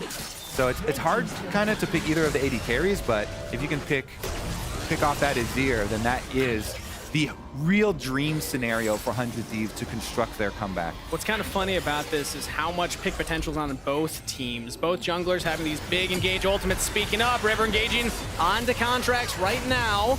Contracts is on his side of the jungle, though. Palafox jumps in onto Meech, gets knocked up. A lot of damage in onto the mid laner, and he goes down. Contracts still commits to the engage. Can they get anything in response? Now, River's low, Quid's low. Sniper teleports in. The Cassante can be the new front line, tags out the jungle, but the team's running away. Sniper's going forward. Will now regroup with them. That's huge for 100 Thieves. They did it. The exact target. They assassinate Palafox. They take out the Azir. It's in a very different way than we thought it was going to start out, as the River engage was actually on Contracts, and it drew a Palafox engage attempt onto Meech, getting the flash, but costing him his life. Yeah, it was, I think Palafox just assumed that he could one-shot Meech, or at least do enough damage and then still stay safe, stay alive, but without flash, not the case. Yeah, would also say that even though they did give up the kill on Palafox here, getting the flash with the 5-minute timer, there's no real objectives that they get after this fight, so it's just like a one kill gold bounty. Done. As now we have the teleports coming in from Palafox into the mid wave here. Dokla's gonna have to walk all the way down, but We're setting up on the bottom river here. Again, nothing to fight over, though. We're just looking at each other. Sniper's now the focus, gets hit by the Enchanted Crystal Arrow. Contracts continues the CC. Contracts has to flash away from that one, and yet again, no objective that we're fighting for, just fighting for control over the midway. Huni gets a big chunk right there. Meech with this Lethality Varus is doing some damage. All right, Dragon also spawning soon-ish. And the outer towers on both top and bottom are quite low for NRG. So 100 Thieves here with control of mid lane. Even though NRG retreat back into the darkness of the Baron pit, they've got a Kali down in that blue buff side of the jungle. And just keeping control of mid lane here. Baron takes quite a while to burn. We're looking for picks before that Baron here. In hindsight, that's what we're looking for. Even on the bottom river, if you get a couple kills, you can set up that Baron to take it. And as long as 100 Thieves are able to hold these minion waves mid and just buy some time for Quid to take the bottom tower, they can take the bottom tower and then teleport into the fight. Quid is now 16 off the minion wave bot. Big Kali buff right there. Looking for the flank right now. He's going to teleport over by Ayla. Snipers over the wall. 100 Thieves are looking for a big flank angle, trying to surround NRG. We're into the pit, and it's secured by NRG. They will lose Dokla for their efforts. How many more will fall? 100 Thieves trying to chase them all down. Palafox, the new focus, the new target. The Shuriken landed. Quid can take it, but there is another turret there, so Palafox will get away. And 100 Thieves only claim 1 for the Baron. NRG get out with 4. One thing NRG do so well over the last probably like 4 months, actually, is their coordination on pushing the enemy jungler out when they rush these Barons. Palafox's main focus in that fight was getting River out of the pit. Watch the Azir here, because they're going to go for the call to burn down Baron. Everybody's trying to zone the rest of them out. River does get in, but Palafox, after Sejuani ult wears off on him, he goes right over to River, pushes him out, while the Baron is 14, doesn't even get down to 1200 HP. He got River out just in time, but down to the Dragon. Back to life. Sniper's a little behind everyone else from 100 Thieves, but so is Dokla. His TP's coming up cooldown shortly, but Dragon secured from 100 Thieves. Contracts very low. Quid gets out of the back line. The Akali just wrecking the health bar of Hui. And that is 2 kills picked up by 100 Thieves and the Dragon. FBI's in trouble too. It doesn't end here. Quid's low, but he's asking for permission to do damage. Dokla and FBI are both there. Sniper's trying to buy the space. Permission granted. Quid gets in there. Sniper gets the kill though. It's traded right on back. Dokla! Massive damage! Through the Jace will equalize the kills. Oh, it's a scramble. Look at the mini-map too. We've got Palafox heading topside to push. Dokla can push bottom side, but 100 Thieves, they get the Dragon, they get the steal. River's inside this one. They can't push him away. They deny the Dragon Soul. Contracts there, tried to get close, tried to go for the smite fight. It was a little bit early as River was able to stun him up. And so River's able to get the smite at like 188 or so HP I saw, and they get the extra kill. But this one, I mean, good for... look at how much armor Sniper has. It's impressive FBI and Dokla are still able to chew through that at the end of the day. Dokla does get a kill, so does FBI. But the Dragon is the big win for 100 Thieves, and I gotta go back to hyping up some of this roster because a lot of people weren't sure where to place them. You had them higher on your list, I did, but neither of us had them in top 4, right? And they're stepping up to the defending champions, making them work for it. NRG still have the gold lead. They still are on Dragon Soul, but it's not an easy game. They gotta work for this one. They certainly do. 100 Thieves not gonna give them an inch here. And we'll see if they can get one of these Sejuani initiations with Ayla there for the follow-up. Because we've seen Quid just assassinate either of these carries if there's a good opening. Well, actually, we've got teleport ready on Sniper if they do need to fight this one. But yeah, there's so much emphasis on the setup here. And NRG do have Scuttle Crab. They did get the early wards through here. Ooh. Quid's the target right now. Enchanted Crystal Arrow on top. River does not have enough damage to trade a kill back, and now he's actually got to get out of there. Oh, they caught Palafox. A lot of health on this Azir, though. Lethality Varus not going to be enough. Meech finally gets it with that auto, but a double kill to FBI already means that NRG have already won the fight. 100 Thieves now need to get out of there. Curtain call pulled.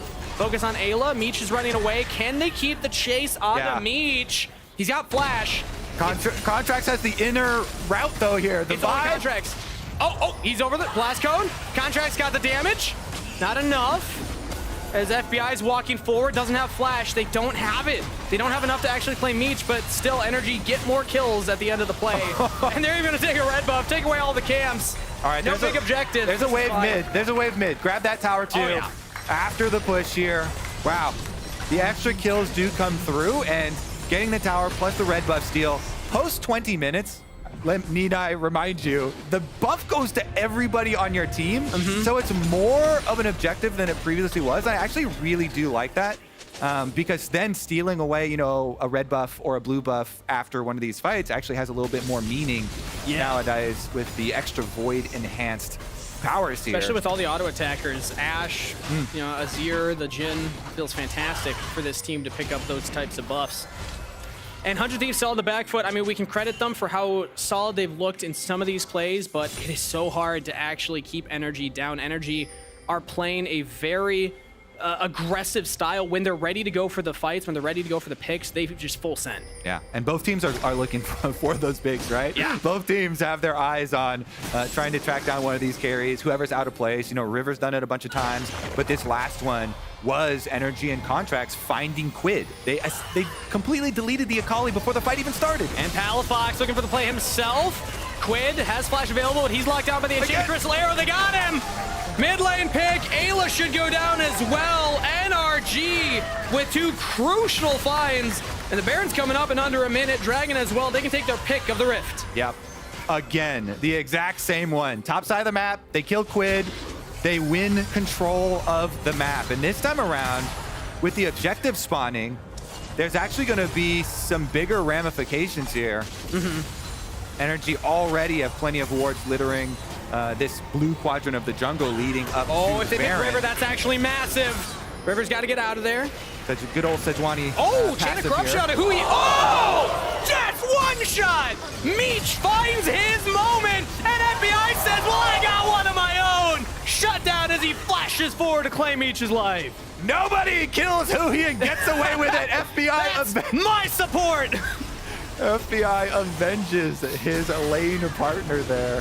Whew. All right, well, these AD carries try to outdo each other. Let's get another look at that. Yeah, nice one there. Hits him with the snipe. Huhi went in for the ward, but really good combo there from Meech. Flashes away, knows they're going to be on him right afterwards. FBI cleanse flashes to make good on it with the shot and the grenade. Well done. At the end of the day, and it nets them the Dragon Soul. NRG now have a big objective under their belt, along with that 5,000 gold lead. What felt like hope for 100 Thieves after they denied the last dragon is starting to dwindle, if it has not already faded. NRG are looking solid right now. I'm actually so excited to see what happens to these AD carries now that neither AD carry has flash. I'm not. There's a Vi and a Sejuani. Yeah, that's on my okay. One of them does have cleanse, so Meech has a little bit of extra safety there, but NRG have the big gold lead, and if they got the Dragon Soul here now as well. That will help with that survivability for FBI, as well as Huhi, the two that are the most at risk of getting picked. 100 Thieves are now the ones that need to be worried about getting picked themselves. Ooh, also, I want to shout out the Jace Profane Hydra. Profane Hydra, to me, the active does so much damage right now. It is kind of insane, especially if you do have a bit of extra lethality here with the Ghost Blade. And 4 items Jace. I want to see if Dokla can actually get one of these YouTube highlight, go melee form, assassinate someone. We're starting the fight, though. I don't think he's going to have the chance. He has to flash away. Good damage on the sniper. Ooh, arrow lands onto Ayla, which means River goes in between the field goal or field posts. Doesn't land a stun, but the chain of corruption on the Dokla. He doesn't have flash anymore. This is a huge pick for 100 Thieves. Look at the back line. Contracts is getting in. Dokla's still alive! And 100 Thieves have been routed! NRG absorb yet another engage, and they will ace the Thieves! Dokla's squeezing that Cloud Soul tight, or the Chemtech Soul.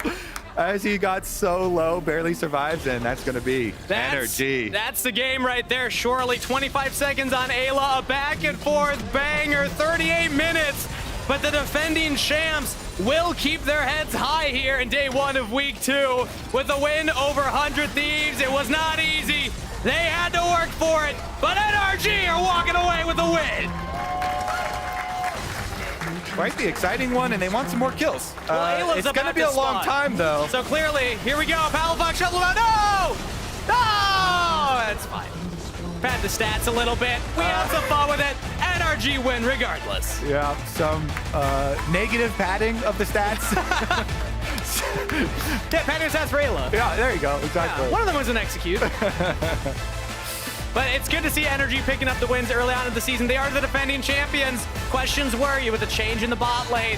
You know, it's kind of a curse to win a split and then come back the next split. Oftentimes it takes longer to get things online, but NRG are still looking solid. Yeah, definitely a fun game there too. Lots of action.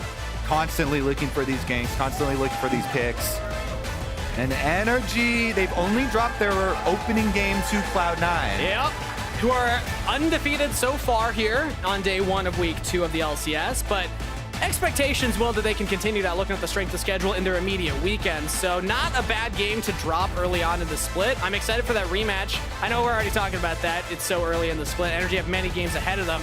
But I'm happy that Huhi's just slotted in so effortlessly with the rest of the team. Huhi, in particular, was actually landing a lot of those Ashe arrows. Even if they weren't all landing, he was looking for them, constantly communicating. We heard from the analysts that it was his hawk shot that made them back off from that early gank coming in. So I think Huhi's being incredibly active, and I love that it's working out for this squad. Yeah, there's so much hype around the addition of JoJo to Cloud9. Yep. But, you know, NRG... Huhi's won an LCS title also. Exactly. Yeah. Adding a champ to the squad that had already previously won last year. See if they can keep up off that momentum. Yeah, and 100 Thieves still a little bit back to the drawing board. I think they can hold their heads high too after that loss. But here we go. During the 2024 Spring Split, make sure to use your MasterCard to make a purchase from the in-client store and save your card on file to be entered for a chance to win a trip to a League of Legends event or a set of 8 Player of the Week statues. You might even get a chance to grab Kobe's one. We're joining Jet and FBI on stage, though, for an interview. Thank you very much. I'm here with FBI, Victorious Jin, second one of the year for NRG. But I just kind of want to ask you, so many changes have happened. What stood out to you most here in 2024? Well, for me, I think the biggest change is it being back on the weekends. I think just having the crowd's energy around is really, it just makes the games way more exciting to play, at least for me, yeah. Yeah, and also this is kind of the first week where you've had such a small turnaround time from the patch going to the live game versus playing on stage. How did that impact your preparation? There's definitely a lot of brainstorming from players and coaches. You kind of just get together, play some solo queue and try to figure out what's wrong. And I think, I wouldn't say any team has like a really firm grasp on the meta right now, but it's more so playing to your team's strengths. Did you feel like the team composition today had any big impacts from the live patch? Because a lot of the picks seemed like maybe they would have worked last patch, but how did that factor into today's draft? Yeah, I think you would definitely see this same exact team comps 5v5 in the last patch, so not too many changes, but yeah, I mean, we banned Karma because of the Karma boss. I think it's a really strong champion, and yeah, I mean, I don't think we played our comp that well, but we got the win. How's been playing with Huhi again? Well, it's great playing with Huhi. He's a really good friend of mine, and I think he brings a lot of knowledge to the game that we were maybe lacking in the past. So even though I feel like we're off to a bit of a slow start, I feel like we're going to be, by playoffs, the best team in the league. So yeah, and it's interesting you say you're off to a slow start because in Summer Split, you were 9-9. Yeah. Except then you made the massive run at Worlds, took down G2, was the best performing North American team. So the expectations are clearly way higher now than they were 6 months ago. How has the team dealt with the increased expectations, and kind of how has that changed the way you look at the game? For me, the expectations never really mattered too much. I think I've been on teams in the past that had high expectations and failed pretty miserably. And yeah, like you said, NRG didn't really have any expectations last year, and we performed really well. So for me, I think it's all just a lot of white noise, and it's more so about what we're doing in our camp, yeah. Yeah, and final question for you here, since everything's still so young and we're all trying to figure things out, most people see C9 as the boss. You obviously think you can beat C9, but between, other than you two, who would you see as the biggest threat in the LCS? Honestly, I feel like the league is really competitive right now, actually. I think even the bottom teams, they're pretty good players, you know, like every team, because there's only 8 teams. So yeah, I'm not really too sure who I see as like the biggest threat. I think there's a lot of good teams. Obviously, C9 is looking really strong, but yeah, I mean, it'll just depend on who levels up by playoffs time, I would say. All right, close game against 100 Thieves. Congratulations once again on the victory in the 2-1 start. That was FBI, and we're going to head to break. TL versus FlyQuest on the other side. Maybe we just give it and go top. Yeah. Do you want to kill this guy? I think so. I have ulti. I'll die. I'll die. No, I don't think you have to die. I want to die, dude. Hi, bro. 1, 2, 3. Kill it, bro. Kill it. You guys are noobs. You guys are noobs. Dude, where's my Jin inting with us? Look what I've just made. The perfect pearl. Not too bad, but check this out.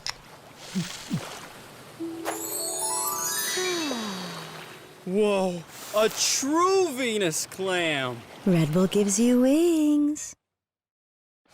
The new Red Bull Sea Blue Edition with the taste of Juneberry. Wings for every taste.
Ladies and gentlemen, welcome back to the LCS for Spring Split 2024. It's time for game number 3 of the day. I got Team Liquid going up against FlyQuest, and I got Emily Rand joining Azael and myself for the TriCast here today. If we got any randoms in chat, let us know. Emily, how are you doing? Welcome.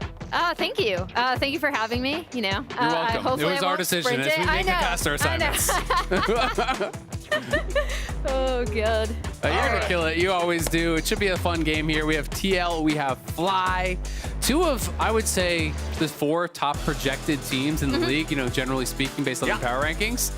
So 2 teams, you know, looking to have a strong start here. Liquid obviously 1-1 last week. FlyQuest did go 2-0, but had a much easier strength of schedule. This week, FlyQuest plays TL and NRG. So I think we're going to get a really good kind of reading on how strong this team really is. We know they're better than some of the teams towards the bottom. How good are they amongst the pack at the top? Yeah, you've got the Cloud9 level where everybody's expecting them to be number one, but that melee that you're talking about for those top 4 spots with NRG, with TL, with FlyQuest, that's where things are getting interesting, and I think that's where they're going to get bloody. Yeah, and obviously TL dropped a game. Fly, I think they've actually had some shaky moments in some of their games, and similarly, NRG, who's kind of the other team that we're looking at, just won their match, but they've had some shaky moments. So this is also a chance for Fly to just pull into a 3-0 position going into tomorrow when I believe they face off against NRG. So let's see what the draft phase is going to look like here. FlyQuest banning out the Nico, banning out the Nautilus. That Nico, one of the picks that APA has wreaked some havoc with. It's not as iconic as his Ziggs, but it is one that we've seen him have a lot of miraculous moments, huge flanks with in the past. So I can understand FlyQuest wanting to take that off the table. Varus removed here by TL. One of those strong lethality type of AD carries. Lethality's been so popular with the power of Serrated Dirk early and just AD carries in general, feeling like if you can build lethality, you're in a better spot right now. Vi taking off the table here next. Didn't call it a work to be here because we're back on the weekends. Let's go! That's the way it should be, damn it! Yeah, and we are on 14.2. If you haven't been paying attention, LCS is on the live patch, only league in the world doing it right now. Karma really strong in this patch, so definitely expecting it as a red side final ban here from TL, but is potential for it to be left up. Yeah, I'm super curious if it does make it through this ban phase, because as we saw from C9, they actually banned it on blue side, meaning that they didn't want to first pick lock it in, but it looks like Fly, if she is that strong, would be able to would be willing to lock it in as first pick if it doesn't get banned by TL here. All right, the Nocturne is banned out, and there goes the Ash. So Team Liquid is saying, all right, if you want Karma, let's see Jensen or Bwipo play it. Yeah, it'll be really interesting. You can also just play it in the bot lane, absolutely. I do think Karma Ezreal both got buffed on this patch. It's one of those lanes that I think is going to be coming back to prominence when it is up and available. So Karma to me is actually a 3-way flex. As long as your players are comfortable playing it, I think first picking it makes a lot of sense. I agree, and especially going up against, there we go, there locked in, our first Karma. Woo! It's kind of hilarious that of all champions, we're partying about Karma, who like as soon as people see like 2 Karma games, they're gonna be like, we're done. We're done. It's like when Udyr first got popular. That was crazy. It was insane. It's like when Udyr got popular back before his rework, and everybody had a great time with run, stun, job done for about 1 week. Yeah. It's really interesting, though, because the thing I did want to talk about is picking this Karma into TL specifically. I think TL, when we look at when this team has performed super well, it has been around pushing bot lanes and really taking control of the bot lane, despite the fact that they've had lesser of a bot lane focus. We are still, I believe, looking for our first Lucian win in the LCS, and we have the Lucian Nami coming out from TL. I'm not sure if that's in anticipation. Again, this Karma can go multiple different lanes. However, Karma Ezreal is a very common response to take control over that pushing lane in bot. Yeah, it'll be interesting. You know, Lucian has just done horribly, not just in the LCS, in the LEC as well. It's 1-7. It did finally get its first win in the LEC. X-Kick was able to pick up a win. But this has just been stacking Ls in the West, so we'll see if they're going to be able to perform here. Yeon and CoreJJ, the only bot lane duo to stay together from last year in the LCS. It is going to be very likely Karma Ezreal in that bot lane. Of course, you could flex the Karma around still, but I am expecting it to be that for Masu and Busio here. Is a powerful lane. It's so skill shot dependent, but Karma can really help you on the push. And if you can get the push, it becomes very difficult because you're kind of stuck in that shooting gallery, you know, dodging into your turret, still trying to farm. And Jensen Orianna was our free pick in that bingo card that we did before looking at 14-2. Orianna is a very strong mid laner. Jensen is currently 60-17 on this champion in the LCS. That's not bad. That's a greater than 75% win rate. Remember that if you have greater than a 75% win rate in solo queue, people think you're probably getting boosted. True. Like, this is a boost accusation worthy. He's the booster. Yeah, he's the booster of his own account in the LCS. And Jensen is going to be piloting that one here once again. Team Liquid going to take the opportunity, lock in Cassante before we get to the second half of the bans. Likely to be Impact piloting that one. As you can see, the Olaf banned away. They don't want to deal with that particular matchup. And one thing that's fallen through is the Udyr, which is obviously Bwipo is an Udyr enjoyer, as is Impact. No so Udyr. yeah. Man. Well, it can still get picked. That's the thing. It hasn't been banned out yet. That's true, unfortunately. And they did preemptively ban the Olaf. I mean, obviously, Bwipo likes that champ as well. Yeah, Olaf obviously can be a pretty good answer into some of those top lane matchups. We have been seeing it come out a little bit. Maokai going to get banned out. Still very, very strong on this patch. ADTF hasn't popped up just yet. It will be interesting to see if anyone actually plays it. If they do play it, I think it'll be played mid. But, you know, talking about this with a lot of people, there had been a lot of conversation about it because you do a lot of damage. You can crush through towers, but it seems hard to function in the 5v5 because you're not playing with Zonias. You can't actually look for those deep ults for initiations on these different pick champs. Oh, thank you very much. Okay. Did this guy know? Did we announce that we were doing this TriCast? I didn't say any. Oh, I did say something on Kelsey's stream, I think. Oh, there we go. Okay. That's a true fandom, a true fandom right there. Hell yeah. All right. So let's see. Poppy banned out here as well. So another one of those potential frontliners, the target here for Team Liquid's second half of the bans. FlyQuest have one more ban to go. The Xin Zhao kept away from Umpty. Yeah, and so now I'm really curious as to see what we're going to save. If it's going to be for APA in the mid lane or Impact. To be honest, I mean, he could just go Absolute Comfort. That's something that had been getting banned out against him a lot. I do think Ziggs can work pretty well if you want to play that poke style. They are really light on hard engage, so I do think they need something from the jungle, but you know, we've seen a lot of these kind of hard engaged champions in the jungle are already banned out. Rel is going to be the answer. Something to start off the fights is critical when you're playing this sort of style. When you're playing with us Enchanter supports, Casante's more, you know, I think a lot stronger as a follow-up than it is as that primary engage, so they definitely were needing it. And I don't mind them leaving that last pick for APA either. I mean, if we remember back to Team Liquid's first game last week, they got the Ziggs. That was the thing. Everybody was like, no, you can't let them have it. But then their opponents just drafting a Vi and a Yone together, you have the Torpedo that can just dive up and blow them up every time. Mordekaiser locked in here as the answer in top lane. Bwipo cooking up a response to this Cassandra. This was something that I've actually was talking about on the dive. I think is a really good response into a lot of the meta top laners right now when people are playing Cassante and also Udyr. It's a really strong matchup. And also when you're playing a composition with not a lot of threats, sometimes the Mordekaiser can just walk in and just like ult someone like the Lucian, and all of a sudden the rest of the comp doesn't really function without it. You can kind of just lock him in that 1v1. So it's going to be really interesting to see what this final pick here is going to be. Trundle jungle for Inspired. Great to be shredding both the Cassante and the Rel and making himself a lot stronger. It might just be in a Azir angle from APA. It's not the most exciting, but I feel like they're really lacking DPS. I mean, if you're talking about being able to take a comp apart, if Mordekaiser ults one frontliner, Trundle ults the other one, all of a sudden there's just no frontline anywhere. You just run the rest of them over. Tristana, final pick here. So that one should be the answer for APA in the mid lane going up against Jensen's massive win rate Orianna. Yeah, and one interesting thing, obviously, we already did point out what you need to do with a Lucian Nami lane. If TL are going to stand up to this Ez Karma push to all of the things that FlyQuest can do with their composition against TL, I feel like Umpty is going to have to go towards bot side. He's actually been significantly more top side focused, which is really interesting. He has the most forward percentage out of any jungler in the LCS at 32.9 from some of his invades. But then he's also been top the most of any jungler, whereas Inspired has been bought the most of any jungler thus far in LCS based on proximity stats. So I'm curious to see where these two junglers go, especially since in our first two games from both River and XU, we've seen them go Raptors into an invade.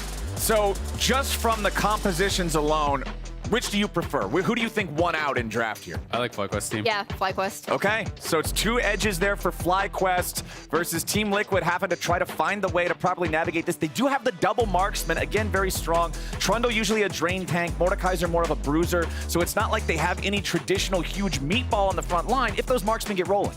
Yeah, and I will say for FlyQuest, you know, if you fall behind, they don't have any hard engage really, so it becomes very difficult, I think, to come back. But I do think their lanes are pretty strong. And I also think playing around objectives, they're going to be really powerful. They have great poke. They have the ability to actually secure the objectives with the Mordekaiser ult, take out one of those two threats very easily by just throwing the ult down on the Lucian or that Tristana. And the rest of your team, I think, functions a lot better in that 4v4. And correct me if I'm wrong here, but I feel like on the other side of the coin of FlyQuest falling behind, they don't really have a hard engage mechanism. If they're ahead, you have 2 walk at you champs plus Karma. That is a nightmare. They just immediately walk up, take control over the area. If you can't answer their stat check, what are you gonna do? Exactly, and I think that, you know, if they're playing from that point of power, as you're kind of expecting them to with this comp, they're gonna be first at every objective. They're gonna be the ones setting up there. You're gonna have to be walking in against Karma poke, against this poke from the Ezreal as well. Orianna ball, you know, the Trundle pillar, all these different things that are gonna make it really, really difficult. So it's gonna be an interesting game here. A lot of pressure, I think, on TL to have a strong early game. You can notice is actually playing Phase Rush on the Rel. This is a nod over towards that Trundle, because the Trundle slows, the Trundle pillar is really gonna be devastating for you. Yeah, it's also one of those things where if you would take something like Aftershock traditionally, remember back to the days of Trundles versus Sejuani's specifically would take anything else, even if it's just like fleet footwork, just so Trundle doesn't get to subjugate the extra armor and MR. Also worth noting, APA and Jensen have been performing quite well for their teams so far this season. APA is actually top of the table as far as DPM in the entire league.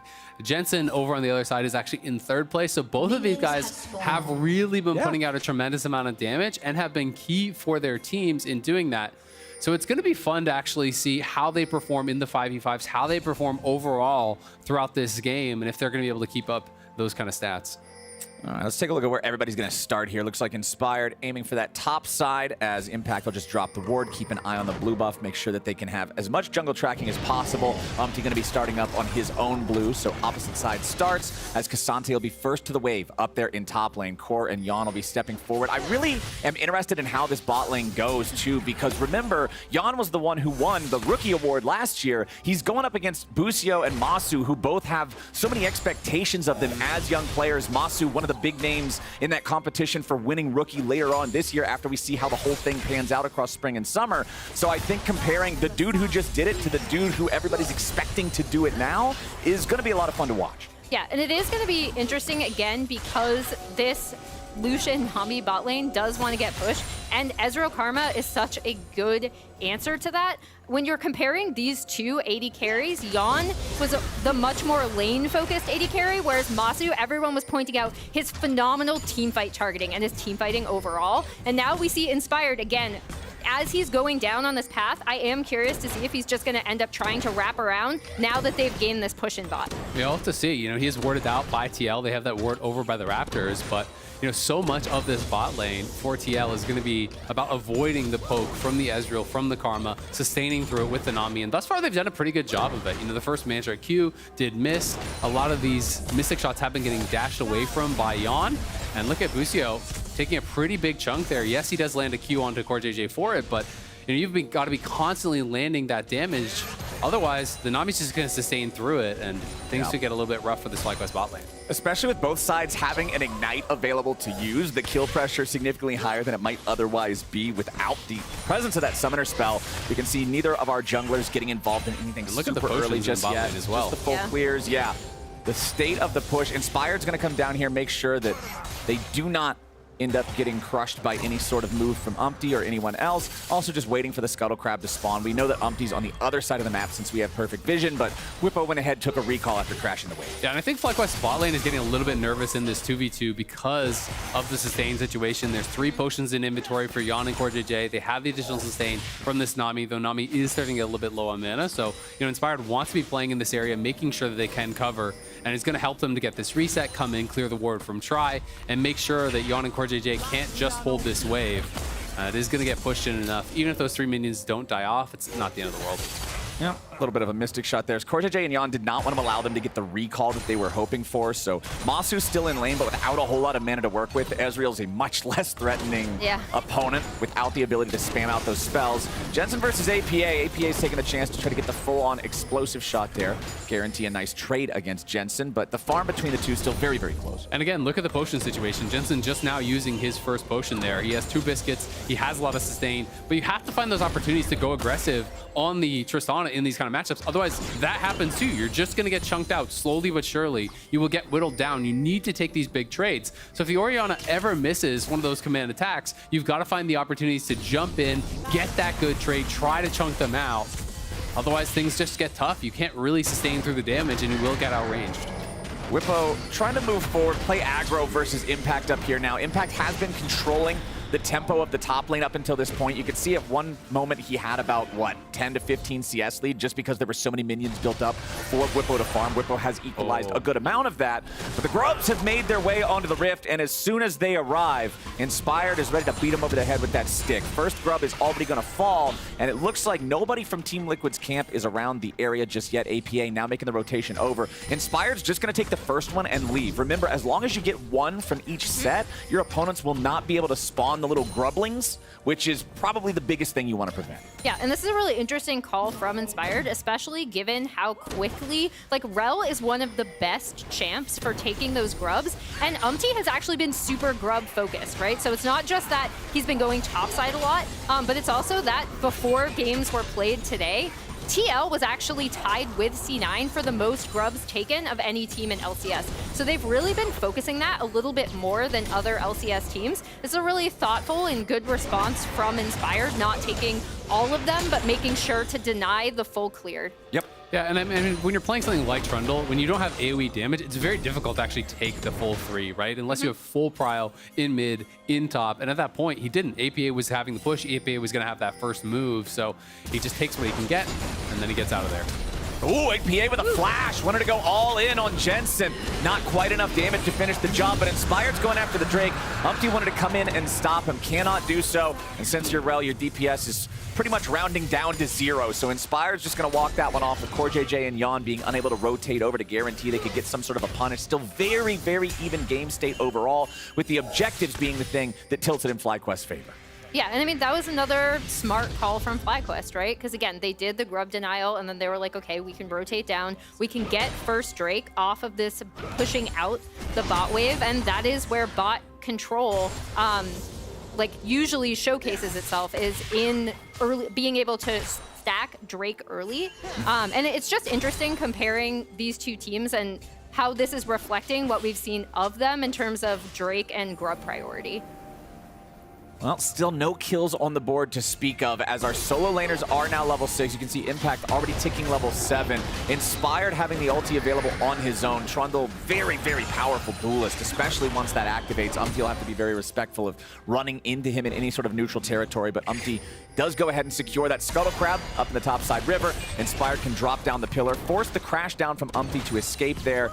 And now once again, it's FlyQuest controlling the river here in the top side. APA versus Jensen back in mid. Remember that APA did use the Buster Shot for that trade where he went for the attempt all the way on Jensen. The bottom lane, it's the True Shot Barrage over the top, hitting Yon, chunking him down to about half HP. Gonna force out the heal from the Nami as Busio and Masu force back underneath their own turret. Yon wanted to make it happen, but Masu's saying no. First blood back over to FlyQuest, and Core JJ now stands alone. Masu continuing pushing forward, but probably doesn't have enough to close the gap, take him out. Nicely done from FlyQuest, outplaying and punishing Yon. Yeah, the curse solution continues as APA's jumping forward. Jensen now gonna get jumped. The engage with the flash from Umpty's Rel, trying to set APA up for the damage, but they don't have the burst. Now Umpty is low, and Inspired's coming in. APA gets the ulti back in time to try to knock him out, but Inspired's ready to beat him down. Another kill back over to FlyQuest as Team Liquid again overestimate their own strength and fail to die. And lest you forget, Inspired actually went up and got those other 2 grubs as well, right? So they won in bot, they won in mid, and they are continuing to win across the board in objectives taken. Yeah, really nicely done. Also just tracking those cooldowns. APA couldn't actually get that 4th hit on the explosive charge. This is back down to that bot lane. This initial start here was so good for FlyQuest. The tether into the ulti lands onto Yon, but TL finding the opportunity here to try to get aggressive. The dash in, the ignite lands onto Busio. The shield there from Busio barely keeping him alive though, and as Yon flashed forward to try to finish him off, Masu's able to turn it around there. And Karma on this patch, did get the buffs we were talking about. The shield buff was one of those things that did change. The Inspire is 20 more plus a higher AP ratio at max rank, and then here mid lane, so critical that the 4th shot here from that explosive charge couldn't actually get off because he couldn't reset the W. So this is why Inspired can actually flash forward and look for that pillar, because he knows no flash from earlier, no rocket jump because he couldn't get the reset on his E, no way out. Yup, nicely played there, and unfortunately for Team Liquid, that means both deaths that they incurred at the hands of FlyQuest were plays that they engaged. Yawn didn't have to go all the way in bottom lane. They didn't have to make the dive mid. They thought that both were a good opportunity, and both times they thought wrong. Whippo with a nice flash out there to avoid being shoved back under the turret and getting Cassante. APA now just going to have to be a little bit more cautious, a little bit more careful. FlyQuest commanding a 1,500 gold lead this point in the game. Feels pretty nice for them. You can see the timer in the top left says we've got a couple of minutes until all those Void Grubs are back alive. Team Liquid does not want to allow FlyQuest to secure themselves the ability to spawn the Grublings on top of all the objective advantages they've already been commanding in the early game, like you mentioned. Yeah, I mean, they're even getting the play top. You know, that matchup really starts to get very one-sided for Mordekaiser at this point in the game. Also interested in just tracking the skill order for Busio, you know, at this point, because Karma did get these buffs on this patch. A lot of it is centered around higher AP ratios, though the base values for the shield also has gone up on this patch. So on 14.2, you know, Karma has been just getting banned out in the other games. This time it gets through, and it's looking really good. Yeah, and the big thing you can see across top and mid as well is that they just have the waves shoved up. So it basically just gives Inspired complete freedom to go wherever he wants. It looks like he's going down towards bot side, maybe set up for Drake. And then, as you said, Grubs are less than a minute into the game. As we see the Karma buffs coming through, I actually thought she was in a great spot already, but now she has more base health, does more AP damage, and her shield is stronger. But Inspired very low, bursted down. Team Liquid has the DPS for this one, but now Umpty's here on the front, and Jensen's ready to join the fight. APA makes his way down as the Shockwave finds Umpty, but it's only one target, and APA is ready to jump in over the wall to keep it going. Jensen under pressure, and APA finds his shot this time. FlyQuest, having lost their mid laner here after the jungler just has barely respawned, means that Team Liquid has four-man control over the bot side river, and they're going to take their first break of the game. Great play from TL, but also a really poor Shockwave there from Jensen. Alexi's the Shockwave solo on Umpty, and there wasn't going to be anywhere close to enough damage to actually finish him off, and that means that APA then has no threat on him. He can jump forward, he can flash in, and get that kill over onto Jensen. So a great punish there from TL off of what seemed like a mistake from Jensen. Let's see it again.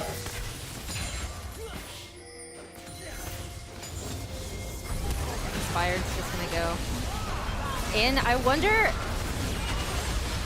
I mean, if TL do want to get back into this game, they do kind of have to try to set up plays like this, right? And yeah, the Shockwave only hits Umpty, and then APA is able to just completely burst down Jensen.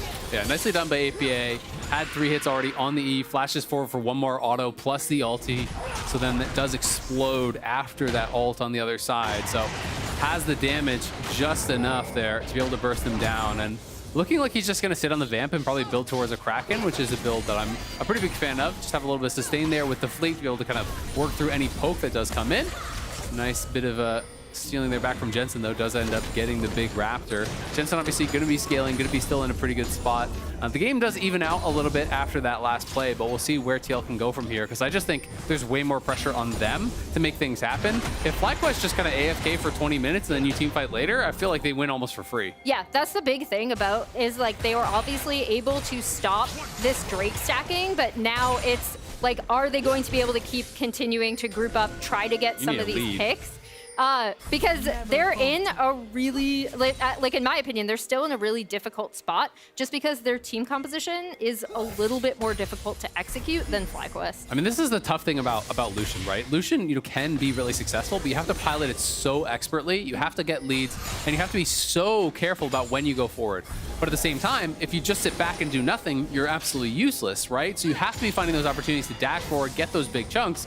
But in the 5v5, if you dash forward and you get pillared into a Shockwave, if you get poked out by the Karma and the Ezreal, all of a sudden, you're out of there. It's what Doublelift was talking to us about back in week 1. When you're playing Lucian in the mid game, no matter how fed you are, the margin for error is usually close to or equal to 0, right? One mistake, you're done, the lead's gone, and it's difficult. FlyQuest also securing all 6 grubs, and especially having champions that are capable split pushers like a Mordekaiser, like a Trundle. This becomes a nightmare if Team Liquid cannot continue to find 5v5s, to find plays, and find ways to keep FlyQuest from just allowing this game to passively sail in their favor. Yeah, and we'll see what we can do. They are still trying to get vision out, right? You could see them trying to set up bot side vision previously. Obviously, FlyQuest also has vision there, but just trying to find these windows because it is looking like FlyQuest are going to be setting up for this next Drake and should have first prio on it. All right, Team Liquid, do you want to even try to answer this? Does this just become a give it away and hope that we can find something in trade? Remember, the Herald on the map means that you could just try to go cross-map with them, and it looks like Umpty is saying, yes, let's focus on the Herald up here. We want to try to value some gold over some other early Drakes. FlyQuest nowhere nearby to really stop this, so Umpty seemingly going to get it for free. They will be taking a tower down in the bot lane, though, so they're going to be pushing that very heavily, and that is the answer. Trundle, one of the best turret takers, actually. Really can crush through that. And you can see APA, he's spamming assist pings down towards bot lane. He knows he might not even be able to hold the tier 2 here. This is going down very, very fast. They have those Void Might spawns coming out, so did get a lot of those grubs. They got all 6 of them, in fact. And it's going to mean they shred through these towers in a hurry. Especially with Titanic Hydra, right? Trundle just having the extra pushing ability to clear out the wave instantly, turn his aggro right back onto the turret. Umpty does finally secure that Herald. It was slow, it was steady, but he made it across the finish line. But they got to get value out of it now after the damage done to bottom lane. Yeah, that's going to be the big thing, and especially with these grubs, we've already talked about the split pushers on FlyQuest side as well, who you can actually send to a side lane to chew down these turrets. Because an ideal mid-game for FlyQuest, they can still set up wherever and just get pushes in lanes, use the grubs they have. So I am curious to see where Umpty and TL are going to be popping this Rift Herald down to try to get some advantages, especially maybe try to pop Lucian in a spot where he can maybe push out a wave and do damage, rotate to Herald off of, or rotate to Drake after sending Herald mid, stuff like that. It'll also just be really interesting to see, what the builds are going to be from here on out, as Yon in some trouble, potentially going to have to pop the Calling. Yeah, Calling, but he gets away from it. There wasn't enough lockdown, and there's sort of what we were talking about with one of the weaknesses of FlyQuest. You don't have hard engage. Yes, you can throw up a pillar or whatever as APA. Gonna get dove by Bwipo. He wants to bring down the hammer, and down it goes. APA taken out in a 1v1 in the top side. Meanwhile, the defense continues for TL back in the mid lane. Umpty's got to be careful and crashes down in reverse just to escape the damage of FlyQuest, who now have a man advantage on the map, who have now taken another turret up there in the top lane, and who now can rotate that advantage down into the bottom side to start up the next trade. And this is just so well played by Bwipo. Again, he forced out the rocket jump from APA on the earlier trade, and then his really good cooldown timing, knows that it's not going to be up immediately at the start of that, goes in on top of him, gets that solo kill. This tweet is more relevant than ever after that one. Well, I mean, hey, if you're going to talk your trash and then back it up, I respect that. That's when you got to do it. Let's go, Bwipo. And let's go Inspire, just picking up this Drake. Nice and free, doesn't really need any help with Trundle doing that. As you can see, Jensen was just making sure there was nothing coming towards him from the enemy jungle. Honestly, FlyQuest just feels like they keep improving their position in this game. Yeah, and that does take some of the power away from this Rift Herald, right? Because an ideal setup would have been, oh, we pop it mid, we get the push in mid, we try to get some chunk on turret, we can rotate down to Drake, try to break FlyQuest's kind of stranglehold down here, but then they were not able to do that. APA dies in top lane, and, everything is kind of collapsing for TL right now. I'd also say, as much as Bwipo and Jensen really are a big threat, and the stacking of MR, makes sense through that lens. We have Kanik Rooker into the Spectre's Cowl. We have Swifty Boots on Impact. He's going to be paper to Masu. If Masu's actually hitting him, there's no armor being built up really at all. It's even a Hollow Radiance there on Umpty, so they're really stacking the MR, but we'll see APA coming in from the side if they're going to try to look for a play. And it is going to be build all the masks for Bwipo, as he already has his Leandry. He's going to be going in towards Riftmaker. And then I wouldn't be shocked to just see him starting to stack some armor as well, because really the only threats on the other side are APA and Yon, and that's all physical. So you can do those kind of things that I was talking about, where you can build some early AP, and then just stack armor and ult the biggest threat in the team fight, and your team just crushes it in the 4v4. Yeah, what are they going to do about you at that point? Honestly, Team Liquid does have a lot of problem solving to do, and the clock keeps marching against them. Impact back up here on the top side. Yeah, Kanik Rooker is good against the Mordekaiser, but as he gets into those fights against somebody like the Trundle, like the Ezreal, especially if Trundle just uses the Subjugate on him, things can become pretty dicey pretty quick. And at the end of the day, you know, with the Cane of Kroger and with this much MR, with the Swifty Boots, Impact should never really die in the 1v1 to Bwipo. But at the same time, you can never take an extended trade either and win that out. So you just have to think about like who's going to get more value in those 5v5s and in these team fights. And at this position, I really heavily favor Bwipo. So he's going to be feeling pretty good about his spot.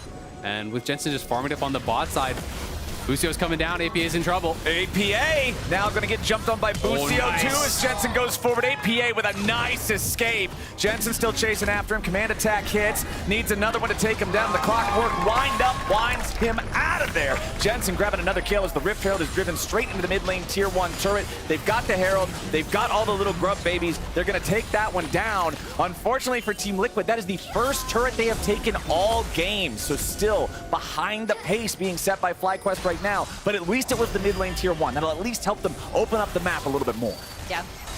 Yeah, I think again, like if TL are going to want to come back into this game, they need to have good vision setups and they need to try to isolate members of FlyQuest so you're not facing them in a straight matchup, right? Because otherwise, I think the poke coming out of Masu in particular, they can just play with fog and end up beating TL that way. And that's also why I like FlyQuest's lane assignments, because they've been making it almost impossible for TL to do that. If we think back a couple minutes, it was Jensen pushing bot lane with Inspired. This time, it's Jensen pushing bot lane with Busio covering him. You can't actually go and look to 2v1 Bwipo because he's just going to ult one of you and beat you down. The Mordekaiser conundrum. Exactly, right? So it becomes very, very difficult. The only real point of vulnerability is Jensen. You're not going to be able to pick on the Ezreal, who's just going to be able to shift away in mid lane. You have to attack Jensen, but he's always had people covering him when he's pushing whatsoever. So I think FlyQuest is playing this out very intelligently. And quickly, it's worth touching on the fact that it's a Horizon focus for Busio. So going a very aggressive build here. He has the Zazix already complete,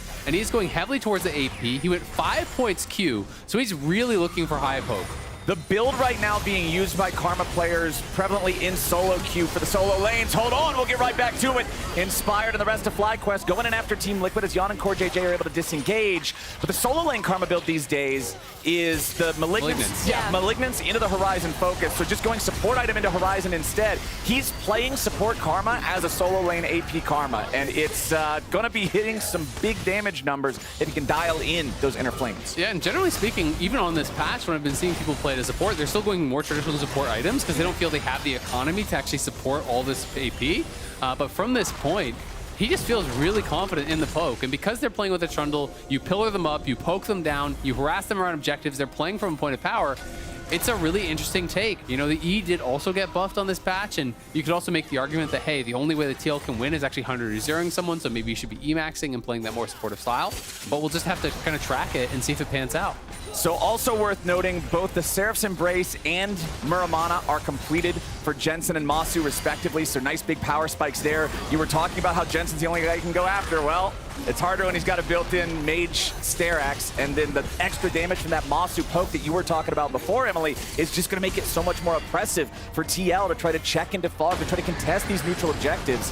Bwipo versus Impact up here on the top side. The noodle fight is in full swing as the push continues back in. Uh-oh, hold on now. Not a noodle fight any longer. Impact sees his moment. He wants to go in, but he goes right back out. The Cassante ulti and the Ghost both used there, but Bwipo unfazed by it. Umpty making his way up here, so Bwipo's going to continue retreating for now. Impact continuing the chase. Dodges away from the Claw. Meanwhile, the Drake is going to be taken by FlyQuest on the other side of the map. If Bwipo lives, it's just a free objective. If he dies, they're going to end up trading him away for it. Jan and CoreJJ pushing up mid as Bwipo's now in the middle of a 1v3, still trying to fight his way out of it. Back in mid, not a whole lot happening here with a 2v2. Bwipo trying to take Umpty out before it all ends. Umpty with a flash away, staying alive. Oh no, APA! Was that the betrayal of all time? Almost, but not quite. Shut down back over to APA. But man, oh man.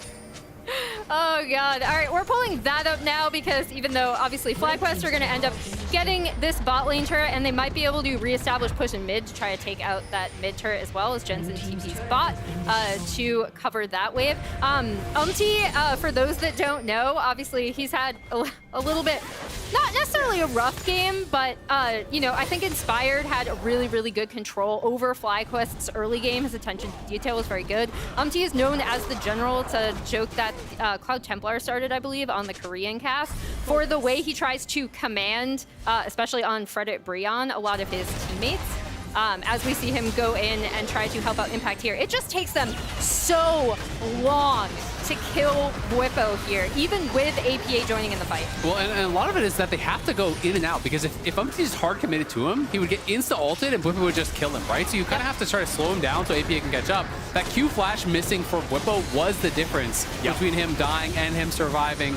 But we've got a question for everyone in chat. Who should we interview if FlyQuest does win? Should it be Inspired, Masu, or Busio? You can vote in chat now on the poll. But, you know, Bwipo knows that Q flash missing out, that was the difference. Would have loved to get a kill in that situation, but either way, they take the Dragon on the bot side, and it took 3 members top, and he almost took one with him. You think it's hard to kill him already? It's an Ocean Rift. If he gets an Ocean Soul on Mordekaiser. And he's going to start stacking armor. Yeah, Ocean Soul on Trundle too. Like, these champions are going to become absolutely obnoxious for this squad from TL to try to challenge their health bars at all. Let's see, Baron's on the Rift, 25.5 minutes into the game. The gold lead for FlyQuest honestly hasn't really grown past that 2,500 mark, shrunk back down to about 2K right now. But as they approach the Soul, as we start to get to this point that you're talking about where the big bruisers can start becoming brick walls, the lead is going to be deceptive because they're going to be a lot stronger than just the 2K would suggest. And you look over at Jan, his build is just not that much damage, right? It's not a lot of consistent damage. It's about the initial poke here. He's playing this Stormrazor rapid fire build, which is really popular with the Nami. You know, you dash in, you try to chunk someone down, but he also has to go QSS to actually deal with the Mord, and it's not high sustained DPS, so it's really tough. If that initial poke gets shielded up, what else do you really have? You know, there's just so much more DPS on the other side at this point in the game when you look at what Masu has, when you look at what Jensen and Bwipo have. And even right there, you saw Umpty coming up around the corner, seeing if maybe there was an angle for anything. Yep. The only person in front is Masu. Masu can press E. As long as your reaction time isn't grandma tier, you're getting away from the rel engage.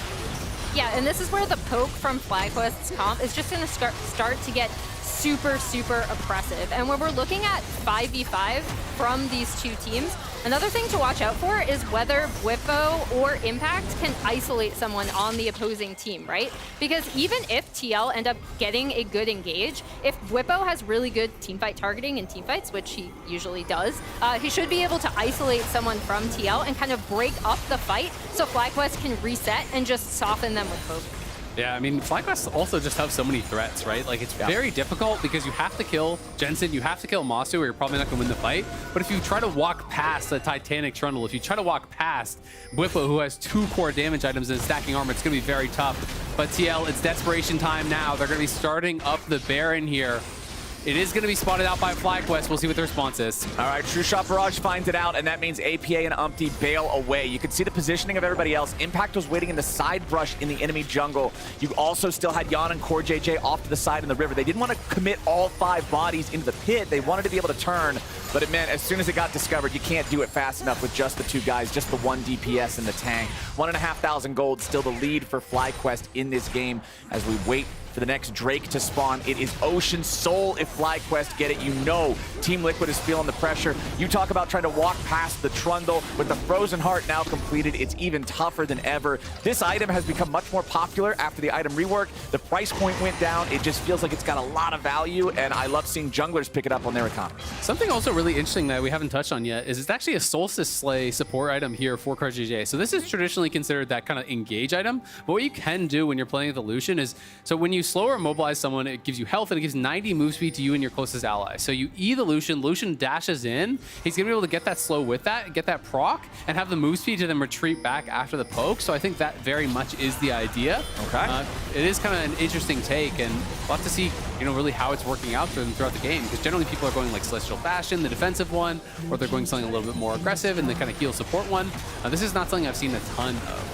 Yeah, this is a really interesting response from TL in terms of setting up this Drake because not only are they trying to contest this and stop it from FlyQuest, but Tristana. Hold on, they are immediately already going in. The wave got shot off. Bwipo's in the middle of 4 different people. Impact's going all out, and Bwipo's under pressure. Umpty zoned out by Busio off to the side as Impact, Core, and Jan all have to retreat. The Soul may have been claimed by FlyQuest, but APA is marching down the top lane. He had taken the tier 2 before the Drake even started, and now with all 5 enemy players occupied, APA has the pressure to take down the inhibitor itself, allowing ignoring the rest of the team. And you said it, Isaac, they're straight onto the Baron. Team Liquid is recognizing this as their chance to pull FlyQuest back and forth across the rift, but they gotta be careful. FlyQuest still looking for an angle. They do not want to allow TL to have the super objective. Team Liquid seeing if maybe there's a chance to engage for them. Umpty's still looking. TP gonna come in to reinforce the FlyQuest lines. Impact is isolated. He's off to the side. FlyQuest still standing strong as 5. Umpty at half HP. And it looks like we're not gonna get much more for now. Yeah, what a great play from TL, kind of forcing FlyQuest to respond, right? Because they contested enough around that Drake Soul, even though FlyQuest obviously did get Ocean Jake. That will be a problem for TL. Sending Tristana, who just has insane push when she's left alone with a turret, they're able to get an inhib, and their rotation to Baron was also really good. It forced FlyQuest to inspire to that, to respond to that as well. Yeah, I think TL's read is basically, we can't 5v5, right? Yep. So if you can't 5v5, try to play guerrilla tactics, try to get in the side lanes, try to take towers, you know, split up the map, make something crazy happen.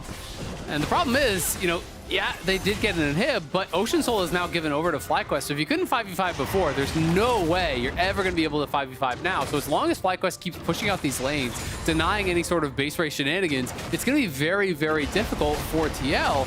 And Ocean Soul also makes Baron hilariously easy to start up because you're going to stay at full health the entire time. So they can constantly threaten that. They can constantly look for these picks and these plays. But FlyQuest obviously is really low on hard engage, so it's going to be up to TL to try to problem solve. They just can't get caught and pinned down into a full-on fight. All right, Commander Emily, if you're the one calling the shots for TL right now, what's the play? Where are you sending the troops? How do you navigate this? I mean, actually, since APA still has TP up, I do like keeping him in a side lane as he goes back, I believe. Oh no, okay, he stayed. Because I think that's a good call, right? Like Tristana left alone in side lanes. As Isaac said, you do not want to 5v5 this FlyQuest team. So if you try to split them up, if you try to play to your side lanes, try to get APA isolated with a turret, that's a great call. And as we'll see, Whippo. Yeah, Whippo's going in for a 1v2 here. Inspired's got to be careful. The Nami wave gets fired off. Whippo's in the middle of everybody. He's going to start things off with an ulti. Looking to lock down Impact. Masu and Inspired putting some damage on the Yacht. Yacht tries to get away, but he's beat down by the Trundle. Whippo's still in a 1v2 situation, but he's surviving just fine for now. Flashes back over the wall. He's A-okay, but it's APA down in bot lane. He's going to keep pushing, looking for another inhibitor. As FlyQuest are down onto the Baron, Oriana's going to go back. It's Jensen who's on APA duty as the remaining 4 FlyQuest players in a 4v3. Umpty could be the steal. This is what they're hoping for. Team Liquid's going to need a hero moment out of their jungler. A TP coming in as Whippo and Busio want to keep the TL jungle away. Impacts into the backside of the pit, just being an absolute 6,000 HP ward to allow Umpty to make sure he knows when it's time to go in. Now the blast cone's going to get set off. Whippo and Busio both still trying to keep Umpty away. Impact's still in the pit, not allowing the Baron to reset. Trying to finish it. Umpty jumps back over the wall. The crash down comes in. A TP's coming out. Impact here in a 1v2 now leading the way. Umpty goes back over the wall. Flash ready to re-engage. Inspired back onto the ramp of his own side of the jungle. Whippo's tanking on the front line as Umpty barely gets out. Whippo's hanging on by a thread as Inspired chases away the enemy jungler. Impact is low, but Core JJ's lower. Inspired gets the kill on Umpty and Impact is about to fall. The health bars were dicey, but it's FlyQuest coming out on top. It's a 7-3 game, and Baron is in their sights. Jensen's back in the base dealing with the minions, and Yawn and Core JJ still trying to see if there's anything they might be able to do, but I don't think it's so. Baron down to 2,000 HP and claimed by FlyQuest. Your lungs are amazing. That was the slowest team fight I've seen in my life. I have 2 words for that team fight. Ocean Soul. That Mordekaiser healed for about 7,000 throughout the fight. That was ridiculous as that just went on and on and on and on. And we saw the power of these shields, of that Ocean Soul regen, even with Jensen in the base for so long, because Jensen TP'd to the initial play, then base to cover APA. APA TP's in, and it was just madness. But I will say, TL really looked like they had very split comms on what they wanted to do. Impact TPing into the pit, to me, meant they wanted to try to finish the Baron, burst down the Baron. It was at 3K, but then they ditched the pit, they get out of the pit, they're taking damage from that the whole time, and now we have FlyQuest on the Elder. The Elder at 6,000 HP and dropping swiftly. Umpty looking for his moment. Whippo's here in the front. He just wants to keep the enemy jungler away while the rest of the team secures the objective. Team Liquid, having seen this, has to know this fight doesn't go their way. Umpty's gonna burn, and the Dragon's gonna blast them. FlyQuest keep their march going, and APA and Core JJ both gotta get the hell out of town. APA still rocket jumping his way away to safety, but it's a double super buff FlyQuest marching down the mid lane in a 5v4. Yeah, and I mean, this is where you really see, as we see all of those grubs. So many grubs. I was calling them the grubbies. I think they're actually called void mice. I call them grubbies. But yeah, this is the true power of FlyQuest comp, right? Especially with Ocean Soul, it just takes so long at this point to get through the healing, to get through HP, and goodbye. There's the power of karma right there. There's the power of karma. There goes Yawn. There goes APA. Both marksmen out of the picture. And Impact cannot do anything alone. Core JJ going back into the fountain one way or the other. A double kill for Masu. FlyQuest make quick work of him after getting those buffs. It's going to be a 3-0 FlyQuest start. And you can see Bubba was feeling it in the end there. The reactions on the player cams were big. FlyQuest come up with a huge win here, 3-0 start, taking down TL. One of those teams that was projected to be up at the top of the table, but the Lucian woes do continue in NA, still winless for this pick. Only one win on Lucian between LCS and LEC. They just couldn't get the kind of a lead that they would have needed to really have a chance in the 5v5. FlyQuest played it out really intelligently. Inspired was everywhere he needed to be, covering his lanes. They never really left Jensen exposed, and he was the only target it felt like they could try to attack in that side lane. FlyQuest just played it out really, really smart and dominated the objective game. Yeah, and we talked about how, again, FlyQuest had some shaky moments even in their games last week. This is the most cohesive I've seen them in terms of entering the game with this composition, knowing exactly how they wanted to play it out and how it worked against TL, right? Because again, I keep going to that bot lane and talking about NA's Lucian woes. So much of it is just from not being able to get that absolute dominant performance in the bot lane that you need for this Lucian to just take over in the mid game. And you can see right there on the graphic we flew, the first part of playing Lucian bot in NA is ow. That is how the champion functions. He is not having a good time at this point in time. But FlyQuest sure is, man. Remember, this org started out so hot last spring. They were dominating. They were smacking everybody in the mouth. And then summer came along, and all of a sudden the wings fell off, the wheels fell off, the thing went down into the ocean. What on earth happened? They bounced back here in 2024. They're off to a great start. And now it's time for us to join Raz and one of the people responsible for that start, Inspired, on stage for an interview. Yeah, sure. Hey, what's up, everyone? I've got Inspired here with a win. Congratulations. Thank you. First of all, the thing I want to hit you with, of course, chat's the reason why you got here. They wanted to hear from you, but it was just your birthday, wasn't it? Yeah, it was, yeah.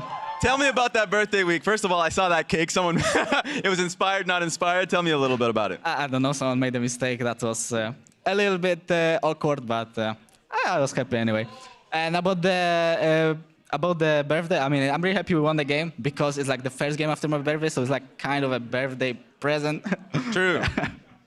And a question that I have for you is just more about the team environment, because you talked about a little bit about Masu in the last interview, hearing from him as a player. But for me, what I'm interested in is just being able to talk to, like, Bwipo. Because I can imagine, not even just Bwipo, but Jensen, just a lot of, like, I would say, vocal players within the team. So how do you feel like the environment just generally is, especially in reviews? I mean, especially in reviews, it's mostly me and Bwipo giving the opinions and how we should be playing the game, because I think our two voices are the most important during the games, and like clutch moments is us making the decisions that everyone has to follow. So we kind of want people to get on the same page as us. I think me and him are really similar to each other. Our view on the game is very, very similar. So we just need to make sure that we are all connected during the game, and our bot lane and mid lane know like what's up and what do we want to play, what do we want to do, what do we want to play, and then I think it's going to be really hard to beat us. And talking about the fact that it's going to be hard to beat you, you guys are already 3-0. Want to hear from your kind of thoughts on your expectations coming to this split, because people were very loud about Cloud9 coming into this split. People were very interested about NRG, of course, coming in as champions.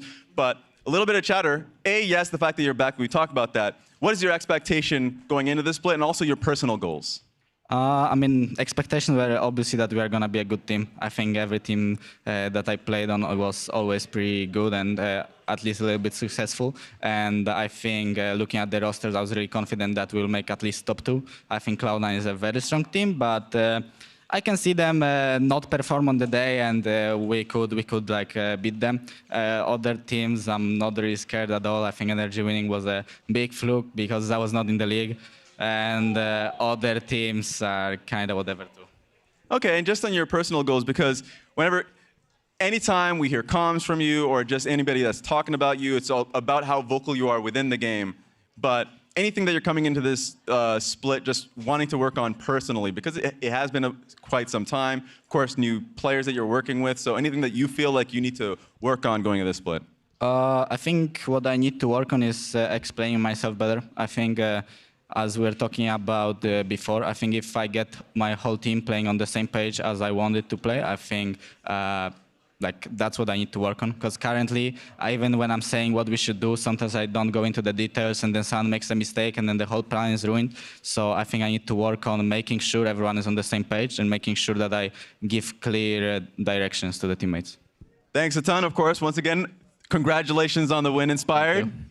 We're going to be going to a break right after this. It's going to be Immortals versus Shopify Aurelion next.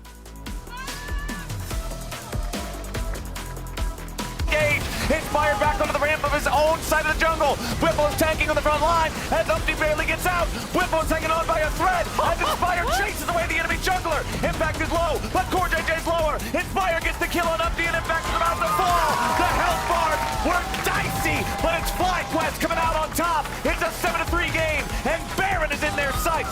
Jensen's back in the base dealing with the minions, and Yon and Core JJ still trying to see if there's anything they might be able to do, but I don't think it's so. Baron down to 2,000 HP and claimed by FlyQuest. Your lungs are amazing. That was the slowest team fight I've seen in my life.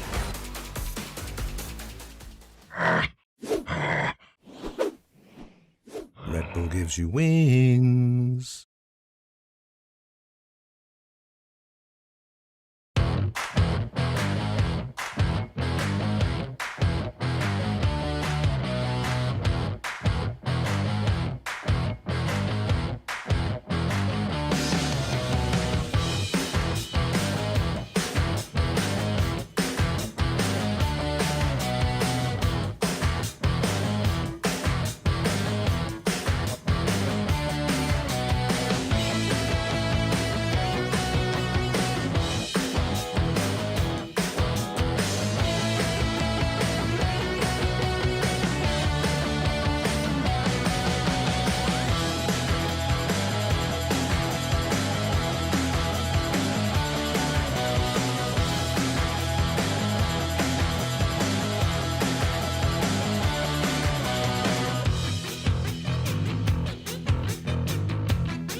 Welcome back, everyone. We've got Shopify Rebellion versus Immortals Progressive, and we're going to be doing the champion select here at the AD.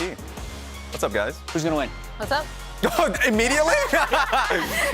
No draft, no nothing. Tell us, Raz. Well, first things first, I came into this split with a lot of faith in Shopify Rebellion to do well. They haven't. First week has been tough. Big note for everybody out there is that we will be seeing B-Boy. He will be debuting in this split, so gonna be watching out for him. Yeah, I think, Jet, you always have this thing where you're like, who is the best, worst? Because, like, obviously they had an 0-2 week, right? Oh, but, yeah. like, in terms of their actual gameplay, I actually, first of all, I liked some of the stuff that Shopify was bringing out. Specifically, I actually really did like the Zach mid from Insanity. We've already highlighted Insanity as someone who, if we see something really interesting in this draft, it's probably going to come from him. Yeah, we also are polling chat about whether or not we will see something new from Insanity or something not new, and the definition of something not new would be something any other mid laner's played. Yeah. So it's not just the 2 champions he's played, since he's played Zach already, so it's pretty easy to get something different than Zach. Anyway, I agree with you, Emily. I think Shopify Rebellion is the best 0-2 team so far, but honestly, you are who we thought you were. If you're 0-2, you're winless. So you're still going to be winless if you lose to Immortals, and that'll make them the worst.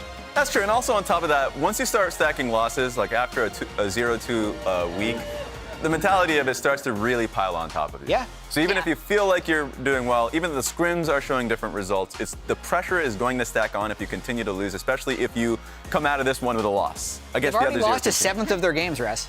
Oh, no, not this. Okay. Think about that. I want to hear this We're again. returning to the percentage of game. What was it like? The game matters. Every game more. is over 7% of your total standings now, rather than 5.5%. Every game counts. Don't lose. The Lucian ban coming out actually against Shopify Rebellion, so we will not see a Lucian win today. Yeah, in the I can LCS. see Revan was putting Wild Turtle on it last week. It looked quite strong. It was one of the only things that Shopify was able to play through successfully. So even if it's winless, I can still understand not just being a slave to the stats and saying this is something that Shopify has been pretty good at, and also something B-Boy has been having experience on in the past. So just get rid of it. Yeah, the other thing I'm super curious about in this draft is whether B-Boy might end up going with Ezreal, which is another pick that he's been pretty comfortable on, but also the AD TF, or just TF in general. We talked about it at top of day. Insanity was already a TF enjoyer, and we've seen that come out twice in bans today. Which makes me think again that it was something that people were seeing in scrims. As Karma is removed from the table by Immortals, we will not be seeing her again, but she does have 100% presence. Yeah, we mentioned before this is B-Boy's first game with Shopify Rebellion. His parents are also in the crowd to watch his debut, cool. which is pretty amazing for support of their son right there.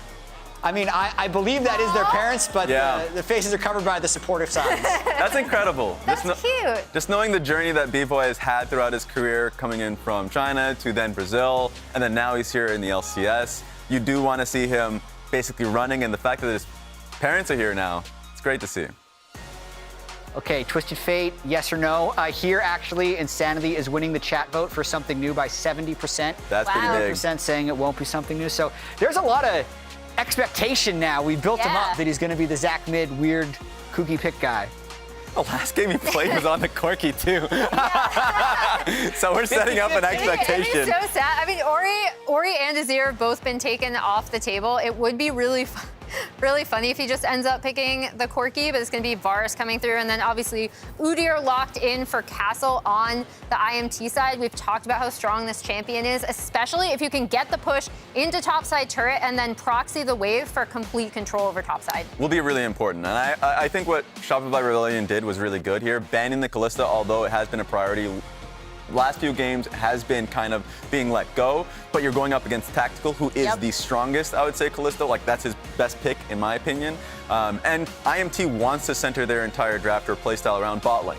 So Tactical and Ole don't get them going. So pick the strongest available AD carry while banning the Kalista away. I would love to see that from Shopify Rebellion. I think the Rel being the flex pick as well between Zeyzal, and Boogie make this a little more difficult for Immortals to draft. That is 90% going to be a Maokai jungle for Armeo. Emily, you mentioned that there was an AP Maokai last night. Yeah, so it was Aki, and I believe he went, what, like Leandry's Shadow Flame, I think, in their game, NIP versus IG. It would be really interesting considering people have also been super critical of Udyr builds, right? And in terms of going full tank Udyr, how much power can you have versus adding a little bit more damage in there. So when you are sitting on top of your opposing carries, you're doing damage and kind of running at them, keeping them out of the fight. And this is looking like it's going to be a Jace for Mask. Now, I've seen his Jace pick when he was in EU Masters. It was quite good. I actually really liked it.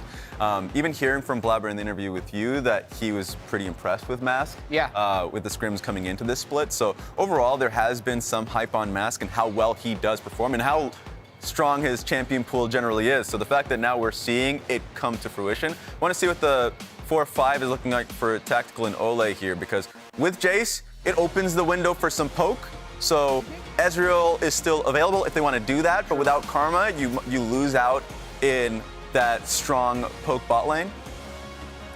Yeah, Maokai Jace is one of the big pairings. A little surprised they didn't go Corki, but that would have given them triple AP. I also want to just float something out there just in case it happens. Okay. What if Insanity's pick's already locked in? Ooh. Varus mid? Yeah, what if he's playing Varus mid? Probably not against Jace. Yeah, probably not against Jace. Before the Jace, I think it was a flex. I actually do think it was a flex pick because we got to see Varus top in the LEC earlier today. True.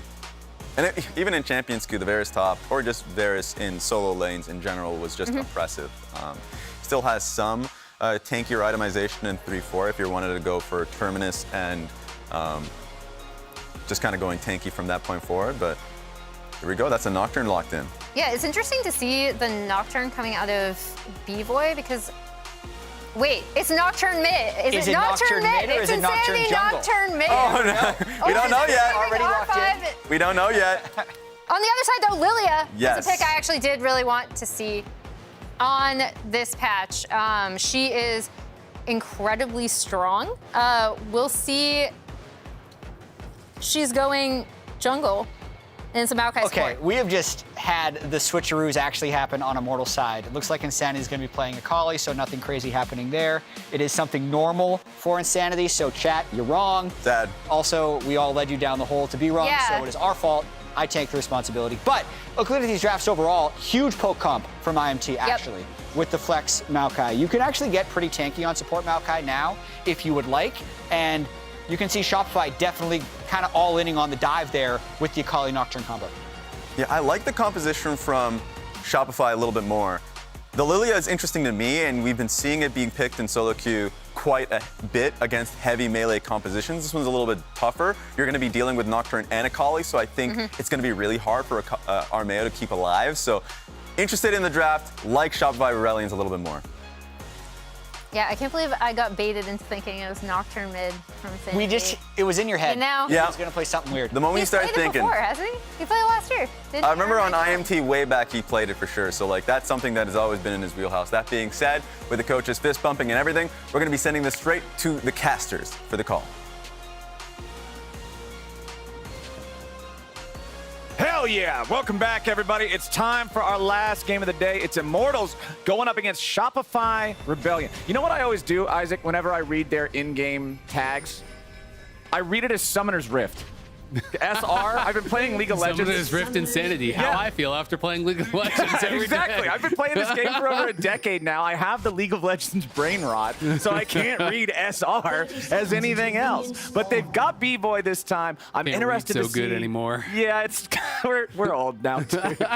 I'm interested to see how this is going to play out here. We do have the cleanse for Tacticals. Jin, he wants to make sure that he's not just getting immediately exploded by so much of the CC that they have with the champion like the Rel. Same thing being run for B-Boy here. When you're up against Maokai, easy point-and-click CC. You just got to get out of it. Yep. It'll be an interesting game. Another game of Udyr. We haven't seen Udyr, I feel like, do that well, but Castle, I think, really is just trying to get comfortable kind of in the league, right? You know, I think I heard quite a few good things about how he's performing on scrims, in particular on the Jax, and he did get to bring it out last week, but I don't think, really had that performance that he did want. Right. Armeo on the invade here with Udyr very likely going to be starting enemy Raptors. Olay spots that Boogie and Zeyzal are just answering this. So instead of contesting, they're saying, okay, we already kind of know what you're going to do. So we're just going to be doing the exact same invade. We're going to trade from this spot. And Zeyzal just make sure that Olay is not waiting around at that red to cheese him. And we'll have to see, you know, which jungler kind of bails out of that invade first. Are you going to continue on to each other's reds? Are you going to go back to your own side?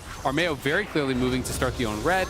And Boogie is going to be starting up a red of his own on the other side. So it does just seem like it's going to be split map, trade sides, vertical jungling. It's like it's a game of jungler's chicken, right? You don't want to leave before the other guy leaves. You don't want to swerve first because then you just end up behind the pace for the econ as Castle immediately takes control over the top lane there, pushing Fake God back. Yep, gets a nice little trade there on the Fake God. That early Phoenix ulti does do so much damage. The slow from it, so strong. It's really, really powerful. You kind of just have to fully retreat from it. You can't really trade into it, and that's the situation that Fake God was in, but he does have Fleet, and every time you go Mega, you keep that additional HP after you transform back, so it is not that hard to kind of just sustain back up. You can see Boogie, though, finishes 3 camp clear, going to be going back towards his own blue. Same thing happening here on the other side for Armeo. Going to be excited to see how he performs on the Lilia, because one of the things that we were kind of talking about, you know, on the dive is that it does feel like with this team, you know, when Armeo is playing on a team with really strong laners, he can kind of play that slow, steady style that I think people really associate with him. You know, playing for team fights, playing tanks, you know, playing that solid style of League of Legends. But on a team where your lanes aren't necessarily going to be winning, you kind of sometimes need that more active jungler, that person who's going to be able to take risks, who's going to be able to make things happen. And that's kind of what I'm looking at for Armeo this week. Can he be that player to really make some things happen for him? Because, you know, Immortals struggled last week. You know, they didn't really have, I think, solid direction in their gameplay. It didn't feel like they had any particular player that you were really looking that was dominating lanes that you could always play through. So I think in those cases, a lot of pressure gets put on the jungler. You need to put one of those lanes in a commanding position through your gameplay. Well, right now, Mask does have control over the mid lane here on his Jace. You could hear, remember, Raz was singing some praises for this pick, particularly from Mask back during the draft, so hopefully he can keep that pressure up, continue being a point of strength that Immortals might be able to play through to try to get their first win on the board here. Remember, these two teams are the ones currently battling, trying to claw their way up from the bottom. Exactly, and this is actually one of his most played champions all time. His most played is here at 24. This is his 22nd Jace game, so almost up there. And he's an 81% win rate on it. So the highest of any champion he's played, besides the ones that are like, oh, I played it one time and got a win. So beyond just a game or two, this is by far his most successful champion. Both junglers now returning to those Raptors, going to be back there as Zeyzal has to come here to cover because Insanity is getting so low. But we'll see if Insanity is going to be able to pick up most of this farm.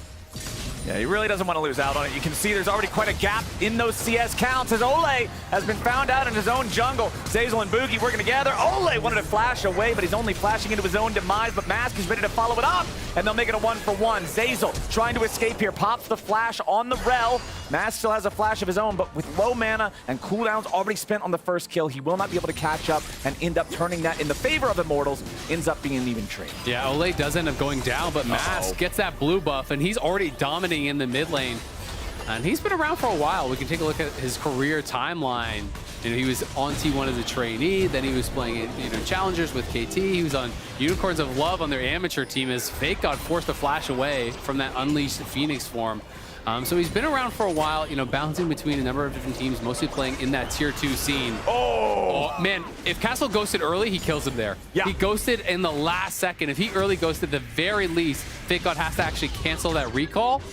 A little bit of a mistake from him, but still lane going pretty damn well for Castle. Because I think the damage from the Phoenix actually did tick on him, but it just did it during that last quarter second invulnerability time. For those of y'all who don't know, if you take damage during the last quarter second of the 8-second recall timer, the champion still goes back anyway. And I think that's what happened right there because it was such a tight window. Yeah, those are the ones where it's just the smallest thing makes the biggest difference. But unfortunately for Castle, he will not stop the recall on Fake God, who has purchased the entirety of his Swifty boots, recognizes that move speed is going to matter a lot in this top lane matchup. Yeah, I mean, you're just going to be getting Phoenix form over and over and over. Basically, the Udyr is just bouncing around between forms. Every time you auto, you know, with your kind of passive auto on the Udyr, you're getting cooldown reduction towards that ultimate or the Unleashed form, whatever it is called. Basically, just the ulti.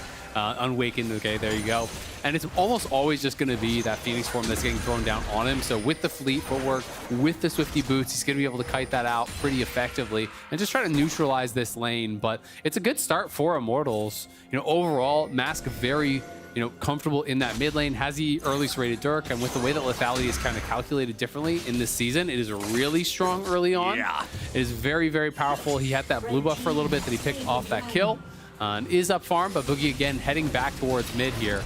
Armeo, though, is there to cover, and instead he's not going to be able to take that E back in. Plus, Armeo is going to be able to defend his own Raptors, which means Boogie walks across the map and is going to get forced back to his side. And critically, Armeo level 6, excuse me, while Boogie is only halfway to that point himself. So it's not like you can just go pick up a camp. Okay, cool, now we're even. Now I can go back to contesting. As long as Armeo has the ulti and Boogie doesn't, he's got to be careful. Exactly, and that's kind of one of the costs of that earlier exchange of kills. The fact that Boogie was the one who died, Olay died on the other side. Armeo did get a little bit of a head on the experience. So Mask just continuing to push this in. Already has one plate down. Looks like about half the second plate is already gone. Olay on the invade here. There are 3 members top. Yeah. Boogie may not be expecting the whole squad to be here, and he could be in trouble. Yeah, he can't turn out the lights. Olay immediately, though, going after him with the Twisted Advance. That gets eaten by the spell shield. Yeah. So the slow from the sapling isn't enough to keep him locked down for the follow-up, as Fake God trying to deal with Castle's relentless aggression here in the top side. Just trying to trade however he can, make sure that he keeps farming up. He still does have a farm advantage, or at least very close to equal once Castle picks up these next couple. Armeo's making his way up here, but Zeyzal is tracking him the entire time. Yep, going to be covering up on that top side. Not going to be able to get too much, does scoop him back into the tower, but Udyr is just so damn tanky. Mask, again, just looking to push out, and Cindy trying to weather the storm. He's kind of have to in most of these melee versus ranged matchups early on. Down towards bot lane. We haven't seen too much of it, but B-Boy, making his debut with the squad. I think a lot of pressure on him because Turtle actually played pretty damn well, I think, individually last week, even though it wasn't losses. People are really shutting out Turtle a lot, so the expectation is going to be pretty hard here for B-Boy. And he is going to be playing on-hit Varus. Mostly we've been seeing lethality these days in this new season. Yeah. But it is clearly going to be that on-hit style. Well, Tactical over on the other side is playing lethality Jhin. Basically exclusively the only build it feels like you see from him these days. Yeah, a lot of people, all of the high-ranking Jins that I know of are playing the lethality build these days. You can just have so much power with it, especially with the utility that you get from Ghostblade too. Jhin being one of those traditional immobile carries, loves just being able to have that, the extra ability to either kite out, chase down, whatever you might need. Still a pretty close game overall in terms of the gold difference between the teams, about 500 favoring Immortals right now, but it was that first Drake that went over to Shopify. You can see the grub counter is 3 in the favor of IMT, so that's going to be another responsibility that Shopify is going to have. Try to prevent them from hitting that critical 5. And we've got to see, Tactical, there's some stats that are kind of interesting. Immortals just does not win, basically, when he is behind, right? When he is behind at 14, they're 0-11. When he is ahead, they are 5-4. Kind of does really lead you to believe that he is that only true carry threat on the team, that they really need to put him in a good spot. So far, is about even down in that bot lane, but we'll see if they can put him into an advantageous spot, utilize Tactical as that big carry threat. Nice buffer from Zeyzal. Yeah, Zeyzal doing a good job there, utilizing the momentum of the crashdown to get away from the lockup of Twisted Advance. Olay still level 5 here on the Maokai. Zeyzal the same on the Rel. They're both about 2/3, 3/4 of the way to those ultimates, and both of them are so big, so impactful for a team fight. You would think that they'd be trying to get to them as swiftly as they can. B-Boy and Tactical also both having the ultis up for themselves, but with Flash and Cleanse up for both AD carries, it's really hard to make a play on either one of them. Yeah, it is very difficult. I think if you have the jungler there, then maybe you can look for that sort of a play. Boogie is hovering down towards that bottom side, has the ulti available. Very likely going to be going towards that Hexblade. It's pretty much all that you do see. The experimental Hexblade so strong on particular champions, Nocturne being one of them. Yep. The move speed, the attack speed during the ulti is so powerful, allows you to get that tether. It's also really good. I've seen it on Zeri, on Vayne, on Trundle. Those are the main ones I seem to see it on. It's one of these niche items that's super strong, but only for a couple different picks. So it is kind of interesting, but it's almost single-handedly, I feel like, keeping Nocturne in the high level prominence that we're seeing from it. I mean, because when you think about it, the item that was that for Nocturne before was Stridebreaker before the Mythic removal, and then Stridebreaker lost a lot of what made it feel good with the change to the items, but now Shopify Rebellion on to the second set of grubs. They claim the first one. Remember, they want to get at least 2 to stop their opponents from spawning the grublings as the engage comes out and Immortals are ready to lock them down. Insanity hiding in the smoke, looking to get himself away. Mass down to half HP as Shopify try to turn it back, but Insanity shot in the face as he tries to do a cartwheel into the middle. Castle beats down another one off to the side. B-Boy's into the picture, and Boogie's the one who's about to have his epitaph drawn. Goodbye to Shopify, and Immortals are the ones to rack up 3. Massive fight there for Immortals, and they're going to be able to get at least one more play in the mid lane as well. It started out okay for Shopify as B-Boy was able to nail an ultimate across on a Mask, and they had the Nocturne ult to follow it up. Alay, is kind of fishing here. Does look like he wants to go for that engage. Flashes forward. The counter engage from Zeyzal really did leave something to be desired here. Committing that ulti just in onto Alay. If he had that for follow-up on a Mask, maybe it's a bit of a different story. But you can see B-Boy nailed the ulti on a Mask. Boogie goes in, but he's able to flash out of there. And then as Insanity's piling in, Tactical takes him out, and a Shock Blast from Mask helps Castle to finish off Insanity. Nicely played by Immortals as they're able to chase him down. Castle gets up there, knocks the blast cone, knocks another kill into their waiting arms, and now Insanity in trouble. Insanity stuck at 1/4 HP as the smoke fades away, but he will survive by dashing back over the wall, just barely able to get away from Mask there. And I honestly think shutting Insanity down to this degree, this guy was a huge X factor last year when the spot belonged to TSM when he was playing on that org. His performances on his mid lane picks were huge for so many of their wins, and it feels like this whole game, he's just been suffocated under his own turf. Absolutely. I think he's one of the biggest reasons that people power ranked Shopify above teams like Immortals and Dignitas. Was largely that they're saying, you know what? Insanity's going to carry some games. He's going to make some stuff happen. This guy had been very reliable for TSM, had been a very creative player. So keeping him down in this game is really, really nice. You can see double lethality items already through for Mask and Tactical. They both have their Ghost Blade completed. So going to be feeling quite strong at this point in the game. And Armeo just power farming away, takes a dragon here.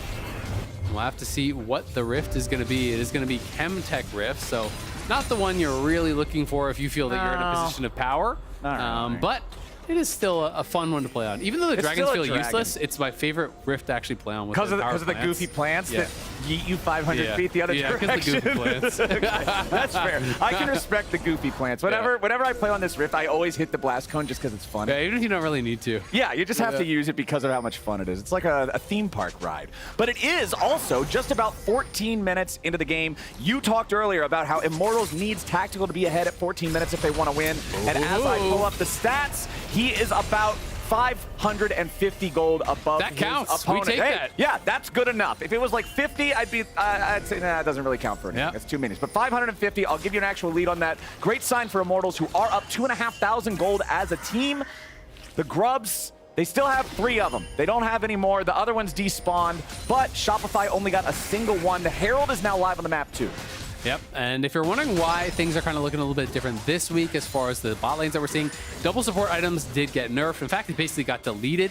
It got changed in the patch, so the penalty applies, from both players. So you couldn't actually both buy support item and share that. That's why we're seeing a lot less double enchanters and these types of things. And I think more of a movement back towards some of these hard engaged supports, which I do think is a very good change for the game, because it was kind of just one of those things that it's like, it's clearly not really intended. It's kind of just abusing some mechanics that were left in there. So I'm pretty happy to see it go. Was not that fun to play against either. It's not an exploit, but it's not the intended way of playing the game. It's not technically an exploit, but you're not a cheater, but I do still hate you. Yeah, exactly. Right? It's like a guy that only bunts in baseball. It's like you're not cheating, but I really just don't have any respect. But let's see what goes on with the rest of Shopify's plan here, because they got a lot of ground to make up.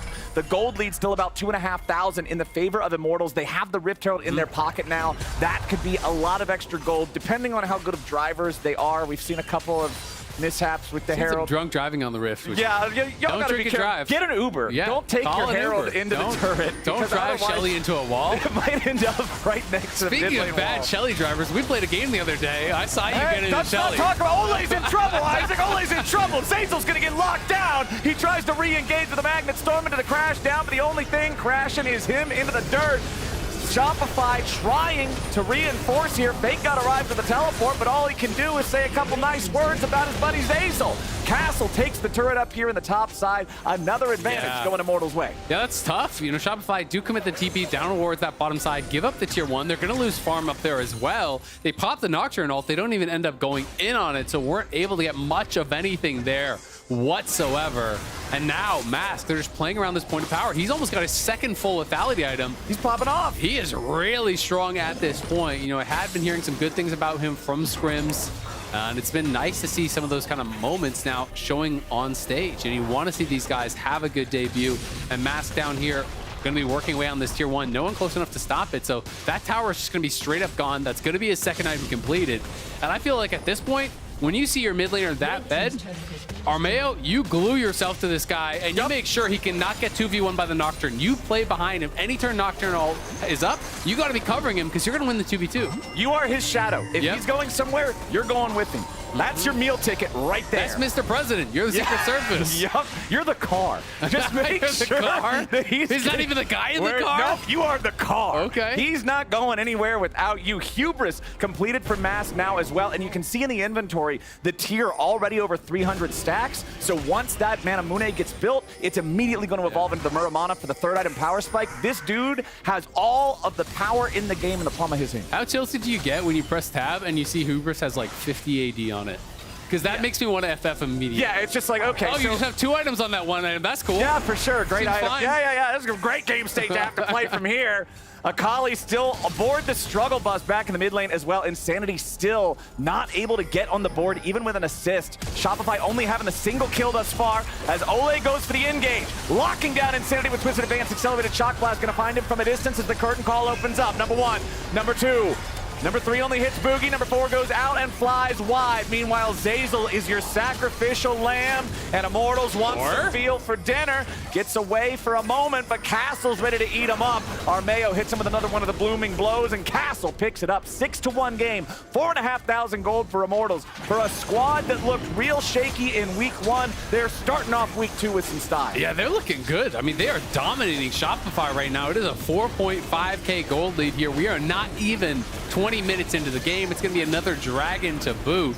They are cruising. They're just going to continue playing around their point of power here. Mass looking great. Castle did commit his TP there, but because they get the dragon off the back of it, I think that it is absolutely fine.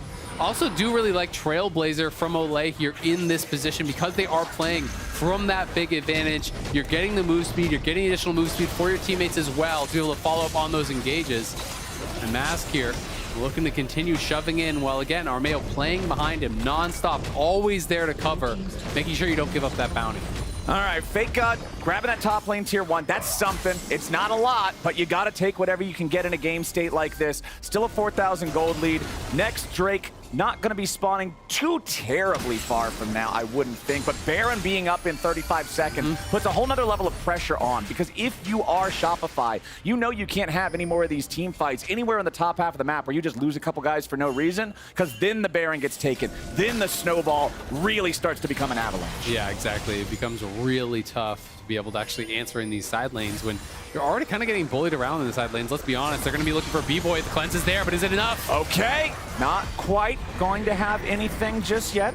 Shopify get themselves away. They're off to the side. Next Dragon's a really far away time away, by the way. I didn't have my objective timer up, so I definitely misspoke earlier, but that's okay. We're not really going to worry about that. As the Herald is summoned up, they put it on autopilot. It connects with the turret. Tier 2 about to fall, as Immortals will not be able to stick around to guarantee it. Boogie flies in, and Fake God's ready to follow up. Tactical gets dogpiled, and Insanity gets his mark. Ole tries to escape, but it's already a 2 for 1. Making a 2 for 1. Mask is ready to pop off. Fake God is low, and Mask is about to execute him. 3v3 left of the map as Castle is now going to get focus fire down underneath the tier 2 turret. The arrows fly and the Udyr dies. Armeo and Mask, the last 2 standing. Shopify took their moment. They went in and they finally found a fight. Yeah, they get those 3 kills. Big engage here from Shopify. We'll see in the replay one more time. They're just going all in here onto Tactical. Fake got in on top of him, scoops him over the wall. Doesn't get the full stun, but he is feared up, and there's no real way out there for him. Does have the cleanse, tries to flash, but Insanity is there to clean things up. But look at over the side. The double sleep from Armeo. Mask insta flashes over the wall, gets the first kill. Hammer form to the skies, and sends Fake God back to the base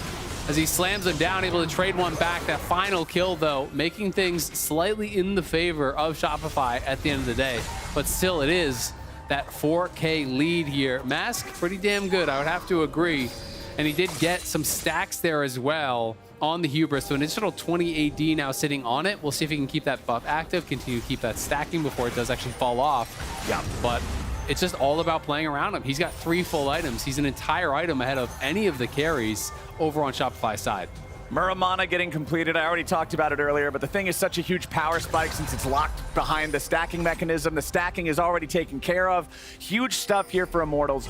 But what exactly do you want to see from them now? Because traditionally, this is what we can run into when we have teams that are usually sitting in the lower parts of the standings. Even when they get leads, sometimes they can't close it out as effectively as you would hope for. What's the next steps to guarantee that this really good early game from Immortals translates to a win? I think it's really more of the same. You know, I kind of have confidence because they've shown me that they know what to do. It's playing through sides. You know, again, we look up towards the top side. It's going to be Mass pushing out that side. It's Ole getting vision and covering for him. It's Armeo here behind him as well. And if you're dominating vision in your enemy jungle after pushing it out, then you can move over to Barons and things like that. But they're, for now, just searching, hunting, and Zeyzal may be in some trouble here as Ole's going to look. Yeah, crash down buffers through the Twisted Advance yet again, but now the Nature's Grasp is ready to fly out. Boogie flies in, Mask is the target, but Boogie's going to learn his lesson real quick. Castle and Tactical work together to take him down, but now the rest have been put to sleep. The blooming blows come out, and another kill goes back over to Armeo. Immortals have found 2, one of which is the jungler, and the enemy top laner is at death's door. This is the green light to go for the Baron. Yeah, they're going to go straight for the Baron here, and I don't think there's any real way for them to contest it. You can see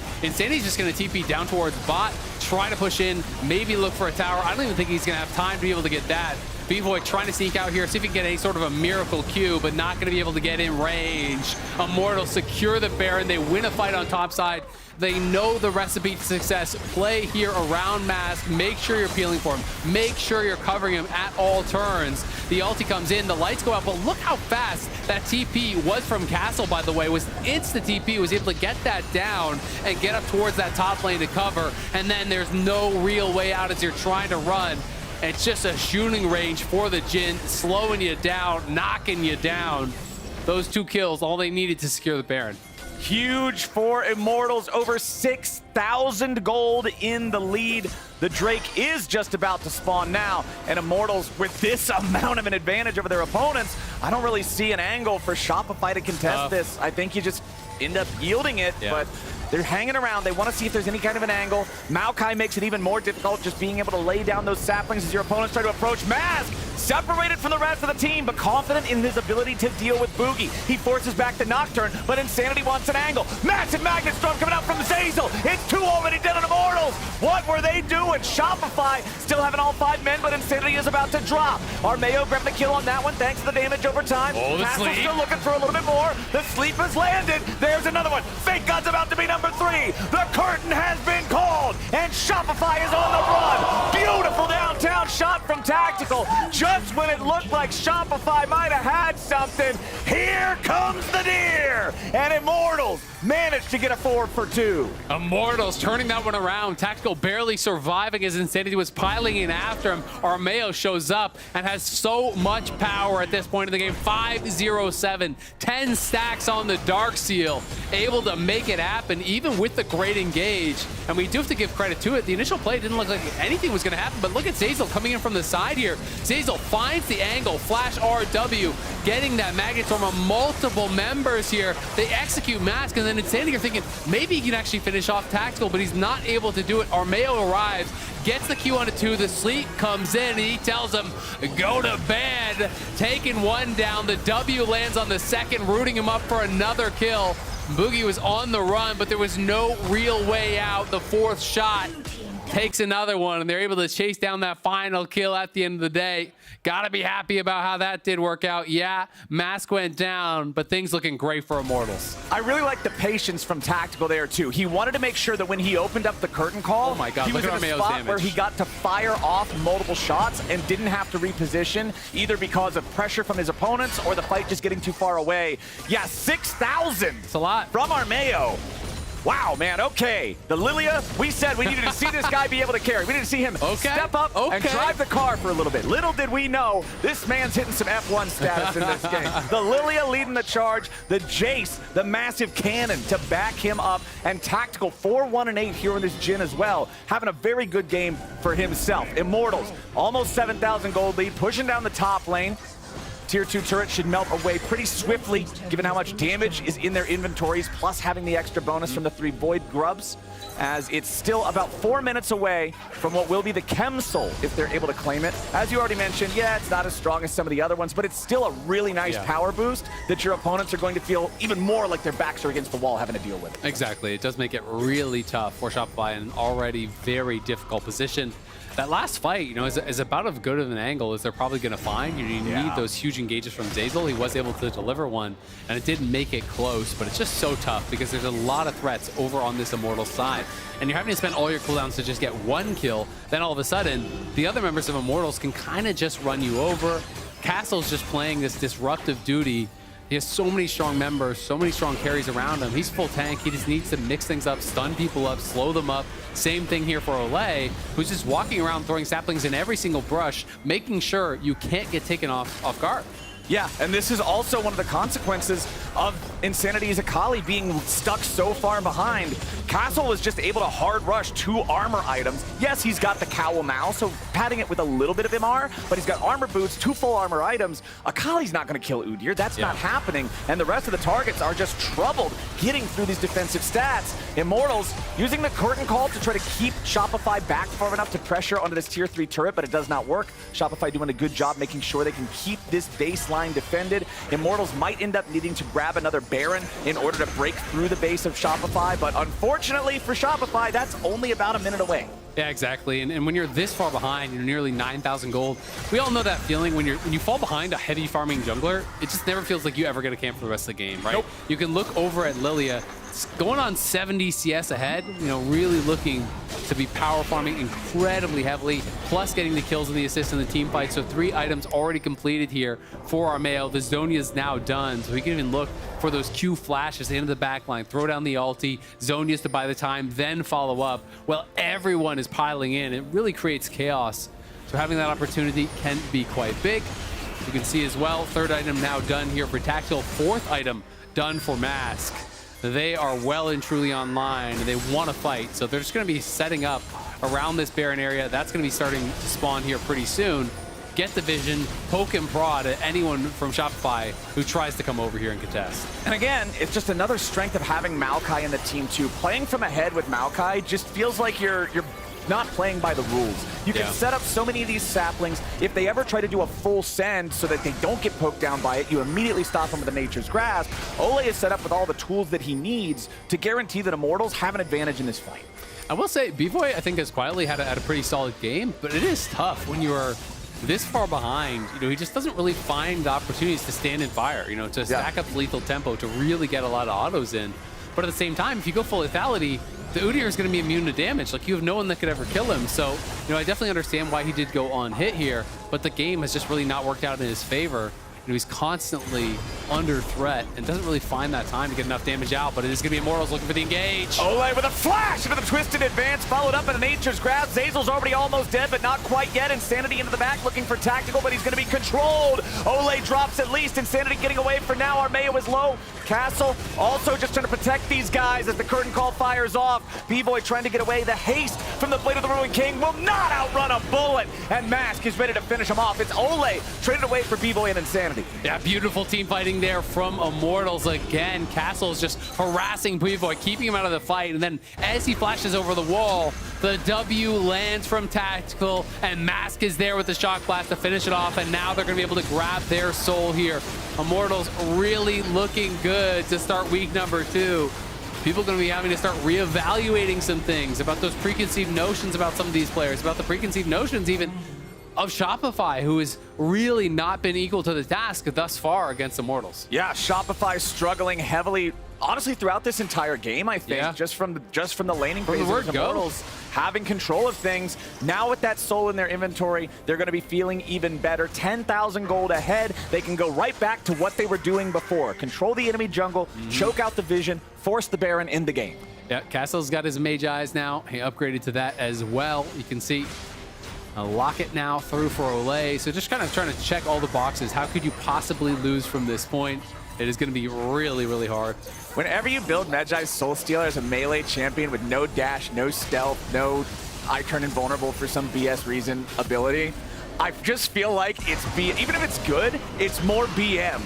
You're just engaging in mental warfare, as Zeyzal is going to be your target here at the start of the fight. Accelerated Shock Blast into the back, ain't gonna find a whole lot as Castle is locked down. There go the stacks, there goes his homework, there goes Zeyzal, as Boogie's gonna be your next target. Into the back goes Armeo, the Zonias you were talking about, Insanity cannot escape the triple kill back up in a tactical. Make it a quadra, 1, 2, 3, 4, everybody give Jin more. Immortals are not gonna need Baron, they're not gonna need any more time, they're gonna march it straight on in. 21-9, an ace for 2 to end the game. It's all about just taking out the Nexus turrets. They're taking their victory lap. Tactical just flashing around because it's fun. No reason not to. Immortals will start off week 2 with a win and send Shopify to a 0-3 start.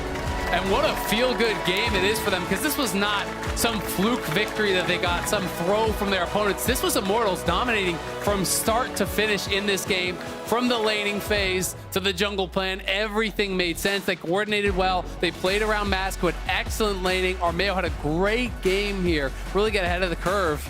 I think the whole team should really be proud about this one. Yeah, everybody had some really impressive performances. You talked about Castle running interference the entire time. He's never letting him breathe. Ole controlling the zones in the way that he needed to. Armeo never died. The Lilia never dropped. Not once. He should have got the Mage Eyes. This is not what is he doing? This is not a canon event for Bambi. The man just walked through it. He's doing so well. Tactical, I love the fact that you brought up how he needs to have a good start for these games to work well for Immortals. They got 21 kills as a team. He was a part of 19 of them. So was Ole, by the way. The bottom lane just absolutely contributing the most out of everybody. 8-1-11. Final scoreline for the Lethality Jhin. Incredibly well done from everybody on Immortals. Remember, this was the team that we all had ranked last in power rankings to kick off the year. I think a lot of people have Immortals ranked lower, but they just showed, even against some of the other teams that might be struggling, hey, we're going to start to try to separate ourselves. We're going to show you how it's done. Yep, exactly. They're able to do just that. Really bouncing back here in week number 2. Can feel good about this one. And we'll see. We'll see what they're going to be able to cook up coming into next week. It's going to be a good time. Immortals, honestly, just being able to take Shopify out in the style that they did, it's one of those things, like I already talked about a little, sometimes you get kind of worried, even if a team that's lower rated gets a win, they get a lead, it's like, okay, well, let's hope they know what to do with it from here. And they did. They played it well, they secured the areas that they needed to secure, and they won the fights they needed to win. Yeah, absolutely. And I mean, Shopify on the other side, not the debut that they were hoping for Bvoy. And Shopify also have Cloud9 tomorrow, I do believe. So it is a really rough start for them. They're already 0-3. They have to go up against Cloud9 tomorrow, which is going to be a tough task for anyone. But you got to start getting some wins, or it can really affect the mentality. It can really affect, how you're feeling and how your preparation is kind of feeling going on.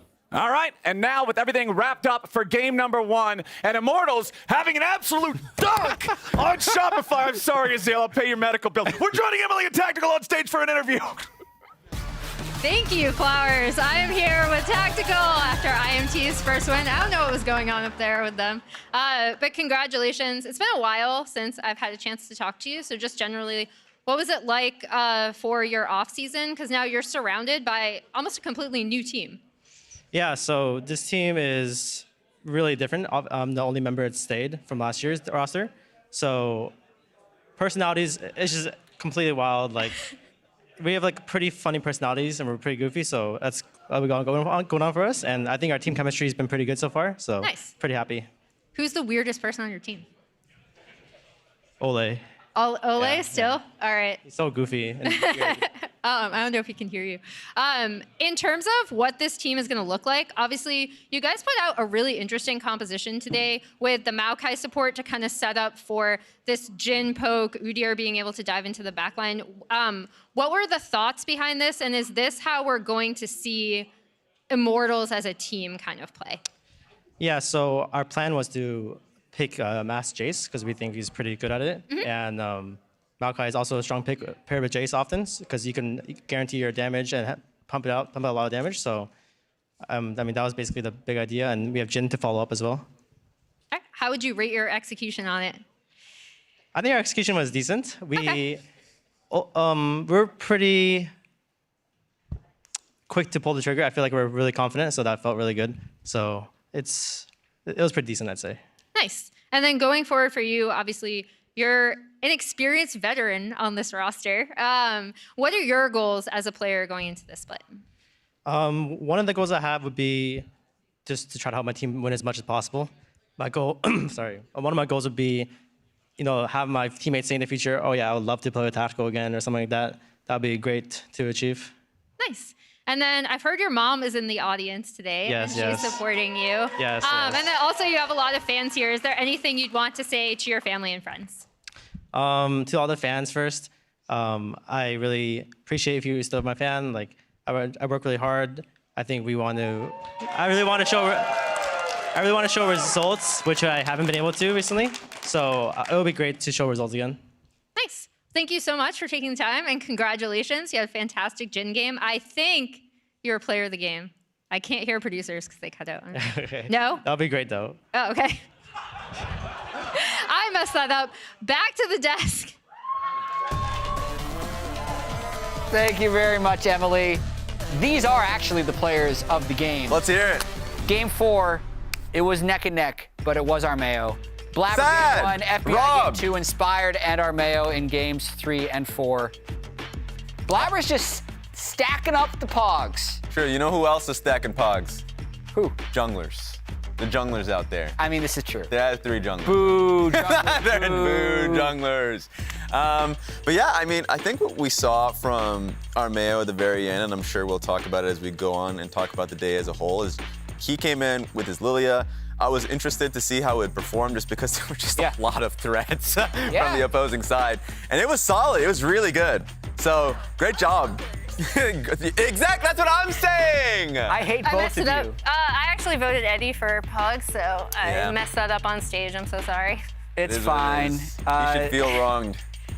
I mean, I love the Lilia coming out of Armeo, actually. That was something I put on my bingo card. I think she's really, really strong. I thought the setup with the flexing the Maokai support was really interesting, and obviously Tactical could just fire from the back line. The vote was 3-2. Yeah, so close. What was your vote? I voted Tactical. So you two, and then me and the 2 casters voted for Armeo. Down with the casters is what I said. I could have been the swing vote. You could have, and I'm you sorry, failed Eddie. us. Let's get to the highlights from today. It was an eventful day, a few too many pauses, but we made it. We did. Game 1 with Cloud9 versus Dig, I think was a lot more competitive than a lot of us thought it would be, especially with Dig picking such heavy scaling and then sticking around for quite a while. Yes, that was a surprise to me, having 3 losing lanes and a losing jungle matchup. I thought XU had a great idea of being able to invade and snatch away the Gromp, and then of course he ended up getting invaded himself later on anyway, so it didn't really matter too much. But there was that fight, as you just saw, that really broke the door open for the team. Yeah, and I think the 2 things I do want to point out are when you're looking at C9 and you're like, why do we keep saying they're such a good team? A lot of it is not even things that you see in these team fights. It's JoJo having constant mid pressure. It was Blabber's response on bot side to that invade from XU. It's what they do when there's actually no fighting that really shows C9's prowess as a team. This was a massive play in this one that we thought maybe could turn it for 100 Thieves because the red buff ticked to get the turret back on a contract before River flew over the wall to pick up first blood. Oh man, it looked for a while like 100 Thieves was gonna clutch this one, but they didn't. It was so close. I was really happy with the progress that 100 Thieves has had in such short time. That being said, for both of these games, clutch one from FBI. For both of these games, it was nice to see the jungle pathing there. Also, this was a great reminder. Sniper had a really good game. Yeah. He did. Yes. Yeah, and I think, I mean, again, shout out to River for having control of that. Here's Bwipo, who's going to take a really long time. Of all the highlights, we're going to show this one where he misses every single No! And then APA even let it made it easier. Yeah, he's like, oh, give me 2 more tries because I know you can't hit that shot. Yeah, there was one point where when Bwipo actually does get Impact, where Impact is just cackling because I know he's also a Mordekaiser player. That was really funny to watch.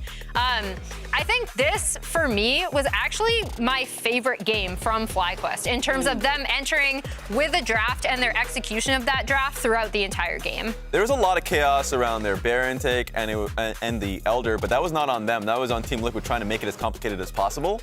And I felt like they were really calm in those moments. So great on them as we go into the next one. I also remember that Armeo did 6,000 damage to champions in this fight alone. Oh, wow. Oh, okay. No wonder Part of why he won player of the game. Tactical, despite getting a few kills, was like 1,700. So, I mean, yeah. If you look at just one cherry pick stat, then you can make a pretty compelling case for Armeo. Lilia versus Jin moment. I think, again, don't go in there. We've talked about how if you have tools to jump on these immobile carries, it can end up being really bad. The Udyr, Lilia, and then Maokai support combo to set up for this Jin was great. Yeah, a lot of Jin success today, actually. For a pick that people call Mr. Useless. That's also true. He's looking pretty good. Atlas is just shaking his head if he is watching this. Something I wanted to make a point about this game in particular. Though, yes, the team fights were really good from the squad. I really enjoyed the Jace pick from Mask. Yeah. Mask, it was one of his best picks, period. And on top of that, he went hubris the moment he recognized the game was turning into a bit of a stomp. So if, like, A, they gave him his best pick, B, they picked around it really well, and also they, as a squad, specifically Armeo, I think, really recognized that they needed to play through him. So there was one pick that happened around Ole because Ole was trying to roam to mid lane, and they were able to at least get a kill back for it. Yeah, and I mean, Tactical even said in the interview just now, right, that they wanted Mask on the Jace because they already know it is one of his strongest picks, and we saw the double lethality coming out, you know, it looked pretty gross. Does anyone know what 3 divided by 14 is? 21%.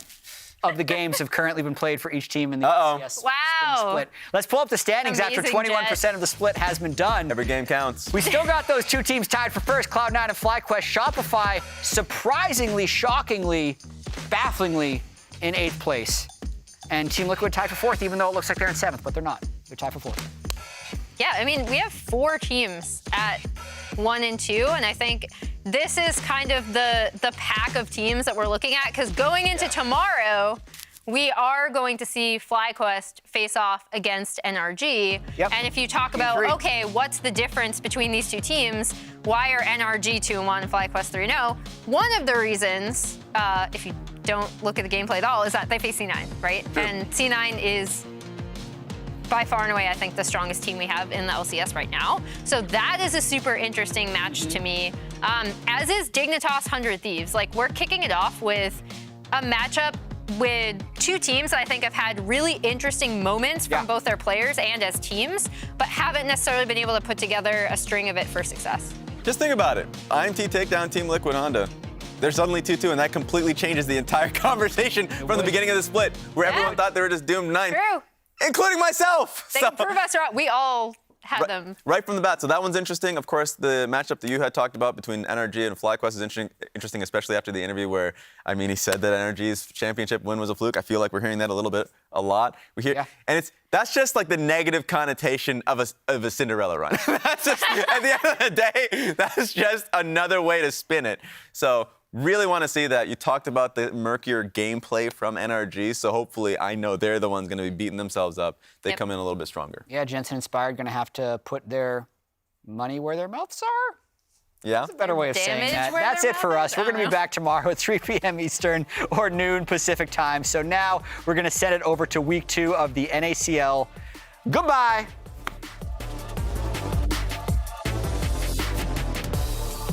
Bud shows up with the equalizer down. Judges take a lot of damage. XC with the kill credit. Isles and Rich are here as well. Paranoia used. We're not. I got it. Right on your food kit. No. Just go. Back now. Cloud9 continue the win streak against this team. 19 in a row. The defending champions taking on the Upstarts. Crouch on the Dope. He doesn't have flash anymore. This is a huge pick for 100 Thieves. Look at the back line. Contracts is getting in. Dope was still alive. And 100 Thieves have been routed. Work for it. But NRG are walking away with the win. Quite the exciting one, and they want some more kills. 2, 3. Kill it, bro. Kill it. Yeah, you guys are noobs. You guys are noobs. Dude, where's my Jin inting with us? One HP on that guy. Oh, thank you. We are coming to you, Buto. Can we walk up mid or not? Yeah. They have I'm trolling, sorry. They have no flash. Hitfire gets the kill on Upbeat and back to the mouth to fall. The health bars were dicey, but it's FlyQuest coming out on top. It's a 7-3 game, and Baron is in their sights. Baron down to 2,000 HP and claimed by FlyQuest. Your lungs are amazing. Chances counter. GG. Oh, I got bubbled. Guys, we're panicking a bit too much. Yeah, we are so... We can win this, bro, right? Yeah, come. I don't have vision. Apple team one, Apple team one, John. Apple team one. We go. Watch Varus damage, Slowly cast it. Okay. Fair. Dumped on. Yeah, Oh, nice. There goes his homework. There goes Zazel, as Boogie's going to be your next target. Into the back goes Armeo. The Zonias you were talking about. Insanity cannot escape the triple kill back up in a tactical. Make it a quadra. 1, 2, 3, 4. Everybody give Jin more. And Immortals having an absolute dunk on Shopify. Absolute dunk on Shopify. Sorry, I'll pay your medical bill. We're Johnny Emily and Tactical on stage for an interview.